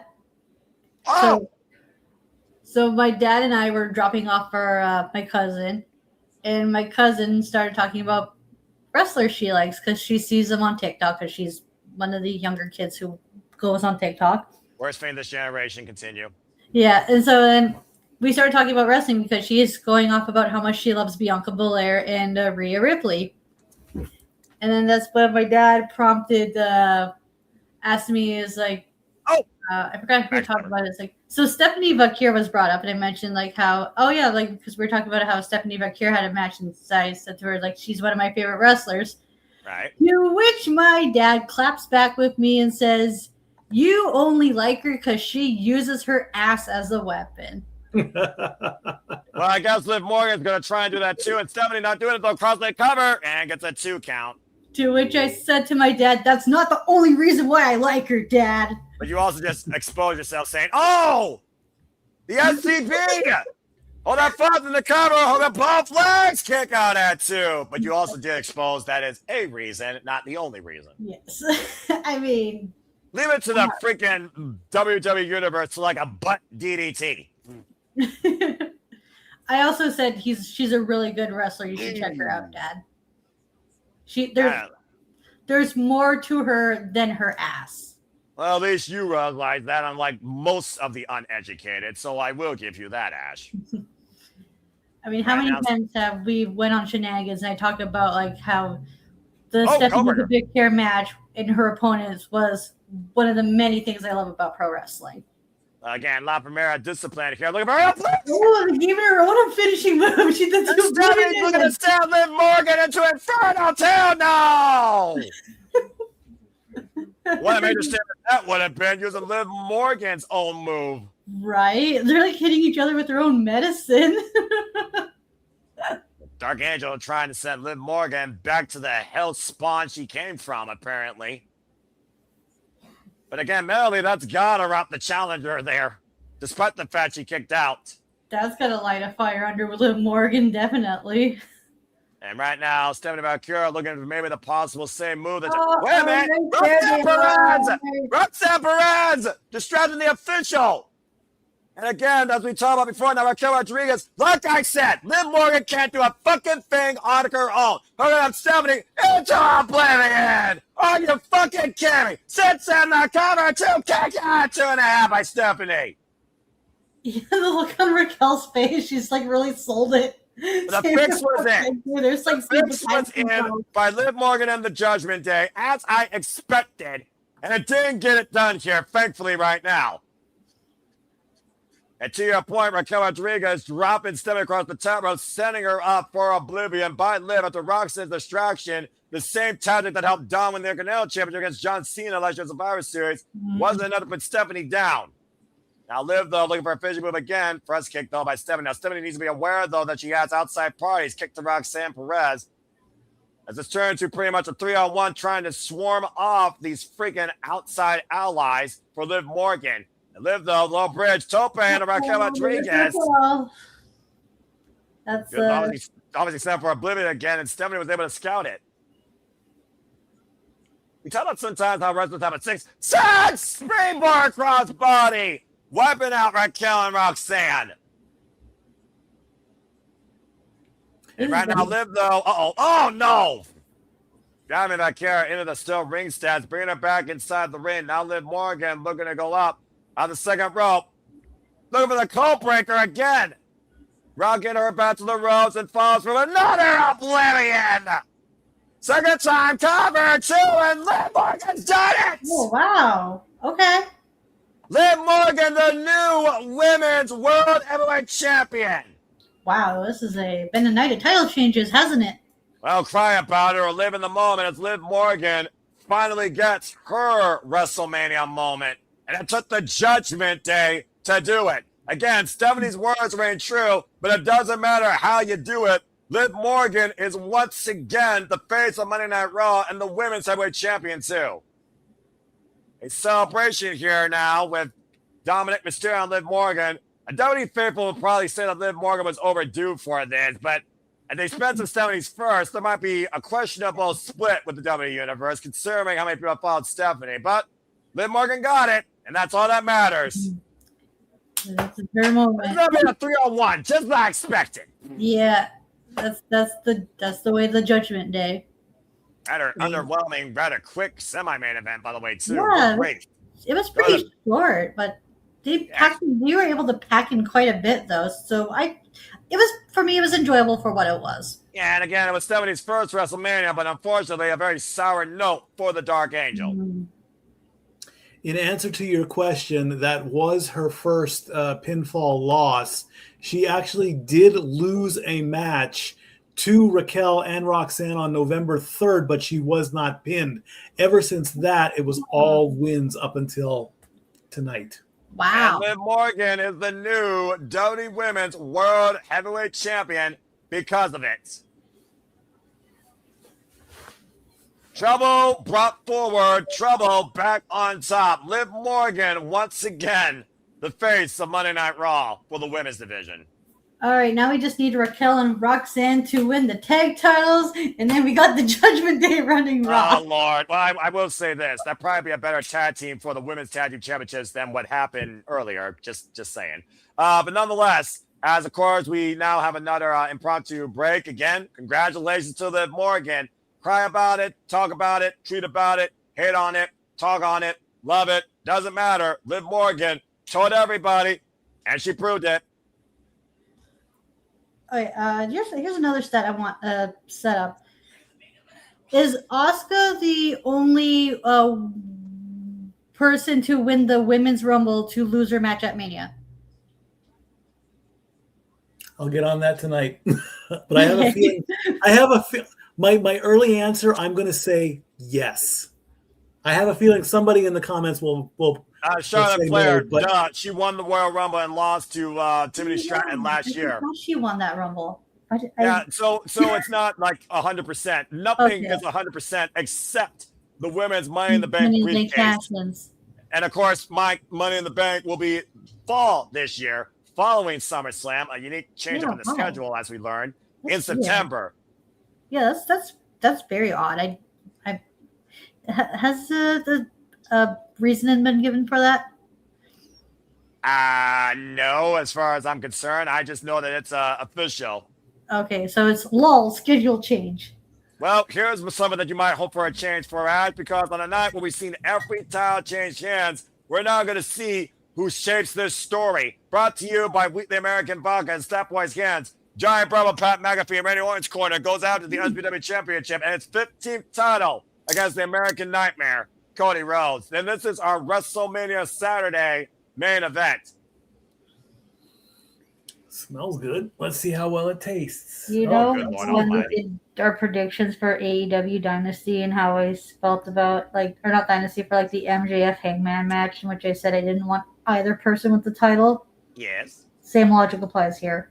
Okay, well, let's go ahead and hear from John Cena, which is somebody you can enjoy on your screen for now, Ash, because it looks like we're going to get an attendance number. All right, yeah, embellished attendance number. Let's go. I love the fact you use embellish. Well, I mean, let's be real here.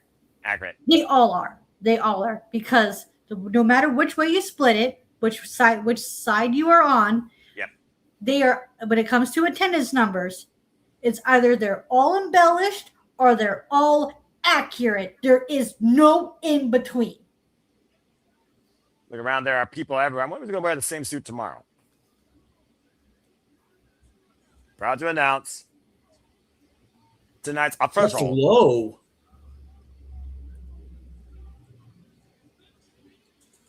$50,816 have attended WrestleMania tonight. That's not a bad number. It's more than 40,000. It's definitely Hey, look who's back! Oh,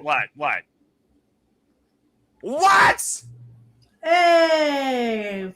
Well, I'll be damned. Oh, long time no see. Yeah, no kidding. For a woman that you literally cannot spell WrestleMania without the EST. Ew, she's looking and pretty. no braid. That's different. Her braid is gone. Oh, wow, you're right. But Bianca Belair is once again back gracing our screens at WrestleMania. Seems like she has an announcement to make of some sorts. It does certainly seem like it. Of course, we haven't seen Bianca Belair since last year at WrestleMania when Rhea Sky and her tore the house down that Sunday night for the Women's World Heavyweight Championship, and she suffered a hand injury and has been out indefinitely due to that. But the EST, who has defined WrestleMania since being part of WWE, since being the main event at 37, being the man at 38, beating Asuka at 39, she has been literally a reason why you can't spell WrestleMania without EST. Man, this show, not only was it a night of title changes, but a night of pleasant surprises as well. Paige returning, Braun Breaker showing up out of nowhere, and now Bianca? What's next? What's going to happen in the main event? The main event could leave it with a sour note here, Ash. I'm just saying. But we'll find out soon enough. But it looks like the EST, as you said, might be here to just take in the atmosphere. No, I certainly missed, in my opinion. That's for damn sure. She's got something to say. So let's see what the EST has got to say at WrestleMania. It's got to be important if she's literally here before the semi-main tonight. Either way, welcome back, Bianca Belair. Been far too long. Of course, the favorite out of Knoxville, Tennessee. Go Vols. I knew you were going to say that. Thank you. As I said, accurate.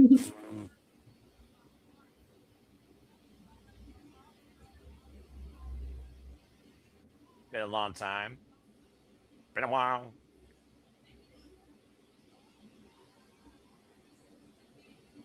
Thanking us for all the love, support, and the stress that this young lady's been going through. Good grief.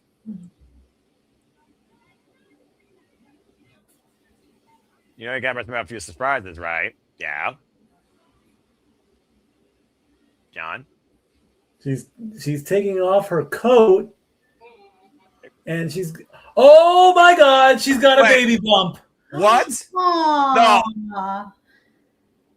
Bianca Belair is pregnant! Bianca Belair is going to have a baby. Oh my gosh. Well done. She's going to have a little EST. Bianca Belair is going to be a mommy.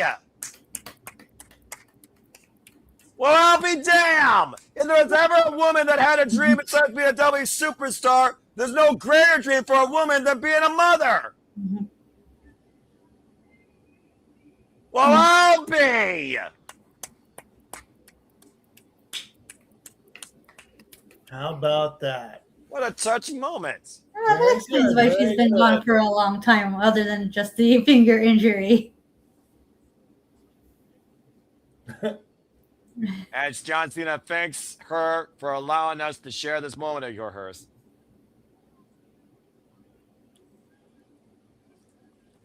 The youngest WWE superstar to come.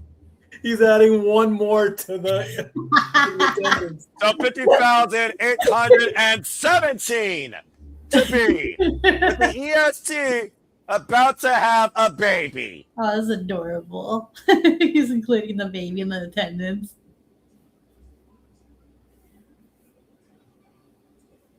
Oh, what a good set. Well, this is a good segue because I said I was gonna open it. So in a sense, Bianca, salud. This drink is for you as I try the Wheatley American Violet. Let's see how this tastes. Well, from a touching moment to what could be a bittersweet symphony in the legacy of Cody Rhodes, as indeed coming up next is our main event for Saturday Night WrestleMania Las Vegas. Cody Rhodes defends the gold and possibly coming against TKO against Giant Bravo Pat McAfee and Randy Orton. God help us if Orton wins thanks to that goober. Wow. That's good vodka. Oh, nice. And again, congratulations, as we heard, as the EST is having a baby. Bianca Belair's pregnant. That girl approved. Clearly, I figured everyone's approving. Dory Lou, Seth, Matthew. And again, a shout out to the, holy hell, what the fuck? 700, damn it. Oh, wow. 1,730 plus of you that are tuning in now to us at the Super Reliable Studios and our YouTube channels. Thank you so damn much. I hope that you are enjoying. Again, please let us comment, tell a friend. Follow SR Studios 2024 on the X today. For the do this for all the biggest shows, special PRs, and pay-per-views for all things wrestling. As we have another intermission, 4 minutes probably plus. Again, fuck streaming services. But again, thank you, Bianca Belair. Congratulations. And again, thank you so much to each and every one of you as that number continues to rise.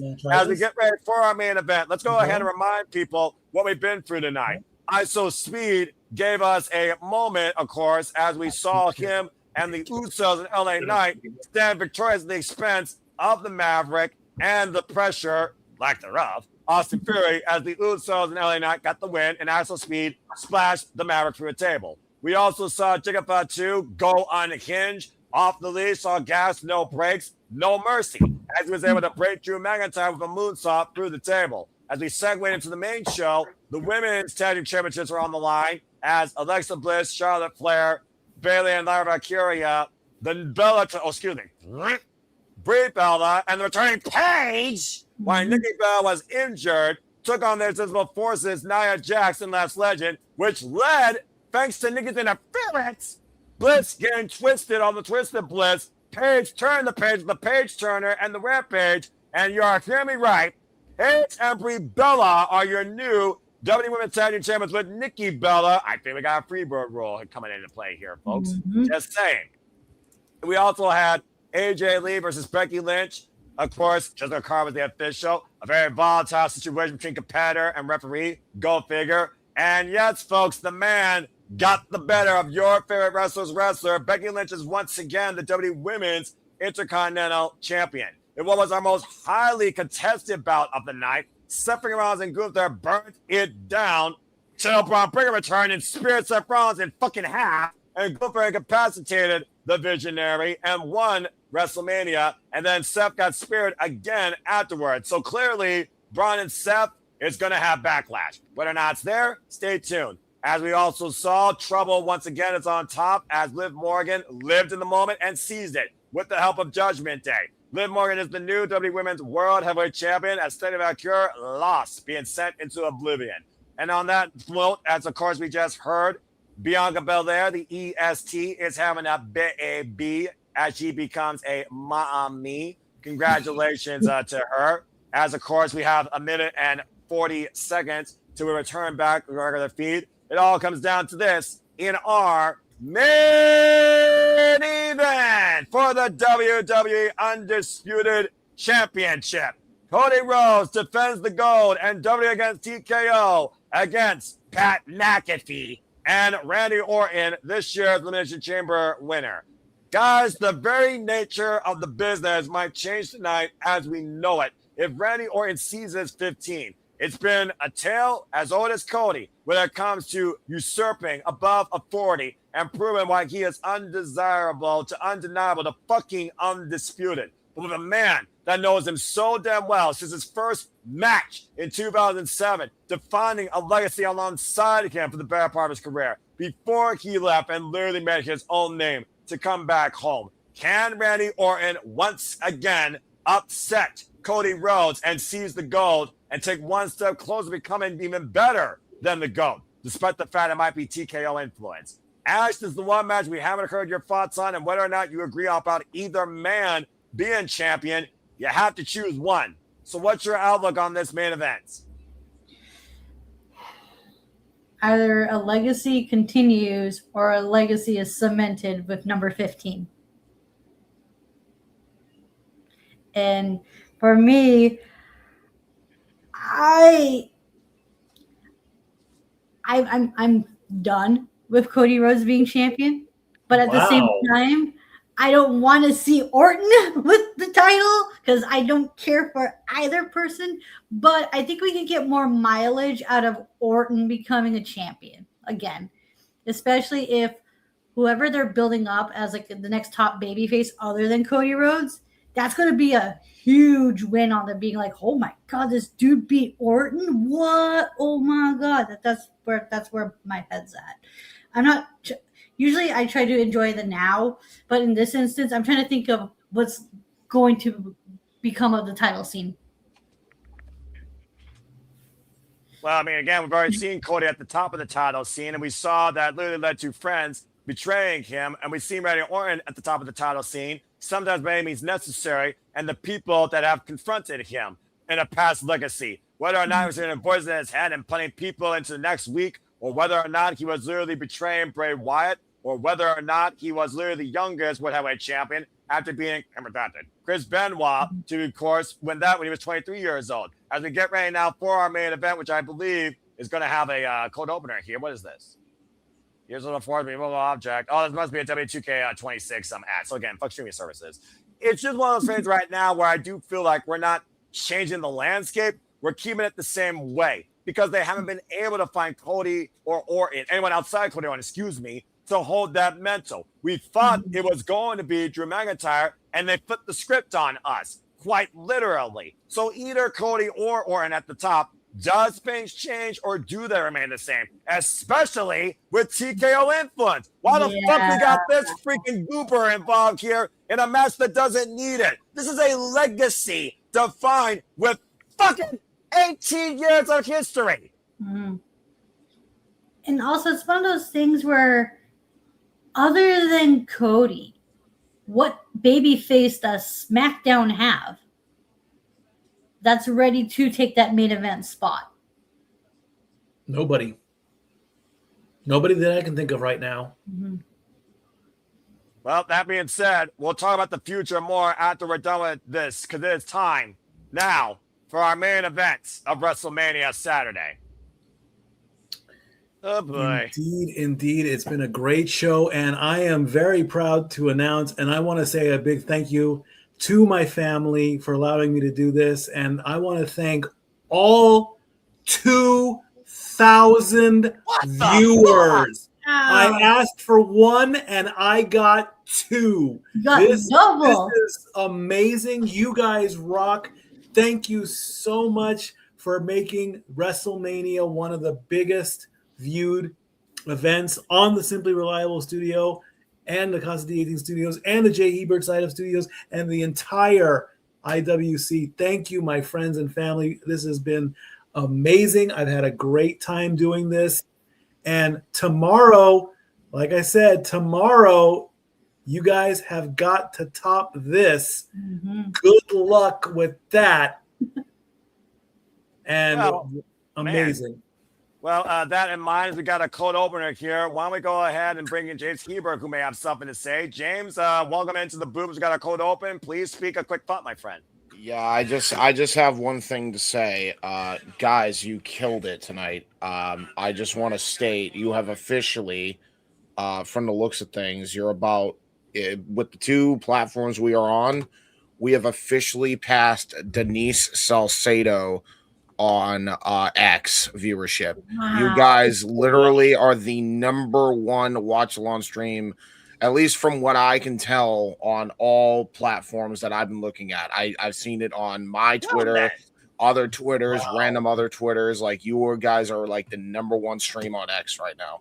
Oh, My that's God. awesome. That's Yeah. amazing. Well, thank you all so much, and shout out to everyone else that does this, because it takes a community to bring that passion forward, where we all love this, talk about it, criticize it together. But thank you for that stat, James Hebert. And again, I hope that you all continue to follow along with us, and may this encourage others to just be yourself, engage in the business with friends, create your own family, adjust your life, and enjoy wrestling as we get ready for our WrestleMania main event, where there is no love here, just adversity, in one trying to continue a story, in one, as said, trying to define a legacy as we get ready for our main event. Thank you so much for that, James. And we'll see you if you want to join us post-show. We'll have a post-show discussion, I'm sure, here following the events tonight before we get into tomorrow. So I'll tell you right now, I would, but I got a show to call literally at 11, right. and Stay I tuned, gotta folks. sleep. I gotta Yeah, at least Cheers. get You got a the power clusterfuck. nap in. Yeah, Yep, I got a get the power sleep. nap in, Yep. so that way I could at least call the clusterfuck. So Well, you have a great time with that. And thank you so much for joining us, man. I'll take you out now. Take care, my friend.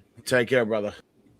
Well, again, thank you to everybody that's made it possible. Again, follow us. This is our Studio 2024. That is our mothership for, of course, everything we do here. But please feel free to subscribe to all of our YouTube outlets. Again, like I said, Pat McAfee was not needed. In my opinion, Pat McAfee's office got what it deserved. The only thing Cody didn't do was rearrange Pat McAfee's face. The fact of the matter, though, is Randy Orton, he has been the gifted boy. He has been the future. When Cody Rhodes was just literally a sidekick. He was literally just an opening guy. He was there underneath Randy Orton's tutelage. And we will see tonight if Cody surpasses arguably his teacher. And now he makes his entrance. Why does he get his own entrance? I mean, I asked myself to say, that's real good. Oh yeah. Telling the Las Vegas crowd that you're number one. Yeah. Oh, and no censorship either. We're supposed to be rated TV 14, right? So I guess ESPN, as again Pat McAfee flipping off the attendees here, and honestly flipping off the state of the business, because the point of Pat McAfee is the business right now fucking sucks, and Randy Orton is the one to save it. As Ash has her hand in her head in her hand, and I don't blame her. What's creative doing here? Because I get what they're trying to do. It's the case of right message, but wrong messenger. You do not want to what? Why all of a sudden change? Here's the thing. I'm trying to make sense. I feel with you on that, Ash. I'm sorry for cutting off, but look, I am all for freedom of speech. But right now, what Pat McAfee is doing to the crowd is wrong. It is obscene. It is offensive. Again, like I said, free speech. Okay, freedom of expression. I get it.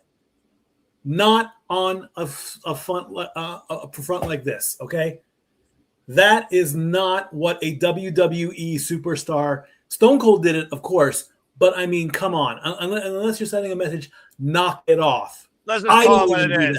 Let's just call it what it is. He is a freaking poser, wannabe, to be somebody in the WWE. If he can't be it, he wants to control it. This freaking annoying nuisance, corporate puppet, fuck corporate Cody. Pat McAfee is the biggest puppet to TKO, unless you don't know the damn man that's at the head of it is his fucking agent, and he's literally trying to reshape the business in his own proverbial image. That's what this is about at the end of the day. It's not about friendship. It's not about sportsmanship. And it damn sure isn't about proper business conduct. It's a fucking corporate puppet trying to seize the WWE as TKO sees them as their biggest money-making asset.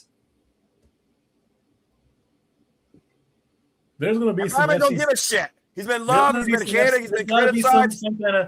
Some kind of fines or something. I don't know what. As we get a giant viper coming out to bring Randy Orton to the ring. I don't have that yet. So you might be a few seconds ahead of me, Mike. Now I see it. It's literally wrapping around the pillar. So you might be just like a couple seconds ahead, but you're fine. Okay, I'll pause it. No, you're fine now as I see it pursing out, but you're good. Anyway, it's just one of those things, though. At the end of the day, we are looking at the construct of the WWE as we know it. And we talked about Liv Morgan being toxic.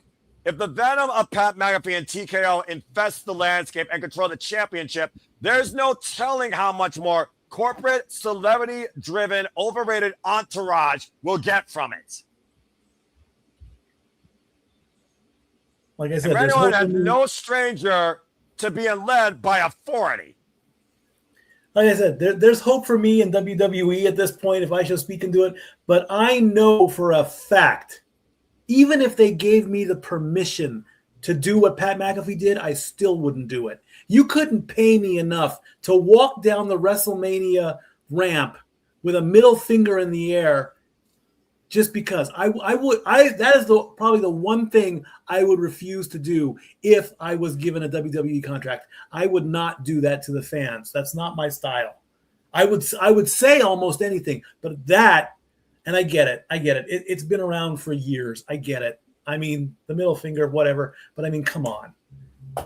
To be that blatant and that disrespectful, I mean, come on. Really? I'm about to say, when you literally are on TKO's payroll, you can do whatever the fuck you want and not be called the final boss. I'm just saying.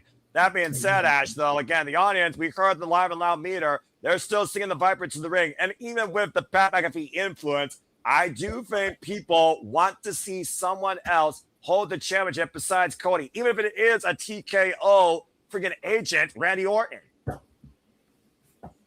I was about to say something really bad, but I don't want to do that. I don't want to put that shit in the ether because I have a tendency of joking about stuff about happening in pro wrestling, and then it actually happens. I would say it. I would say go ahead. Talk about karma. We've gone past the point of no return on this one. And by the way, on a record saying stream match, I don't want you to hold anything back. So if you're going to try and dictate the future, fuck it, go for it, because you're not going to be able to take it back. I don't know why, but for some reason I see somewhere down the line a WWE champion being held by Pat McAfee. Yeah, you heard it here first. But that being said, we might be literally minutes, buckle up, it's going to be a long one, minutes away, though, from a new WWE champion in Mr. 15 at the expense of Cody. Much like John Cena at the expense of Cody last year, got 17. Nonetheless, though, Randy Orton is also a mainstay of the WrestleMania stage. This is his 21st WrestleMania. I just want to put it on record that I don't want that to happen, but I can just see it happening with the way the TKO creative is currently at the moment. Would you think he had more credibility than David Arquette? I'd say to be. I was just going to bring that up. You took the words right out of my mouth. WCW did that all the way back in 1999. Do we really want to revisit that era that happened over 25 years ago? I don't think so. I mean, there are worse people in the world to be WWE champion than Pat McAfee right now. I mean, what would he do with it besides put it on his desk? Hey, your guess is as good as mine on that one. And about to say, Nathan's not up. James came back in. I have another stat, and this is going to blow your guys' mind. I have it on good authority to tell you. What? The SRS 2024 account has officially surpassed Denise Salcedo in viewership. 1.7K. I can't believe it. We are actually the number one stream with just one account. Oh, nice. Yeah. Like I haven't seen anybody else do it except her and us. Wow. We are number one. Denise Salcedo, because she is such seriously. Such like that's business. That's more of an accomplishment for us because we respect the hell out of Denise. I just wanted to come in here and state that. So well, thank you for that unique job. And again, please show love to everyone that's doing this, folks, as much as you've shown love to us. And I'm sure Stepway Mike's liver is not loving him right now, as he already indulged in the American vodka that this match. Oh my God, have you, Stepway?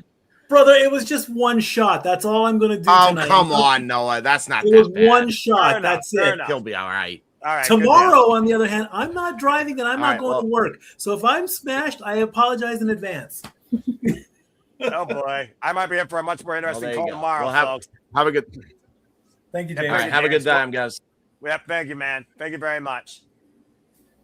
Well, again, as we wait for Cody Rhodes to come in here, again, the level of confidence that Randy Orton must have going into this has to be skyrocketed now, face to Pat McAfee, and TKO's backing up. At the end of the day, TKO is backing up the Viper, not Cody Rhodes. Why would they even announce that? Or why would they even, I mean, I get that we're in an era now where we do pull back the curtain and we do show some things, but that I think is maybe one stat that should not be revealed. It's one of those things also where I figure about Randy Orton and what he would do for this championship.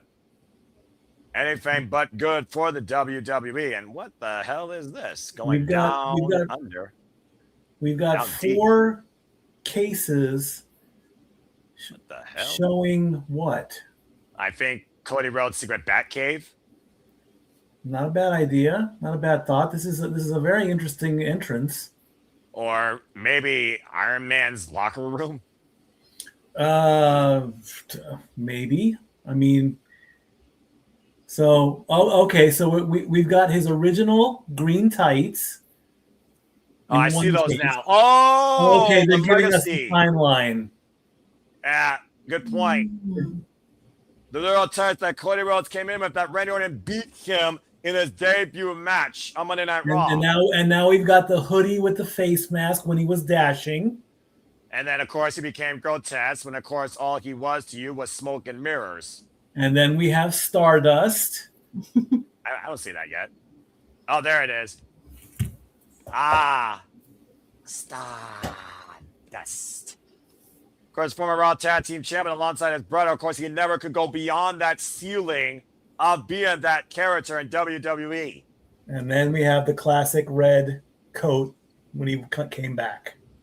WrestleMania 38, when Cody Rhodes came home and the American Nightmare went to achieve the American Dream. And in the middle, we're going to get... No idea. Well, I mean, we all know Cody Rhodes is a freaking hero, hero fan, that's for sure. I'm not sure what hero you base this off of. Whoa, look at that. What? Rising up in the... Whoa! Well, I will say this. Cody Rhodes is sure going to leave one hell of an impression here tonight. Whether or not he's your Iron Man or he's literally your Doomsday might literally come down to who leaves with the undisputed WWE Championship. A gold-plated jacket with the mask. Beautiful. Well crafted. I would love... Put that on WWE auction, as wrestling has only one royal family. More than one royal family, Mikey, and this royal family might literally be removed from Randy Orton's legacy if Cody Rhodes loses tonight at the main event of WrestleMania Saturday. But to your point, the American Nightmare, Cody Rhodes, who is now going into, get this, folks, his 5th WrestleMania in a row, and once again in the main event for the 4th time in a row, going in as champion, now a 3-time undisputed WWE champion. Lights go up, I'm home. Whoa. Photo! Okay, now we got that out of the way. Exactly. Ash, your silence speaks volumes despite your disdain for QB1 center stage. You arguably could talk about Cody Rhodes being the hero that WWE needs tonight against TKO. Yeah, a case for that can be made because it's like, who would we rather have as champion, Cody or Orton? Like, you're picking the lesser of two evils here, unless you're a Cody Rhodes fan or an Orton fan, which all power to you guys. All power to you guys. 2 different dynasties, in your point. Yes. Match number 12 at WrestleMania for Cody Rhodes. Unfortunately, I don't like to say the record. Go for it. 3-8. Yeesh. Randy, of course, match number 21, 9-11. So both of them do have losing records at WrestleMania, but it's the quality of the match, I believe. I think it is the quality of the match, not the number of the losses. That is my... Yeah. The quality of the run is what defined Roman Reigns. Quantity, though, for Cody Rhodes here might define how long he gets to be on top of WWE. How much more does Cody Rhodes have left? Cody Rhodes once said that he wanted to stop when he was 50 as he hugs Liberty and Brandy, who are at ringside, his daughter and his wife. That's really been the biggest inspirations for the American Nightmare. That's living the American dream. He does have 2 children. I would love to see the other baby too, but I guess. Well, we also got 2 Canadians here at the Cinema Studios, and it looks like Nick wants to come in and say something real quick. So Nick, go ahead and say something. You're right. Sometimes it's not about quantity, it's about quality. But we have been delivering. I got you guys legit on my tablet while I'm watching. We have been delivering quality tonight, and the numbers speak for itself. I think we're at like 2K plus between both channels. You guys are fucking hitting it on all levels. People that are watching on Twitter before this fucking main event gets on, like, subscribe, retweet, do what you gotta do. Follow us because we are, I keep saying it, and I'm going to say it again until I'm blue in the face. The Simply Reliable Studios is making fucking waves in 2026. So let's fucking go. Follow, subscribe, retweet, and show some love. And I love you guys. Okay, goodbye. Thank you, Nick. All right. Thank you so much for that re-endorsement, Nick. As this match, this night, this entire time is brought to you by everyone that's a fan of professional wrestling and everyone that's been a follower here at the Simple Hour Studios in what's been our rising chance since building our own kingdom across the internet spaces, up against the likes of Denise Salcedo and other great platforms. As we go down to Alicia Taylor for our main event introductions here. Again, folks, this is the main event of WrestleMania Saturday for the Undisputed WWE Championship. Cody Rhodes, Randy Orton. Only one man will leave with the gold. Only one man will define their legacy and continue their story. Referee for this contest is also Charles Robinson. The legacy of that man. Oh yeah, Lil Nate. Big fight, Phil! Oh boy. Johnny Bravo wannabe. You said it best, Noah. Come on. Oh, Lord. So apparently he's trying to be Paul Heyman.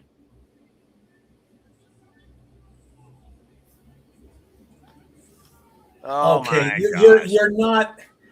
you are not Rick Rude. Knock it off. I mean, he is a bit narcissistic, though. I will say that. Anyway, that being said, Randy Orton, folks, is 46 years of age, 6'4", 275 pounds. He has literally been born and bred in this business and WWE alone in action for 27 years. Second generational talent, of course, father Bob Orton, trained by Danny Davis, Doug Basham, and Nick Dinsmore, a former Royal Rumble winner, a former undisputed WWE World Heavyweight Champion, 10-time WWE Champion, and of course the other 4, as you heard, are the World Heavyweight, former Raw, and of course former SmackDown and United States Champion, the standout, the Viper, the Apex Predator, your challenger, Randy Orton. And of course this year's Elimination Chamber winner to earn this opportunity. Going into Professional League, his 2,489th match tonight. Oh, dang, that's a stat I didn't even get. Thank you. And, of course, the opponent, the champion, Alicia Taylor doing it justice. 40 years of age, involved 19 years in the game. The son of a plumber, the American Dream, the American Nightmare. Cody Rhodes, your undisputed, now 3-time WWE champion, trained by Al Snow, Ray Lloyd, and Bruno Sase, going into his 2,146th match tonight on record, according to the Cage match. And of course, is a former United States, Raw, AEW, TNT, IWGP, and WA World, WCCW, and of course, as I said earlier, Ring of Honor World Champion, a man that has been all over the world to find his way back home to build his kingdom. Oh, come on. Stop that McAfee, you freaking son of a bitch. Bringing Cody Rhodes there with the mic and letting a cheap shot there and going. And Randy Orton taking full advantage here before the bell rings. Like I said, the fix is in. This is corporate entourage here. And Cody putting away McAfee out of his sunglasses here, sending Randy Orton to the outside, showed it first into the ring post. Yeah, get him, Cody. Send him back to ESPN. Crossroads to that freaking idiot. Now go limb your way back to your studio. Exactly. And now that we got the freaking ass clown out of the way for now. No, he's going to hurt him some more. He's going to put a hurting on him. Yeah, you know what? Fuck it. I don't blame him. Break his back. Let's make sure he doesn't show up again. Okay, we don't need him at Backlash. Cody Rhodes rearranging the furniture and wiping away the English announce table here. At the end of the day, Cody Rhodes knows what he's up against. He literally told everyone that represents Pat McAfee to fuck themselves. Kiss his ass. He doesn't give a damn about McAfee in the higher office. What he gives a damn about is Jelly Roll. Jelly Roll. Jelly Roll also supported Cody. And wait a minute, what is Jelly? Oh, let Jelly Roll do it. Announce table. No way. How about a jelly splash? If you and Jelly Roll drops the elbow through Pat McAfee. There you go. That's Send Pat McAfee right to hell.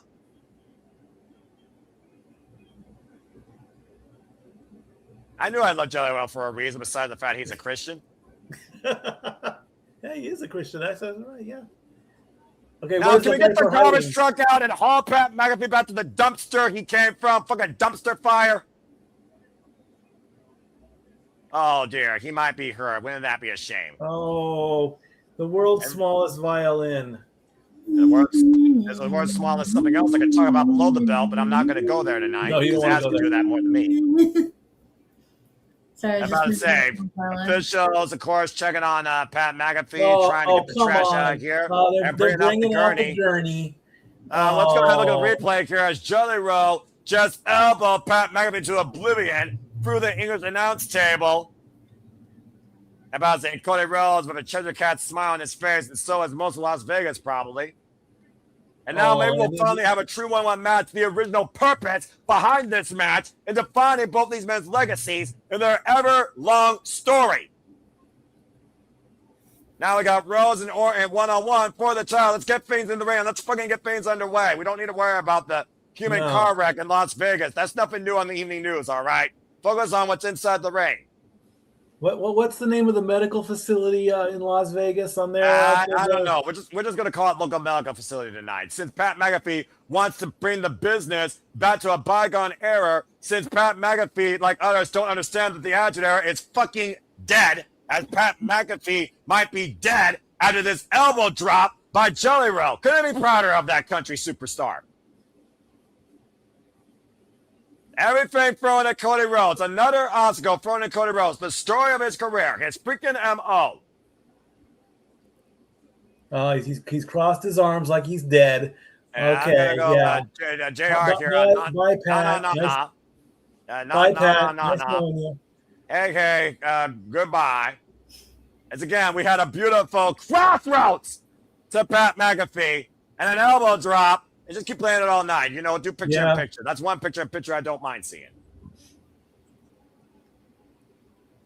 Well, hopefully this means that Pat McAfee will be removed from the building, let alone go into an infirmary. He's letting everybody know he's okay. Yeah, now. Oh, see, there you go again. Again, no one gives a shit about that guy. McAfee, once again, defiant. And now Cody Rhodes and Randy Orton will finally get the one-on-one match that Cody was hoping for. And Randy Orton now realizes that. As Randy Orton is marching towards V15. He's going to be on his show Monday morning in a neck brace and an arm sling and a cast and a crutch. And finally the bell rings. Look, you can get Microsoft sound like Stephen Hawking to speak for him, all right? I don't give a shit. Let's go ahead and focus on this, shall we? Good reference. I like the way you think. Cody Rhodes, Randy Orton. Here we go for the undisputed WWE Championship. As long as the Marquis says that, I'm going to keep saying it, whether JJ likes it or not. And he's not here, so I don't give a damn what he thinks. I can't agree with that one. He is your brother. Whatever. Continental tie-up here between these two men. To think that these two men, Ash, have shared 152 matches in some capacity together. And that's just been not just teaming, but singles as well, right? That's every form of match possible. Royal Rumble, singles, tags, triple threats, multi-persons, career on the line, war games, no disqualifications, street fights, you name it. Cody and Orton have done it or shared in it.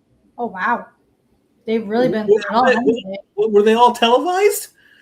No, you got to remember here in WWE, they actually did have at one point a house show circuit, and a lot of their growth was defined on the literal internal WWE house show tour. So no, Gotcha. I'll tie up here. Of course, every match literally defines a wrestler, either makes them stronger or shows proverbially how weak they might be. Randy Orton and Cody Rhodes tied up right now because the last time these two men faced each other was literally over a King of the Ring, and we all saw Cody won that night. Yes, he did. Again, we talked about, the legacy, the relationship, Cody Rhodes, Ted DiBiase Jr., and, of course, how that fallout happened at WrestleMania 26. Shoulder block by the Viper takes Cody down. Randy being also, since Randy Orton came back from that back injury, he's become stronger and more dangerous than ever, actually. He's had a hell of a return, and to think Randy Orton never left. Cody had to leave WWE to figure himself out. Yes, he did. And it's still the butt of a lot of jokes. A lot of people will let Cody know, oh, you left. He came back and look what he did. Yeah, but to be fair, you gotta remember that. People like Randy Orton, people like Roman Reigns, people like Seth freaking Rollins, they never left and they continued their way for WWE. Pop-up uppercut there by Cody Rhodes, rocking Randy Orton, and ducks underneath the clothesline, right up the ropes. Watch out! Punch slam like the Viper by Cody! Got him with his own move. Very smart. We talked about, again, the tutelage that the Viper has been instrumental in Cody Rhodes' career, Ash. Mm-hmm. The student has taught the teacher in something. Randy Orton literally christened the future by evolution off the rope with a disaster kick on the waist lock and now the headlock. Oh, man, backbreaker. And Randy came up a little bit gingerly, though, on that left ankle there, and you hear him literally saying, damn, as he might have tweaked something. He might have hurt himself. Here's tweaked something in his lower back. Well, let's also forget, Ash, what he also learned from was the dirtiest player in the game, the 16-time WWE champion, 21-time world champion overall, the Nature Boy, Ric Flair. And again, right now, trapping Cody Rhodes in this side headlock here. As Cody said it, it's as simple as this. It's a story of two of the best professional wrestlers with over 18 years of legacy, culminating at WrestleMania 42 for the richest prize in WWE. Now Cody hoisting up Orton and taking him down. And again, Randy, the grimace and the frustration on the Viper, seeing how that happened. Of course, Randy coming back from that back injury, pun intended. Odd that he took a swing on the way down, like something might have really happened there. That was, and I have a feeling he was over by his wife. I think I saw his wife. But get to the midsection, and Randy Orton is not going to try and show Cody Rhodes any signs of injury or weakness, especially for the WWE Championship tonight. And again, the Viper has not been able to get out of the gates since Pat McAfee's been removed from the equation. And Cody catching him, though, with a stiff kick to the shoulder. And right now, hoisting forward, Cody Rhodes driving Randy Orton into the corner. As Stephanie said, Cody, you can't beat this Randy Orton unless you literally can outsmart this Orton or become more diabolical than him. And Cody Rhodes has literally shown no signs of remorse or possible awareness of maybe feeling bad for Randy Orton. He's not showing any sympathy. He is here to literally leave as champion. More than ever, I would say he's dedicated to this. He has dedicated this match to his daughters. His daughters' names are on his boots, Liberty and Leilani. That's beautiful. Again, right now, single leg crab being applied here, hoisting up Randy Orton. Again, attacking in the small of the spine. Yeah, just targeting that injury. Go with what you know. It's a dirty move, but it's a smart move. Well, I mean, it's not the first time we've seen that back literally affect the Viper since he's come back. Let's not forget, against Gunther, there was conspiracy when Gunther won, of course, King of the Ring that night with Randy Orton due to the lingering injuries of his back in that pinfall. So for all we know, that back still might literally have been exaggerated since that point. Right now, Randy Orton in the corner. You were saying, Ash? That's a good point. Hard Irish whip into the opposite corner, and again, back first goes Randy Orton. Randy Orton's been looking like anything but a predator so far in this match. More so been looking like the prey. You never know when a Viper's going to strike, just when you think you've got it beat. And I'm not saying it's going to happen, but a Viper will strike at a moment's notice. So Cody has got to keep pushing right now. That's a fair point. I'll give you that. Now, Cody literally gone into the bathroom with Lyra Press, gets a 2 count. And again, Cody literally says, I don't know how to be a bad guy. I don't know if I can be a bad guy. I got my dream job. I got 2 kids. I'm on top of the world. I got the championship. You've all supported me in my journey on this story since day one when I went from undesirable to undeniable to fucking undisputed. It was because of you that I beat Roman Reigns for the title at WrestleMania 40. And Cody Rhodes wants to prove why he is once again the undisputed WWE champion, and this time doesn't want to be at the expense of celebrities or someone that was part of his legacy. Indeed. Point of the elbow to the side of the temple of Cody Rhodes, the Irish whip. Now Cody and Orton exchanging up in the corner. Orton and Cody able to follow through. Schoolboy roll up. Cover. Gets a 2 count. And kick in the midsection. And again, Orton rebound off the ropes, and Cody again attacking that back. Man, he's having trouble just standing up without the ropes. Can't even stand. He just dropped to one knee. Ooh, that's not good. Well, again, you can't show weakness here. At the end of the day, it's not about who you're with. It's about what you're doing. Cody Rhodes has one job here. That's leave as champion. Cover now of the suplex. Gets a 2 count. If you do remember when Orton was training with Ice Show Speed, they worked on the cell. I don't want to pull back the curtain too much, but maybe we don't know. We don't. That's the beauty of professional wrestling right now. You don't know what's real. You don't know what's fake. And Cody's going to go up to the top, and he's going to do something big. At the end of the day, Mikey, this isn't ballet. This is actual athletes physically contacting one another to a degree. Now Cody Rhodes to the top rope, and and Orton taking out the base of Cody right in the Liberties. This could be the opening Orton needs to capitalize. And well, we all know. Yeah, we all know, Ash, how calculated WWE's apex predator is. He's called that for a reason. A class of his own, despite the fact he is the last of his class. If you look at the WWE landscape, still active in WWE. And now Randy Orton teeing off against Cody here. I guess Brock Lesnar tunnelling was also a part of that. But again, the jury is out what happens after tomorrow, let alone after SummerSlam. Yeah. And again, we'll talk more about that after our the night concludes on our little post-show recap and discussion, folks. Stay tuned. And also stay tuned to Aaron Ripp for his live recap at No DQ and his review as Orton looking for Harvest Mill Superplex. Who do you think that took? Who did the Superplex? Was that Orton? Well, look at Orton literally screaming to the heavens and grimacing as he delivered it. Okay, I was about to say, who did that hurt more, himself or his opponent? Bottom line, that was a very Pyrrhic move, and I don't know if Randy Orton's going to regret it as this match keeps getting deeper and deeper. But at least right now, Randy Orton has found some sort of stability. Now taking Cody Rhodes down with a short-range clothesline, and again, takes down the champion, ducks underneath, and watch God, there's that power slam. There it is. He's on his comeback now. And Randy Orton might be feeling it or hearing those voices in his head. That's not Pat McAfee. Thank Christ. And right now, blocking out the pain, putting Cody Rhodes in a very familiar position. Well said. Ash! As he hits the draping DDT, but immediately grabs the small of his spine following.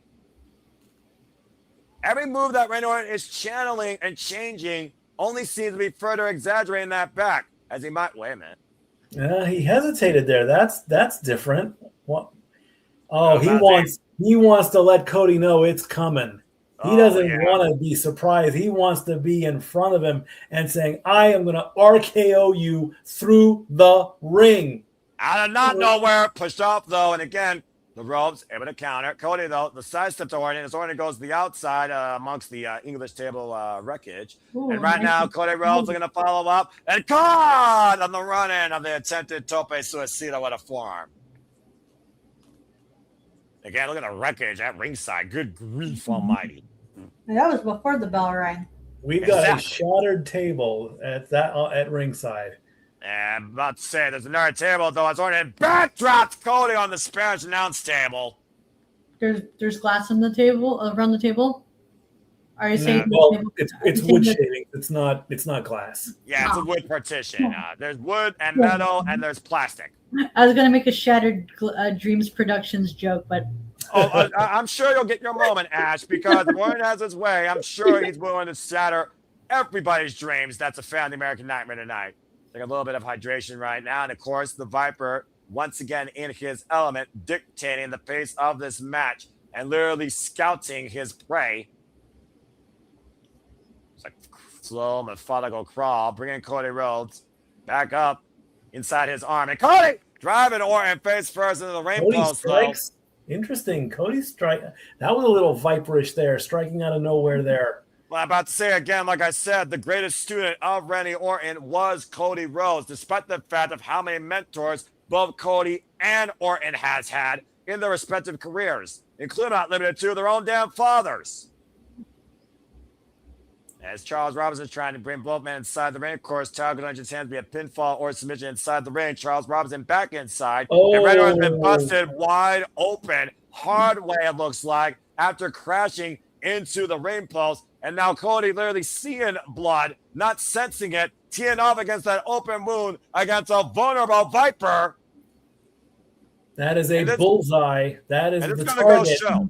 Exactly. And this is going to show if Cody Rhodes does have a killer instinct. We know Cody Rhodes can turn up the animosity when triggered. We saw what he did to Kevin Owens in that ladder match. Didn't give a damn if he buckled that man's spine or neck. But does Cody Rhodes have that same killer instinct to defeat the Viper tonight at WrestleMania? We're about to find out. I mean, you would think in this era that they would stop the bleeding at least, but they're not for some reason. I mean, Robinson does have his gloves on, but usually there was a rule: you see blood, you stop, and you stop that. But I guess not. I don't know why they're not going to stop it, but it's for the title, so. About to say, because of what's happened over the last few weeks, there's still a polarizing crowd reaction, Ash, to Cody Rhodes, as you just heard the chorus of boos as he's doing the methodical stomps that Randy Orton is known to do. Man, the WWE really paint themselves in the corner with this Cody Rhodes title run, haven't they? Yeah, about to say, more than one corner, if I'm being honest, off the second rope. Disaster kick connects! There you go. Staggering the Viper, and Randy Orton is down. Now Cody Rhodes cover, lateral press, and kick out at 2 by Randy Orton. Because I'm thinking here, like if Cody Rhodes does retain. Hold that thought. Cody went a little bit dark there just now, painting himself with Orton's blood. That's a side of Cody I've never seen. Well, he did say here's voices in his head, but we don't want to know what those voices are saying. And I do think those voices are saying, kill your legacy and define your kingdom and keep building your dynasty. To your point, literally looking to hang Randy Orton's head on his mantle. And now sending Randy Orton to the outside, and you cannot be serious, Cody. Oh, he's going to do it. I'm about to say, beaten, battered, dead weight Viper. And to your point, though, Ash, we don't know what the outlook of the WWE landscape is going to be with either of these men on top. Is it going to be the same as usual with Cody? Is it going to be worse than before with Randy Orton? Or is it going to be business as usual with the Viper when he last held the championship? There's a ton of what ifs based on who leads tonight as the Undisputed WWE champion. I guess we'll have to find out on SmackDown then. He's got him hooked. No way. No way. And he drops him. Cody! Draping DDT on Randy Orton. The student takes a page out of his teacher's book. Sometimes you're going to surpass your teacher. You literally got to play their game. Again, we talked about Cody Rhodes and his legacy. We talked about Randy Orton and his journey, of course. We talked about both these men's stories, not only against each other, but also on their own roads to the gold, to here tonight. And now Cody Rhodes literally lurking and coiling against Randy Orton. And now just mocking the Viper. And he Cody is Rhodes letting him right know now. that it's coming. A man possessed. Randy Orton stared to his feet, sidestepped all looking for the RKO, and now, no way, no way. Time out, fair play. Toss Rhodes by Randy Orton, and the counter. Oh, kick out two by Cody. That's been a staple a lot. Everyone's been using everybody else's moves, so why not in a match for the title? Why not? It makes sense. Especially with the familiarity with these two men. Take a look here at an emphatic crossroads by the Viper. A double cross, I would say. Right? I was like, oh my god, can you imagine if like Orton won the title off Cody using his own finishing move? That's an insult to injury. Well, at the end of the day, are we looking for more than just a win here tonight? What sort of statement is to be made with these two? And now Randy Orton is coiled. The Viper ready to strike. Seeing red in his eyes. Cody stay on his feet. Nope. And the backside cover. Two. And he would escape. And he hit, oh my god! He hit an RKO! Kick out to by Orton. Cody Rhodes with an RKO out of nowhere. Literally. How about that? Escaping the backslide, and Orton immediately got caught in his own finisher. Cody Rhodes almost uncoiled a victory tonight against the Viper. And I will say this, I think he hit better than Randy did. To be fair, how many times does Randy Orton hit that, let's call it what it is, proverbial back bump cutter? Okay. AJ Styles once called it a knockoff diamond cutter. How many times did the diamond cutter, the Valkyria respect the DDP, led to championship accolades that could match Orton or Cody? Randy Orton right now literally staggering to the Smash announce table, and Cody Rhodes again, seeing red, driving Randy Orton face first into that wooden partition. A relentless assault here by the undisputed WWE champion. And right now, Cody hoisting up Randy Orton with his own backdrop onto the table. At the end of the day, Cody Rhodes took the high road. He took an honorable route. If tonight means he has to literally rearrange that moral code to beat Randy Orton, I think Cody's willing to do that. He wasn't willing to do that last year with John Cena. And look what it cost him. This year, he can't give Orton a chance. Yeah, you think Cody might have learned from his mistake from taking Cena too lightly last year? It's hard to tell. I mean, I would say I would say no, honestly. If he does it, it's a surprise. Sizing him up. Oh, RKO! Out of nowhere!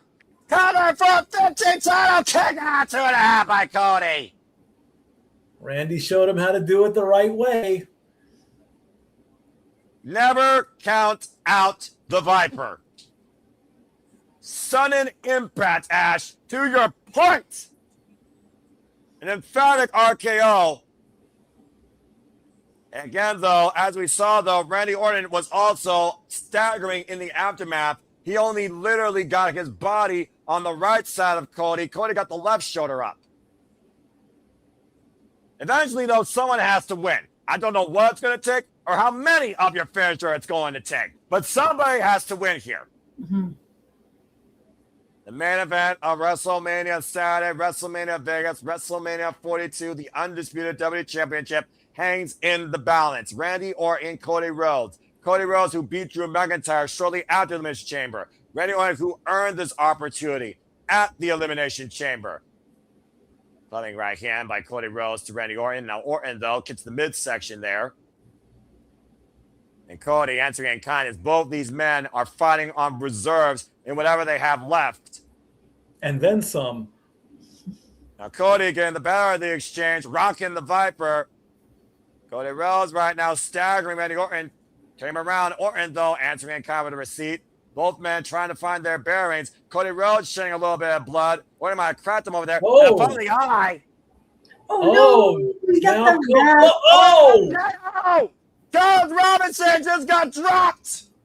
Oh, no. It's the dreaded ref bum. Well, now what the fuck's going to happen? We got no official. Again, And he Cody's punched Orton in busted the open. eyes, and Orton capitalized against the wrong person. And now Orton and Cody have no referee, and Orton, Orton right now looking from behind, looking for a PK up in the middle region. Oh, and Cody below the belt to Orton, shattering maybe Randy Orton's dreams act. Yeah. Turnabout, it's fair play. What you can do, I can do better. That's going to be the story of Cody Rhodes and Randy Orton. As Cody up the second, up the top. Oh my God! He caught him here! It's an RKO! But there's no referee. No referee. Robinson's still down. He's not going for the cutter because he realizes that. Oh my God, it's Pat McAfee. Oh, come on. Are you serious? I knew that Lynch was not going to No, leave this come equation. on. This can't count. And Pat Not like McAfee goes in and counts the cover. Two, and Cody kicks out. I'm laughing at the ridiculousness of it, by This, the way. this is so damn corny at this point. Are you serious? Come on. They're not going to count this. I'm about to say, he's not a licensed official despite the fact he's wearing stripes like a zebra. And a stinking neck brace. You called the neck brace, though. I'm about to say, you did call that, Mikey, so maybe that's on you. And right now, That was Orton in so disbelief. dumb. And Pat McAfee, though, back here inside the ring. Again, we got no referee. Charles Robinson is trying to stir. Pat McAfee trying to guide traffic here, literally telling Orton Oh my to attack him, to kill him. And What? Pat McAfee by Orton! Okay, that was interesting. Crossroads! And Charles One, Robinson into the two, corner! And three. Charles retains the Undisputed Television Championship! What the hell, man? Okay, sure. What but- a finish. All right. All right, well, that was the thing. Yeah, that's the thing, and it happened, all right. Cody Rhodes rebounding from last year's WrestleMania tonight enters and leads with the gold as Pat McAfee and TKO can suck it, according to the American Nightmare. Cody Rhodes is still undisputed WWE champion. Woohoo! Yay! Well, this is a time where I am glad I got this match wrong. But what the hell was that? Well, let's take a look at the replay and take a look here. Thumb in the eye, and Orton, inadvertently or not, he literally RKO'd Charles Robinson. And as the match continued, he was looking for a punt kick like McAfee. Instead, Orton got shattered dreams right in the nether region. And this is where things really went to hell. As we saw Cody looking for the top rope Cody cutter, caught out of midair by the Viper with an RKO, literally out of nowhere as Pat McAfee came in, and Orton couldn't stand no more of this ass clown. He RKO'd McAfee. As Cody capitalized on moment of vulnerability, another crossroads, Charles Robinson position leads to Cody Rhodes retaining. Well, it looks like we got our backlash match. We're probably getting McAfee versus Orton. I mean, are you he's sure done. about that? He's It was done. He's Orton that done. pulled the trigger against Pat McAfee. I don't think Orton agreed with this business relationship. Regardless, wait a minute, the title. Oh, and Orton's in great claim at the championship. Going on here. We got some more shenanigans. He stole the belt out of his hands and hit him with it. No, look, at the end of the day, Orton came in here for one thing, to get number 15. Pat McAfee interference be damned. Randy Orton won the Undisputed WWE Championship, and he failed. Are we gonna get a backlash rematch? I mean, so he's gonna go with a good old fashioned. I'm gonna take it, and you can't do a damn thing about it. I mean, I don't know. We don't know what those voices are telling Randy Orton, Mikey. I'm just saying. And Ash, I think the backlash rematch is far more better and far more worth selling. Oh my God, he's gonna punt kick him! Oh, he's Oh, gonna punt no, him. come on. No. Not like this. Orton. Come on, Orton. Punch out to Cody. He punted Cody in the skull. Oh my God. The Viper showing his most evil within, punching somebody at one point you would have called his closest friend. Frustration boiling over out of the Viper tonight at Allegiant Stadium as Randy Orton stands tall, but is not your undisputed WWE champion. What the fuck was that about? Like, I don't know what the fuck just really happened here. Guess we'll have to tune into Raw to find out. I suppose so. At the end of the day, Saturday night ends with still your undisputed WWE champion, the American Nightmare, Cody Rhodes. But at what price? Talk about looking like anything but a winner tonight. Jesus Christ. For real, yeah. Well, that being said, WrestleMania has officially concluded. What we're going to do here, because we don't have shenanigans for the full week, I do think we owe it to everyone here tuning into this record-setting stream of 3,000. 3,000. James, I have something to say real quick before I give us another intermission. Oh, wait, one more thing. Fuck streaming services. James, you're muted. What do you need to say real quick before I send it to an intermission? We're going to do a short little post-show, recapping the night, and also shout out to Aaron Riff, who will be doing his own review. James, speak now. I'm going to give you a 73 seconds before I send it to a commercial break. 3, 2, 1. Okay. That being said, folks, that is WrestleMania Saturday 42. Nope. He's back. We still muted though. Thank you, idiot. I am here. Hold on. I actually have this thing going on the thingy, but awesome job, guys. I'm literally was about to make the final tweet, so my bad. I apologize. I literally have my headphones off. But congratulations, guys. I was literally like live tweeting the entire show. That's why I was trying to focus on it. So I'm going to go back on mute so that way you don't hear feedback. All right, very good. Nick, you got something to say real quick before I go into intermission. And then I think me, Stepway, Mike, and Ash, we're going to give you all a short little post-show summary outlook on tonight before we do what you got to say real quick, Nick. 3, the number 3. We got 3 fucking thousand in between both channels. Wow.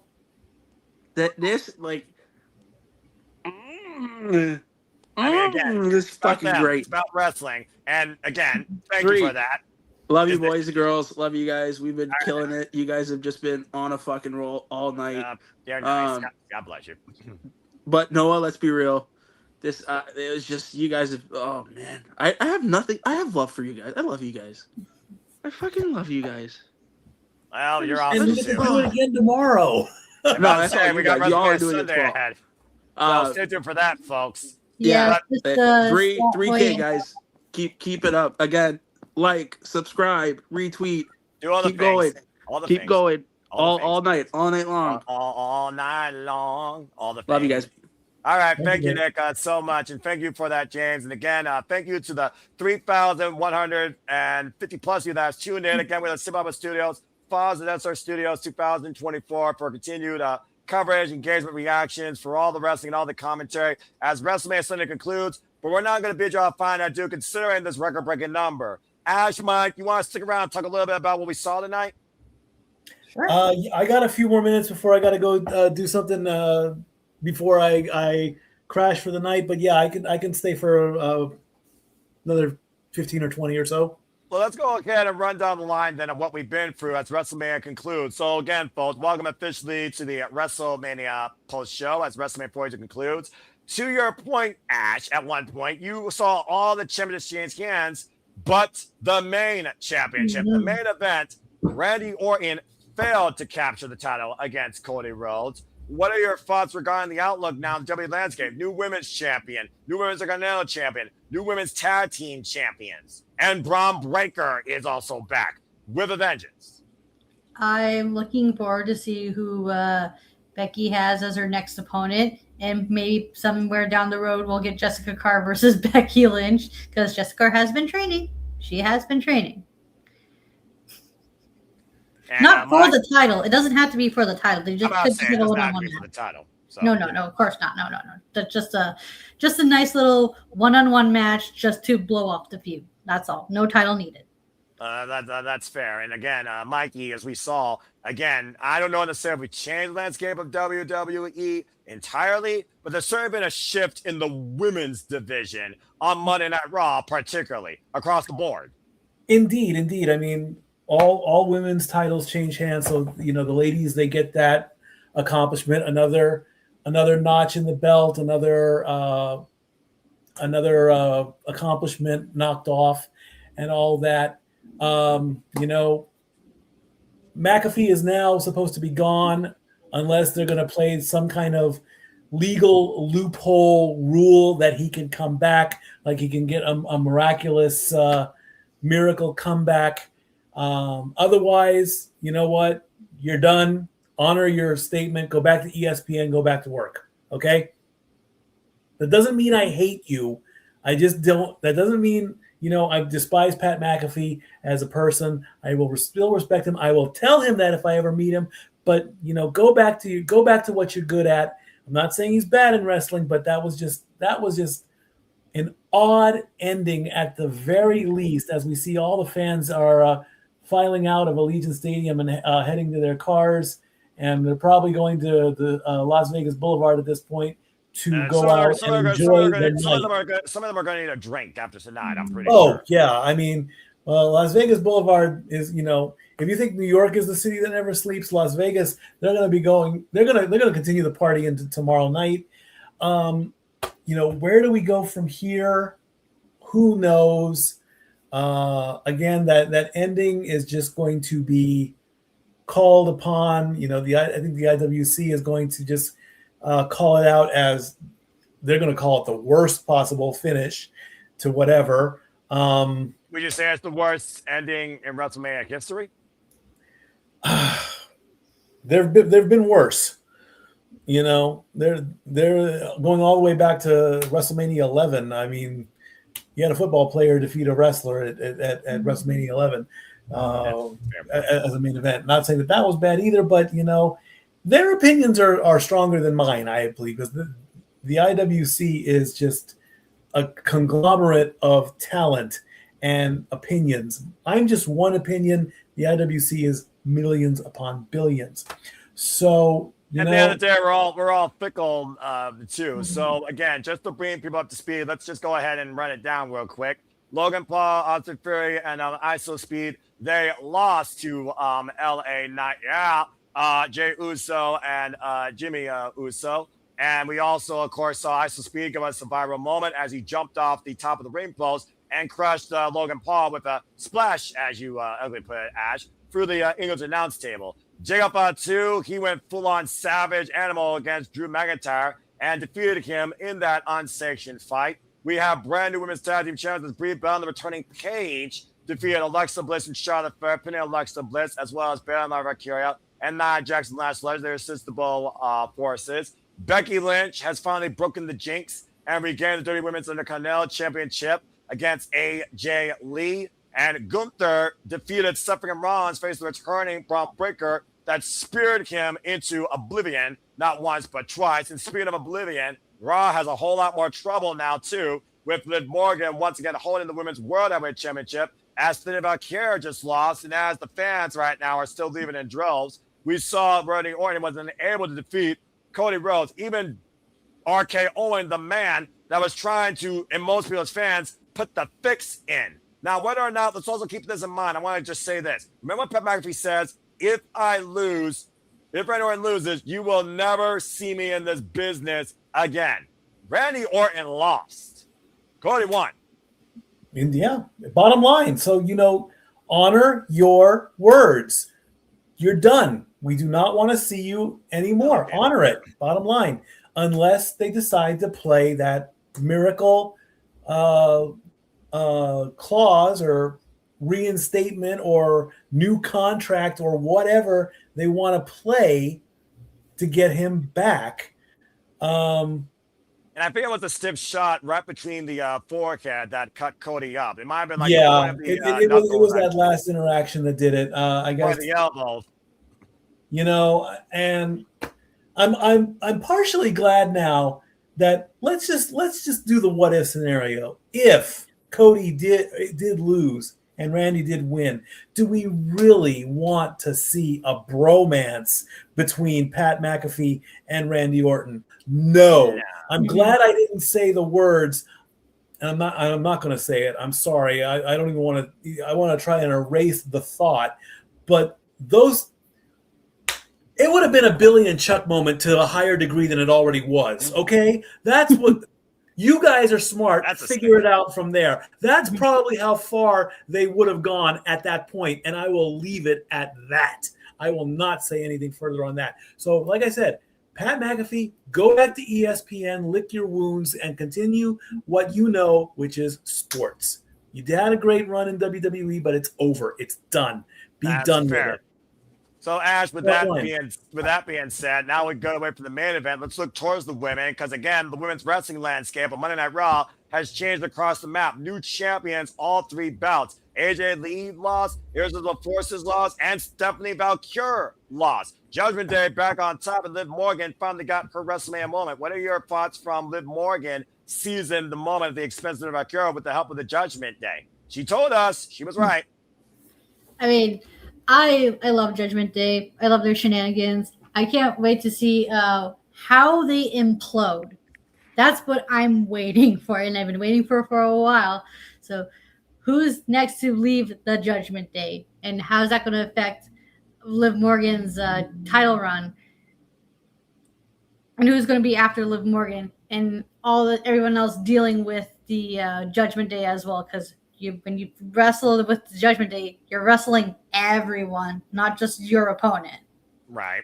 And of course, we know the Judgment Day, Liv Morgan, the only one to hold a championship for WWE, but of course, Dominic Mysterio's the Triple Down Mega Champion. You were talking about all 3 women maybe holding gold. Women's Tag Titles, of course, the Women's Continental Championship under new hands. Sounds like the Bellas are now 3-some with the returning Paige. And I do think people, regardless, didn't have the Bellas going in here for the win because they didn't want to see us revert back to the Divas era. Nonetheless, we got the Divas and a bygone NXT holding down the goal for the newly incarnated tag division of WWE. So do you think that immediately Roxanne and Raquel are going to seek that, or could Roxanne maybe go after the Women's Intercontinental Championship, despite the fact it's not necessarily her wrestling mother? What do you think is next for both those championships as they also changed hands? I was thinking of Roxanne going after the Intercontinental title, because I wouldn't mind seeing that, or having Roxanne, or we could have Roxanne with both belts, tag team and Intercontinental. Because when was the last time we saw like a women's wrestler with 2 different sets of titles? Lyra Valkyria last year. She won it as Intercontinental and won the tag. Bayley and Sasha literally have both singles titles from the both brands and the women's tag. It would not be a first time. Well, it's for actually with having a proper reign though. Like not just be transitional though. Then if I'm about to say, yeah, then 24 hours, don't remind me. And again, whether or not the Bellas and Paige lose the titles in 48 hours, much like we saw in 24 hours last year with Wrestlemania, Mikey, I have no idea. But Alexa Bliss and Charlotte, everybody in that match got to be pissed. Oh, well, yeah. But I mean, when one door opens, another door closes and all that stuff, they starting Monday, it's a clean slate. It's a brand new year. So, the pencils are already going to paper.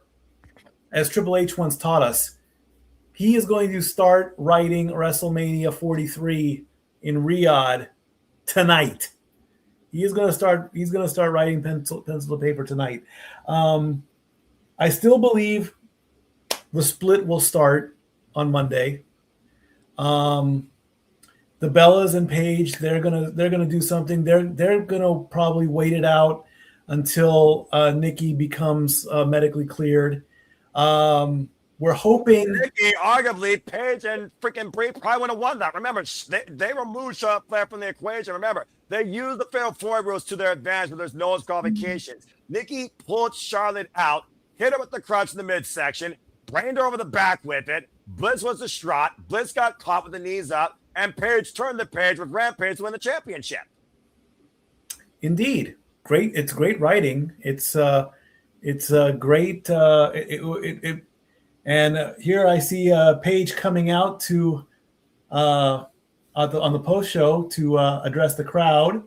I'm sure she'll have a lot to say, and I'll probably look more into that later. And again, I'm not going to argue that was a nice moment. At the end of the day, WrestleMania is about the moments. It's not about the matches. That's always been the MO of WWE. They are moment bringers, not match historians. The moments have defined the WrestleMania stage in their inception. Sometimes WrestleMania is a one-match show. As we look away from the women and look towards what was probably our match of the night, Gunther and Seth freaking Rollins, a match literally defined about who was the better wrestler, the pride of a wrestler. The fact that Gunther wanted to prove that Seth freaking Rollins couldn't lace my boots. Braun Breaker Spear aside, before that, we were still the jury's out whether or not Gunther and Seth, who was going to win that. With the agenda in mind, though, it does sour maybe wrestling fans' outlooks on that match, but it was the right way to course correct a story yet to be finished with for certain backlash. You know Braun Breaker was the first victim, so it makes sense that Braun Breaker literally gets his revenge against the man that cost him his chance for WrestleMania this year, Seth freaking Rollins. Now Gunther, of course, who's owed that favor by Paul Heyman. Whether or not we see what we think we're going to see Sunday night at WrestleMania in our opening match, nonetheless, Gunther just beat Seth at WrestleMania. So again, we're thinking about, is it as straight as day? Is Gunther the career killer going to kill Brock Lesnar's career at SummerSlam? Or is there something else between there since SummerSlam is so far away? What is next for Dalingadalo? And for Seth freaking Rollins, how soon does he get payback? Or how soon do we see the fallout, the backlash? How soon do we see Seth continue to usurp his hit list against the Vision? There's a lot of big what-ifs right there besides just being cut it dry. Oh, okay, Braun Breaker versus Seth. Gotta have it at Backlash. Gunther versus Brock. Gotta have it at SummerSlam. I think there's still a lot more we gotta think about in that equation. Absolutely. Absolutely. And, you know, like I said, Monday starts everything. Monday is day 1, 2026. The pencils are being written right now. Nikki Bella and Paige are looking like they're going to celebrate Las Vegas tonight. They are dressed and ready to go. They both look beautiful. Good luck to them. They're going to go out to the club tonight. They're going to be up till 2, 3 o'clock in the morning and pass out and be ready to work tomorrow morning. And they're going to do media all day. So, you know, it is a good question. Where do we start with Gunther? Where do we go with Seth? Does Seth go after Braun? Answer, yes. How does Gunther come into play? Could Gunther be part of another part of Vision, perhaps? Could that be a bit of a twist? Could that be, oh, well, guess what? I beat your boy, so I want to finish him off. And by the way, I'm going to force myself into your little crew. And maybe even Gunther will pick off Austin Theory and keep Logan Paul around. Who knows why? I mean, pick up Austin Theory probably an improvement for the Vision. I'm just saying. Probably so. But first then you'd have to get the tag team belts off of them to re-establish something and go from there. You know, to that point, Ash, we saw the Usos and LA Knight get the better of the Vision in the first match here. So again, I think that would also put them in title contention. So would Paul Heyman still think that Gunther owes him more? Would he use it as an insurance policy? Would he promise him more favors? How indebted is Paul Heyman to Gunther with the fact that he protected him from possibly being injured again with another curb stomp? And the fact of the matter that Braun Breaker, the Golden Boy, got his revenge against the very person that started the Vision last year at WrestleMania.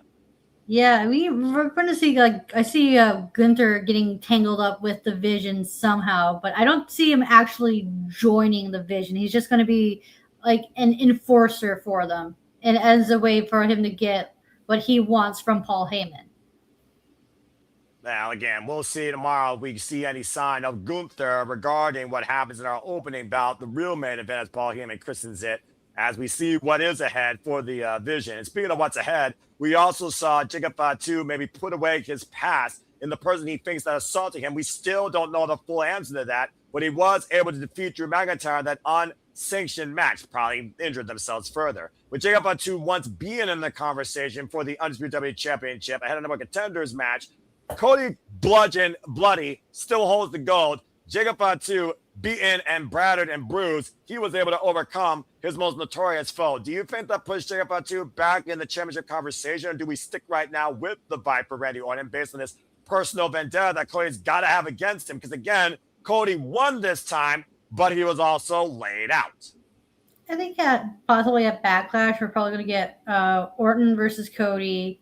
And then once that's done, that's when we put Jacob Fatu back into the picture, because him winning the unsanctioned match against Drew McIntyre, who in himself is a former champion, should make him go up the card as possible a contender, especially seeing how when Drew was champion, we never really got that full the interaction with Fatu and Cody, because Fatu did go after Cody as well. So it's not just Drew he has to have unfinished business with, it's Cody Rhodes as well. And Statboy, again, whether or not it's in the books, the bottom line, Drew McIntyre, who was waiting to assault Jacob Fatu and end him, he lost at WrestleMania. You think he's going to go to the X and complain again? Is he now at the back of the line? Does he leave Fatu alone? Does he look towards maybe a new way to get back to the gold at this point, considering now he has nothing to lose, everything to gain? But how does a man that loses everything regain everything? That's going to be the story of Drew McIntyre, I think, this year particularly. It makes sense, but I still think it's too soon right now. I mean, Jacob going after Cody would right now be the way to go. I mean, again, pencil to paper and all that good stuff. And of course, and Jacob is now getting welcomed onto the stage on the post show. Yeah, so, you know what I mean? Continue. But hold on. Let me go here. It makes sense, okay? But is it truly championship potential? Right now, I'm going to say no. Jacob is in the wings now. Yes, his stock went up because he beat Drew. I get it. Drew is going to continue. If Drew is not going to continue this whiny attitude, complaining to Adam Pearce that he wants the belt back, that he wants a chance, then maybe we can take it and we can put Drew versus Randy again. That has happened before. Let them go for it. Then throw in Jacob. I know a triple threat is the quick way out, but that will work also. Let the three of them battle it out. Winner gets Cody. That gives Cody a chance to, zen out a little bit, have a celebration on SmackDown or on Raw, whichever one he's on. I don't know which one, but Backlash is about a month away, so we can give Cody a small break. You could go, we could start off Jacob versus Randy. Let them go at it. Drew gets involved as revenge. That's going to set up Drew versus Jacob 2. Randy gets involved. Adam Pearce comes out, blah, blah, blah. Hey, you three, I'm sick and tired of you all getting into it. Triple threat match. Winner goes on to Backlash, gets the title shot. Cody will probably retain again if they unless Cody wants some time off to be with the family. That's something else. But it could work. But you gotta let it cook. You can't just immediately go into the night one into Monday Night Raw and say, oh, well, hey, you won, you lost your match. I'm sorry, you go to the back of the line, blah, blah, blah. Microwaves cook Flash Bros and stuff in a matter of minutes. So I could definitely see WWE doing that because they do like the hot shot stuff. It means a moment. But I do see what you mean. But either way, I do think both Jacob Fatu and Drew McIntyre are not going to be done with each other. I think they're going to get more volatile. I'm not sure how. Then again, we saw a match where Braves are coming in Hell in the Cell. And as far as Cody and Orton, I think it's going to be the ongoing saga, much like Cody and McIntyre last year, considering Cody is not leaving on his own 2 feet. He literally freaking got bludgeoned. So it's one of those things where I do think that we are not done with either of these formulas in the equation. As we shift gears now, again, Ash, you were talking about the women earlier and Judgment Day and the outlook. I don't think a lot of people necessarily wanted to see Becky Lynch beat AJ Lee, but that certainly was the case. So with the fact that AJ Lee came back on such a monumental pop of a moment and come into her first WrestleMania since she returned to lose the championship to the only person she basically had a rivalry with, Becky Lynch, does that set AJ Lee back in any way? Or do you think now this means that AJ Lee could focus on bigger things? See, that's really interesting because so far the only person AJ's feuded with right now was Becky Lynch, and now that she's lost the title to Becky Lynch, I'm not sure where else AJ could go. That's the thing, because where could she fit in the main event scene, and if so, how? Because I'm uncertain of. I wish I had an answer, but I don't really have one, sadly. I'm in the same boat, honestly. Yeah. I'm partially happy that Becky got it back, but again, where do we go from here? Especially with AJ, you are absolutely right on that, Ash. I mean, I don't want this to be like AJ's now gonna, go back to the quiet wife life. I would love to see her stick around a little bit longer. If she that then of course that is her choice. But again, you have a great point. Where do we go from here? Pencil to paper. Well, let's see if another person can add some inquiring aftermath thought as we continue forward here in the first ever Simple Studios pay-per-view post-show. Please welcome to the booth the man that pioneered this whole thing that encourages us to go on YouTube, Jeff Meacham. Jeff Meacham, good to see you. Good to see you at WrestleMania. I decided to host a little post-show regarding tonight's festivities and the record-breaking count of people that are engaging with us in analyzing. So as we talk about the Women's Championship match, please lend your thoughts towards the fact that AJ Lee lost to Becky Lynch. I wasn't entirely surprised by it. I'm not gonna lie. It was I personally thought the finish came off, like why didn't Jessica Carr disqualify Becky for pulling her in front of in the line of fire? That part caught me off guard. But as far as where do we go from here, I think we go forward with Becky Lynch just being that insufferable bitch that she's been since she became the Intercontinental Champion. You know what I mean? Accurate. She won.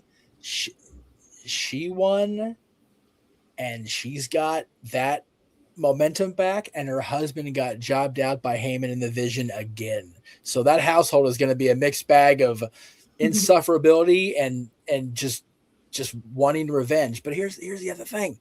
She is full-blown heel. I'm back on top. Fuck all y'all.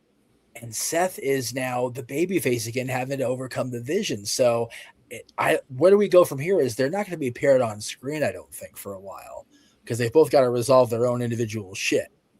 But opening up the Intercontinental Championship to a heel as the champion, I've always felt it's better to have a heel be chased. But as much of a heel as the character was and still is, after what happened at Bloodsport, I need Natty Neidhart to walk in there and go, all right, Becky, we're done fucking around now.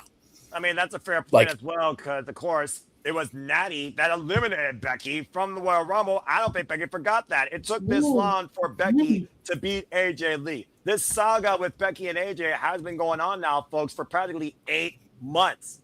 In less than 4 months, Becky only has pretty much one little asterisk in the previousness of her career so far this year, and that is Natty Neidhart, who eliminated from the Royal Rumble. So I think you're on point there that Natty and Becky could very well be the next program coming, considering Natty is here to decimate, especially after putting away Maxine Dupree, her own student. So it's just one of those things right now where, again, WrestleMania is supposed to reset the WWE landscape, and very much so. We saw that throughout the night, almost entirely, except for the main event here.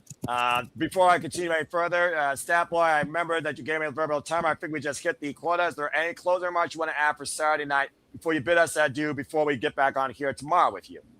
Wow. All I can say is, the crew of night 2 have. I don't want to say you've got a lot to clean up and go on to, but the bar is set very high. And I cannot wait for night 2. I want to keep this party going. I am very, very grateful again to everybody who watched. I am very grateful and thankful for my family whom I helped out as best I could. There's still more to come. Like I said, night 2. This is only night 1, folks. There's a 2-night thing. We gotta keep going. And exactly. Where does everything go from here? Who knows? We all have our thoughts, and we all have our ideas, and we all have our plans, but nothing is going to be set in motion until we see it at some point in the next who knows when. But all I can say is, again, I cannot be more proud and more thankful. We've done a great job. And as much as I would love for this to continue, I do have some household necessities that need to be taken care of. So I do have to bow out at this point. I will see you guys tomorrow night. I love you all, but I got to bail out. Well, then go ahead and say the phrase, and I'll take care of you. So with that being said, good night, everybody. See you tomorrow. Stat Boy out. Thank you so much, Stat Boy Mikey. As we got a tremendous threesome here, still discussing the aftermath that was WrestleMania. Jeff, I know tonight was also very personal for you. Not only the future of Natty Neidhart pursuing the workhorse tournament that you put her down as first ballot candidate for, several of your friends had a very accomplishing night here tonight. But for one of them, it came at a very heavy expense. As Ash was talking about, again, Judgment Day, maybe going after the Women's Tag Team Championships and resetting for the 11th Nonagon time, the Women's Tag Team Championship landscape. Your girl Nikki was unable to compete, but it seems like she's still very much an influence, much as she was during the Divas era, and we could have a 3-broad rule on our side here, with Paige returning and winning alongside Bree. So what are your thoughts seeing the Nikki's controlling the WWE Women's landscape, preferably the team that everyone fought since day one-ish? When Women's Tag Team titles were introduced, they were the ones that should have been spearheading it. Now they are with Paige, who is no stranger to these two in any capacity. I tried real hard to not think about it too much, knowing I was going to try to pop in here after I was done with Greg, and then the three of them came out on the post show on WWE, so now I'm off the clint again. I knew it. I'm so fucking happy for Brie and Nikki. Like I get it's, and God, I'm so happy for Paige. I'm so happy for her. I can't even deal. These are three people that. I don't know. I'm not intimately friends with Saraya or anything. Like I've met her and it's been a wonderful experience meeting her. But yeah, it's the fact that the twins left WWE for that first time in 2018 and there were tag team championships less than a year later. It was so frustrating for them. And just to see them at that table, and it was very subtle at the post-show table, but the Paige had her tag title on the desk, but it was still slightly in front of Nikki too. So it indicates to me we're going to have that Freebird rule, which I hope. I don't want this to turn into a storytelling device of how Nikki turns against Brie or whatever. That'll break my fucking heart. Like it really will. And I don't need that as a storytelling thread. Like I'm good with them just having the Freebird rule and letting Nikki properly heal. Because I mean, you heard her during when she came out, but she tried everything she could to work through it. Had new gear made up, and my God, did they look good tonight? Everybody in that match looked fucking good tonight. I'm trying very hard to just capitulate. I'm happy for them. You're right. I'm happy for them. I'm happy for Bayley and Lyra that they got their moment as a team on WrestleMania. People are like, oh, Bayley got jabbed again. Look. Wasn't a bomb decision. Want to just point that out there. Wasn't a bomb decision. Yeah, exactly. This time wasn't a bomb decision. Exactly. And I'm happy. God, let me just say right now, Nia Jax has just completely 180'd my opinion on her since she's been back. Her and Lyra were badass tag team champions. Not Lyra, Lash. I'm sorry. I keep fucking doing that. Lash and Lyra, Lash Nia and Lyra. and Lash. Significant difference, by the way. Yeah. Lash and Nia were the most unexpected badass duo for me to watch. I was so happy for both of them, especially Nia. I said it during the call with Greg. I am so happy for Ashley that she's been able to have her career redefined by teaming with Lexi. And I'm happy for Charlexa that they got that moment. I fucking hate that being a parent has like made me such a marshmallow. I started tearing up when Lexi leaned over and gave Hendrix a kiss. I was like, I mean, sometimes parenting softens the heart, but I do see what you mean. Again, Nia Jax, last legend, they literally owed victories over these teams, whether or not they had a kerfuffles, no qualifications. All this continued animosity and back and forth feuding led to this fatal four-way, and Paige was just an outlier that upset the landscape. And at the end of the day, it was a moment, but it was so still a moment. Nonetheless, and all 8 women were able to leave an impression. Now, whether or not the rest of the women's division agrees with you on that analysis, a whole different conversation. But speaking of softening and parenting, let's go ahead and give a shout again to the other remarkable moment of the night as the EST of WWE returned to the stage to remind us, to tell us she's having a baby. The biggest accomplishment, I think, for any woman, first of all, strike that, any woman in life, I think, is to be able to start a family and be a mother. If that's not one of the goals for someone in this world, I don't know what you're doing with your life if you are on the female side. Because I do think that's one of the biggest accomplishments to achieve or to strive to achieve, because you literally get to lead the next generation. You literally get to create maybe another you, if not a better you. You get to start a family. So I will never deny anyone in pursuing that legacy. So congratulations to the EST, who is now pregnant and will soon enough have a baby, joining so many others in WWE as of late, it seems.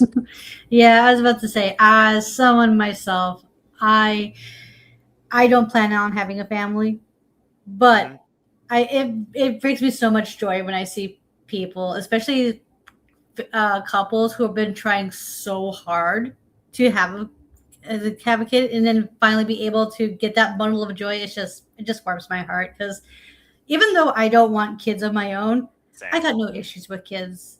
Like, I work with teens every week. I mean, come on now. Right? Because if I see a kid in trouble, I'm helping that child. I'm helping that child. And it's so funny because I have this talk with my family all the damn time. There's this like, how come you don't want kids? Do you hate kids? It's just like, no, I don't hate kids. I just don't want any of my own, because it's just something I personally never thought of. It's because for me, it's just like, I never pictured myself having a family. I just pictured myself as like a career woman excelling at her field. Same. Well, man, but I do understand what you mean. And that being said, again, on behalf of Samoa Studios, I just want to congratulate the EST, who continues her road to recovery, but now has a different road to pursue, and that is the road to becoming a mommy. And for those of you that don't know, if you're a pregnant woman in the business, you're not going to see her in a wrestling ring anytime soon. Just freaking saying. That being said, let's go ahead to Jeff real quick and get his thoughts on this moment and any closing remarks he has as we wrap up a little pre-show here for WrestleMania Saturday. Jeff, the floor is yours, my friend. Closing simple takeaways for the night.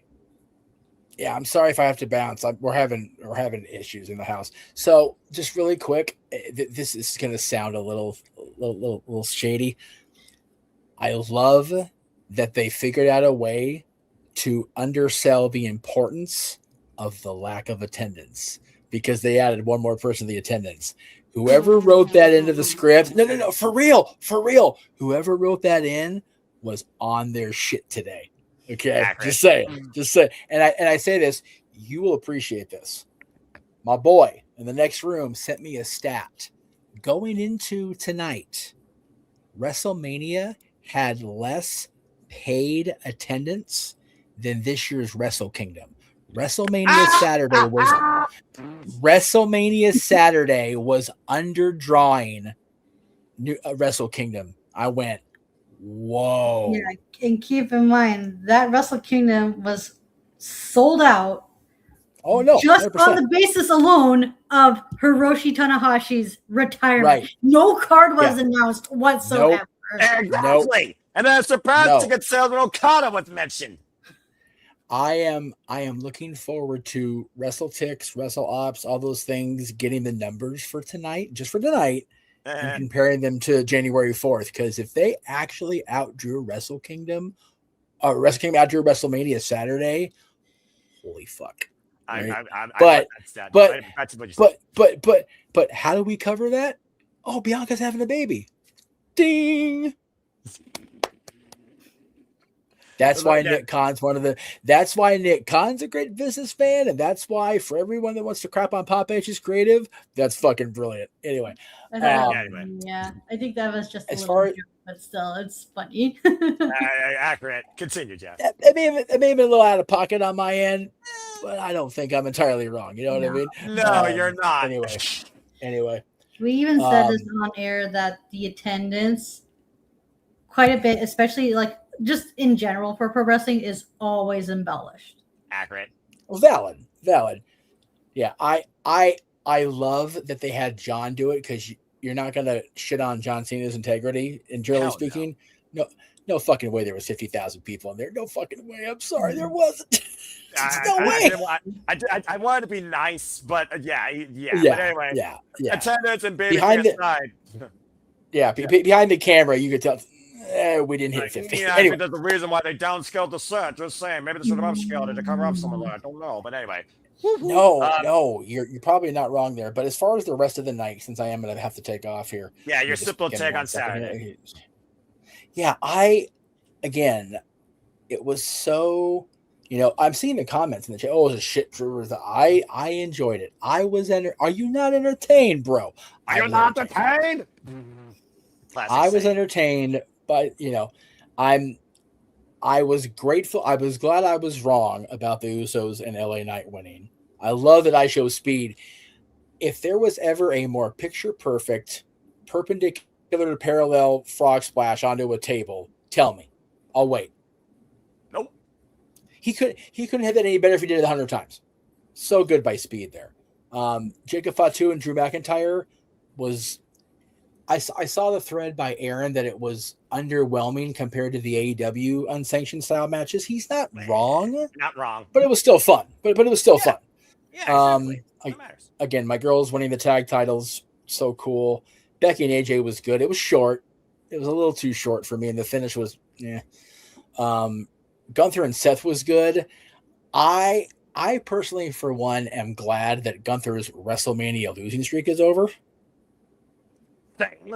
And I loved, and I said this on the call, the replay camera was not even fully ready to catch Braun Breaker. Fuck, dude. He was moving so fast. I think Braun Breaker could outpace a speed gun. Dude, it was just absurd. Liv and Stephanie was good. The story was good. The shenanigans was good. Like, everything about it was good. I don't give a fuck if it was only 9 minutes. Cody and Randy, I heard you guys talking about it as I came on the air. Mikey was talking about Backlash. Right. I'm definitely curious where they go. Immediate gut reaction. None of this shit with Pat makes sense now. Not a damn bit of it. None of it makes sense. Okay, well, I'm gonna leave if he doesn't win the title. Okay. There may be a team up in the next show. Well, Randy just RKO'd the fuck out of him. Are you going to want to team with him? And again, I love Pat McAfee as a talent, as an on-air personality. Okay. Running back in after that splash through the table, or the up through the table, running back in is fine. Running back in a ref shirt is fine to help try to screw Cody. But running in a neck collar. Not selling. Yeah, it seems like the character of Pat McAfee as this heel douchebag is just not in tune with anything else that makes any damn sense. No. And that's a problem with the WrestleMania main event ending in things that make no damn sense.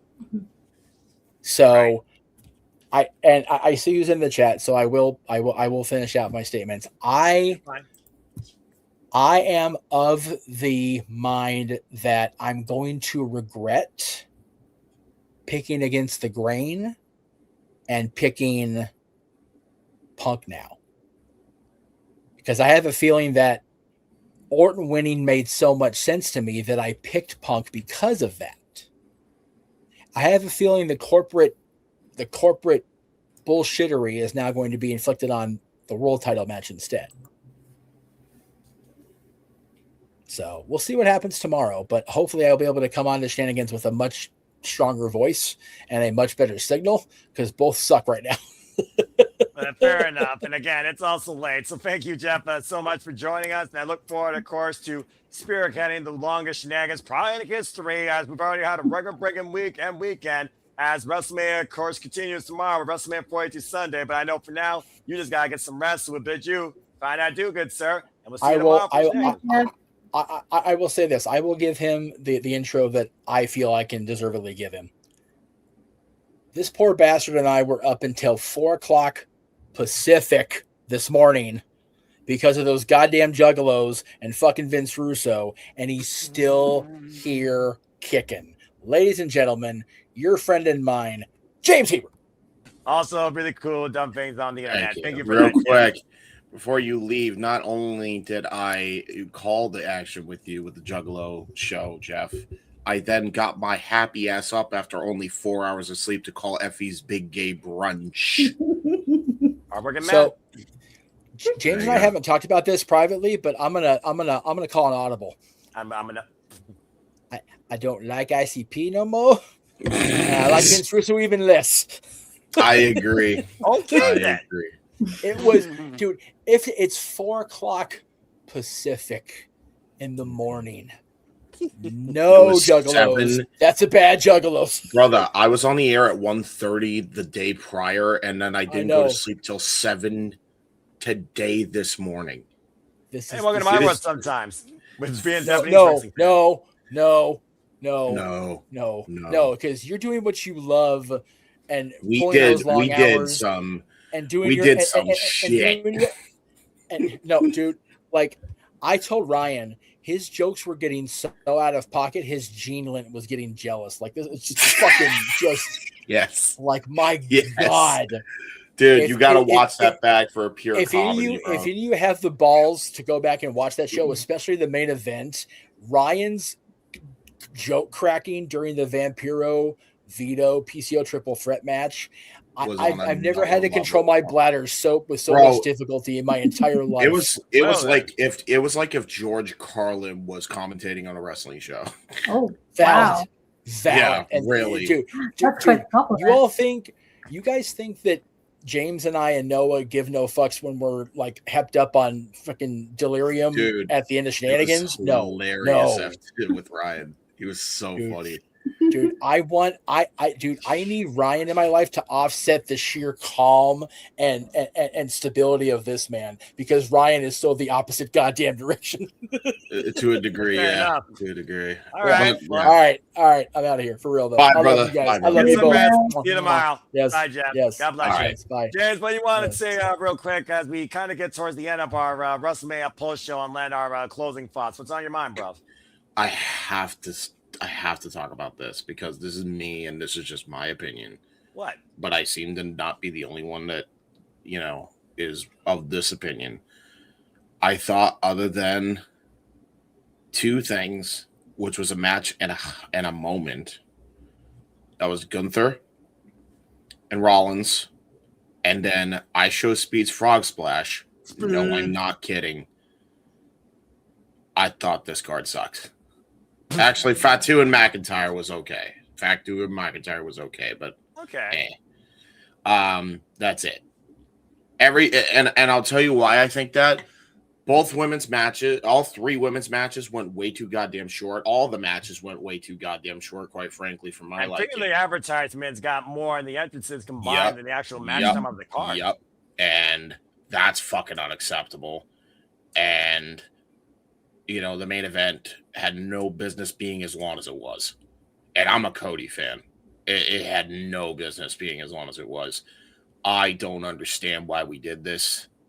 The Pat McAfee thing was a complete goddamn waste of time, like everybody said it was going to be, and there is no amount of unreal that's going to fucking circumvent that. I thought that main event was a goddamn dud. So, to add to James's outlook here, we're looking at the Paul Levesque era here, the TKO era, honestly, I should call it what it is. Yeah. Paul Levesque been in full control since 40. We saw what happened there. We saw 41. Here's 42. His third now completely in full creative control. Would you say, I know we're only halfway through, was this the weakest card he's booked? I can answer that for you. I'm going to hold off my judgment until night 2 happens. I think that's the honest respect that everyone should give this, because at the end of the day, that's fair. We're at half. And let's be honest here. Let's be honest here. I do think I speak for a lot of people. There is more engagement and excitement in this because the only other greatly built match for WrestleMania is kicking things off tomorrow. Again, folks, we'll be back here tomorrow night, 5 years third time for our pre-show. Oba Femi and Brock Lesnar. I just want to state this too. You are correct as the whole package. If you're going to take the whole package, then I'll give you that. But I will still state, as of single night WrestleManias, single night shows. Right. So this is if we're separating the 2 nights. If you want to, but you can't. This is the second worst one he's ever booked. That honor goes to Mania Night 2 from last year. Well, the women kicked ass. But I mean, listen, I think people jumped the gun. As much as I hated the Pat McAfee thing, nothing will beat how bad that Travis Scott thing was. That was abysmal. Man, that was fucking abysmal. Right. I get that. I can't place any judgment because last year I only watched WrestleMania night 1 and I just skipped out on night 2 because most of the matches I was looking forward to happened on night 1. Good girl. The only match I was looking forward to on night 2 was the women's match, and that opened, and I was like, okay, I'm good. I don't need to watch the show no more. Exactly. And by the way, weekend. Exactly what Nick said. We could book a better card. I'm pretty sure a 5-year-old can book a better card than this. Okay, I don't know if 5-year-olds are that mature yet as WWE fans. I'm just saying, but I'll for the kids. And by the way, I'll tell you who can book a better card, or at least with the women's portions of the card. Tune in to Queens Road tonight. Cheap plug. Tune in. It's gonna be at 3:00 p.m. Eastern tomorrow. And you know what you can tune in for? You guys can see me right after this stream goes off. Actually, not right after. In about like an hour and a half, you will get. Why I want to. I've been trying to do. Yeah, you see him and Ryan do the thing. Okay. Do all the things. I'm just gonna say this. It was underwhelming. I'm happy for Bianca. Liv Morgan has been in WWE her whole life. She's waited for this moment since 2013. So congrats to her. Cody and Orton was not the match I expected to be. Makes me sad. Gunther and Rollins stole the show despite the angle. And the women's four-way Page moment. I'm happy for Saraya. That means that she is back in a better state. And Fatu, I hope that the future is much brighter for him. Speed, great moment, but I'm hoping more for LA Knight and the Usos. And Ash, I do see your hand. I wanted to comment on about like the matches being short. Okay. AJ and Becky, I thought the match was fine for what it was. And this is AJ Lee. She's always had short matches. That's correct. The thing of hers. So I can't which I'm fine.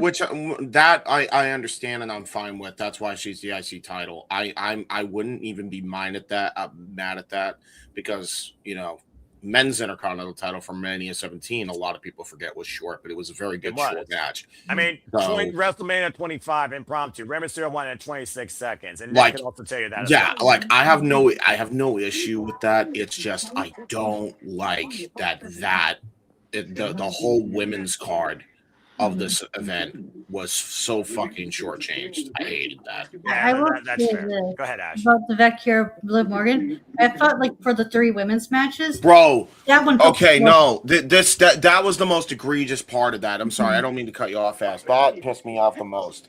They were cooking, man. They were fucking cooking, and they cut it off at the fucking knees before they could get into that fucking third gear that I know they were getting to. I was so yes, mad. the Judgment Day interference. I know what he was referring to, but anyway, Dude, it was so annoying. All right, calm down, James. I know that your tism's being triggered, and so is your anger. But let's go ahead and get Ash's thoughts before we get into Nick, and before I let you all go to sleep. Go ahead. Yeah, that's what I wanted to say about like the Vaquer Stephanie Vaquer Liv Morgan match. I thought that was way too short because going like what James said, it looked like it was like picking up, and then it just abruptly ended. It was kind of felt like the Super Mario movies. Damn. Fair enough. Where they had like a lot of good moving parts. It was the Galaxy movie. Exactly, Ash. It was the Galaxy movie. Exactly that. Right, and we've already spoken ad nauseum on the main event, which is like, what are we doing here? What are we doing here? But anyway, go ahead. What was Pat McAfee doing there? Like, he had no business being there. It made no sense. Why? Simon Miller will give you more up and downs and give you more whys than we can right here, and even he won't be able to give us the answer, but he'll be able to roast us better than John Alford tonight. That being said, let's go ahead and let Nick speak his mind real quick before we maybe try and wrap this thing up so James can get some rest. And Ash, you could also get some rest because I know you have a fun day ahead of tomorrow too. And of course, I have church. Nick, what's on your mind, man? Welcome to the after show. We're in the post show. We're getting close to wrapping up here. Your outlooks on our coverage and what WrestleMania Saturday was. For the first time tuning in to a WrestleMania in its entirety, thank Christ I don't have to pay for this. That was oh my. All right. A little bit of a solid judgment here. The commercials. Oh my God. You're telling me in a 4-hour, so I don't know where I saw this, but it was on Twitter. In a 4-hour show, because the show was 4 hours. Yes. They gave us an hour and 20 minutes worth of wrestling. Let that sink in. And the matches that they gave us. Listen. Why are you? First of all, why are you giving me an unsanctioned match? And I know AEW. People are going to be like, AEW does blood. Why are you giving me an unsanctioned match when there is absolutely no color? That boggles my mind. I don't understand that. Which is why I said it was only okay, because it's not like the work that the guys did was bad either. It's just there's no color in it, just kind of. You gotta remember, guys, it's WWE, and they sometimes just don't do that at their showcases. They don't go as hard as other wrestlers in other companies do or other presentations do. We gotta keep that in mind. But then in that same vein, I understand what you're saying, but then don't give me an unsanctioned match stipulation. You give me a stipulation where I'm not expected to see at least some color, because and exactly I get it that the main event had color. I get it, and they didn't want to do a color. Like, this is not a doing color all the time. Again, I just feel like the main event was an audible between Orton's back and the color, honestly. And Pat McAfee was just the clown pushing the audible. I don't think that main event necessarily got everything they wanted out of it. You're right. So I mean. But again, don't give me an unsanctioned match when I'm not getting color. Exactly. It doesn't jive. And to add the next point, and I'm gonna do a funny here. As deadpan as I am, because my voice is fucking hoarse. I can tell. This is exactly why no blood and all these advertisements and shortchanged women's matches are the biggest ad for fuck corporate wrestling I've ever seen. Oh, sorry, James. I actually approve that statement. I lied to you guys. Hold on. James! Oh, fuck. Hold on. I didn't know it looped. I lied to you. Damn it, James! You freaking idiot! I didn't know it looped. In 4 hours in a 4-hour show, because I'm watching JD as we're doing this. Oh, in a 4-hour show. Please don't bring him. No. in a 4-hour show, we actually got an hour and 2 minutes worth of wrestling. Oh, piss off. So there's that. Main event was fucking confusing as all hell. I don't understand the ending of that at all. And I'm not going out of my way to try to do mental gymnastics to figure Please it out. don't, dude. It was Pat McAfee's inclusion in this main event was a stupid idea from bad creative, period. Anyways, there was that. There was, listen, if your plan the entire time was to put the WWE Women's Tag Team Championships on the Bellas, why in God's name did you put it on half the Bellas? Mind you, love it. Paige is back. I get it. Great. Gave her a great spot. I'm happy that she's back in WWE because I feel like that's where she kind of belongs. Okay. This is a nice notable note. Well, but again, you've been telling us that this is Nikki and Bree's last run. So why not put the titles on Bayley and Lyra or anybody else other than them? To wait for Nikki to get better for them to come back and like. I think my friend Caitlin, who is a die-hard Bella Army member, would actually agree with you. She was despondent with the fact that it wasn't Nikki and Brie that got the win. Nikki assisted Brie to get the win. So at the end of the day, the Bellas did get a WrestleMania moment with a longtime friend, Paige. And I mean, listen, at the end of the day, I am happy. You know who I'm happy for?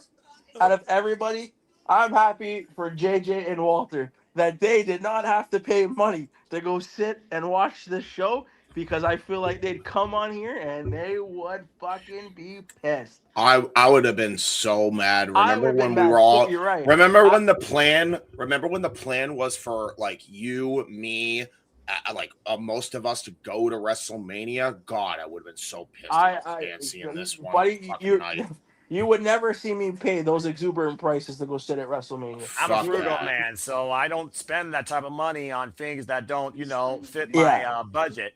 At the end of the day, this show did not cut it. They used this show more as a stepping stool to Backlash than it being actual WrestleMania. And mind you, granted, people are going to be like, "Oh, Nick, you don't watch the product. You're an AEW show and this and that."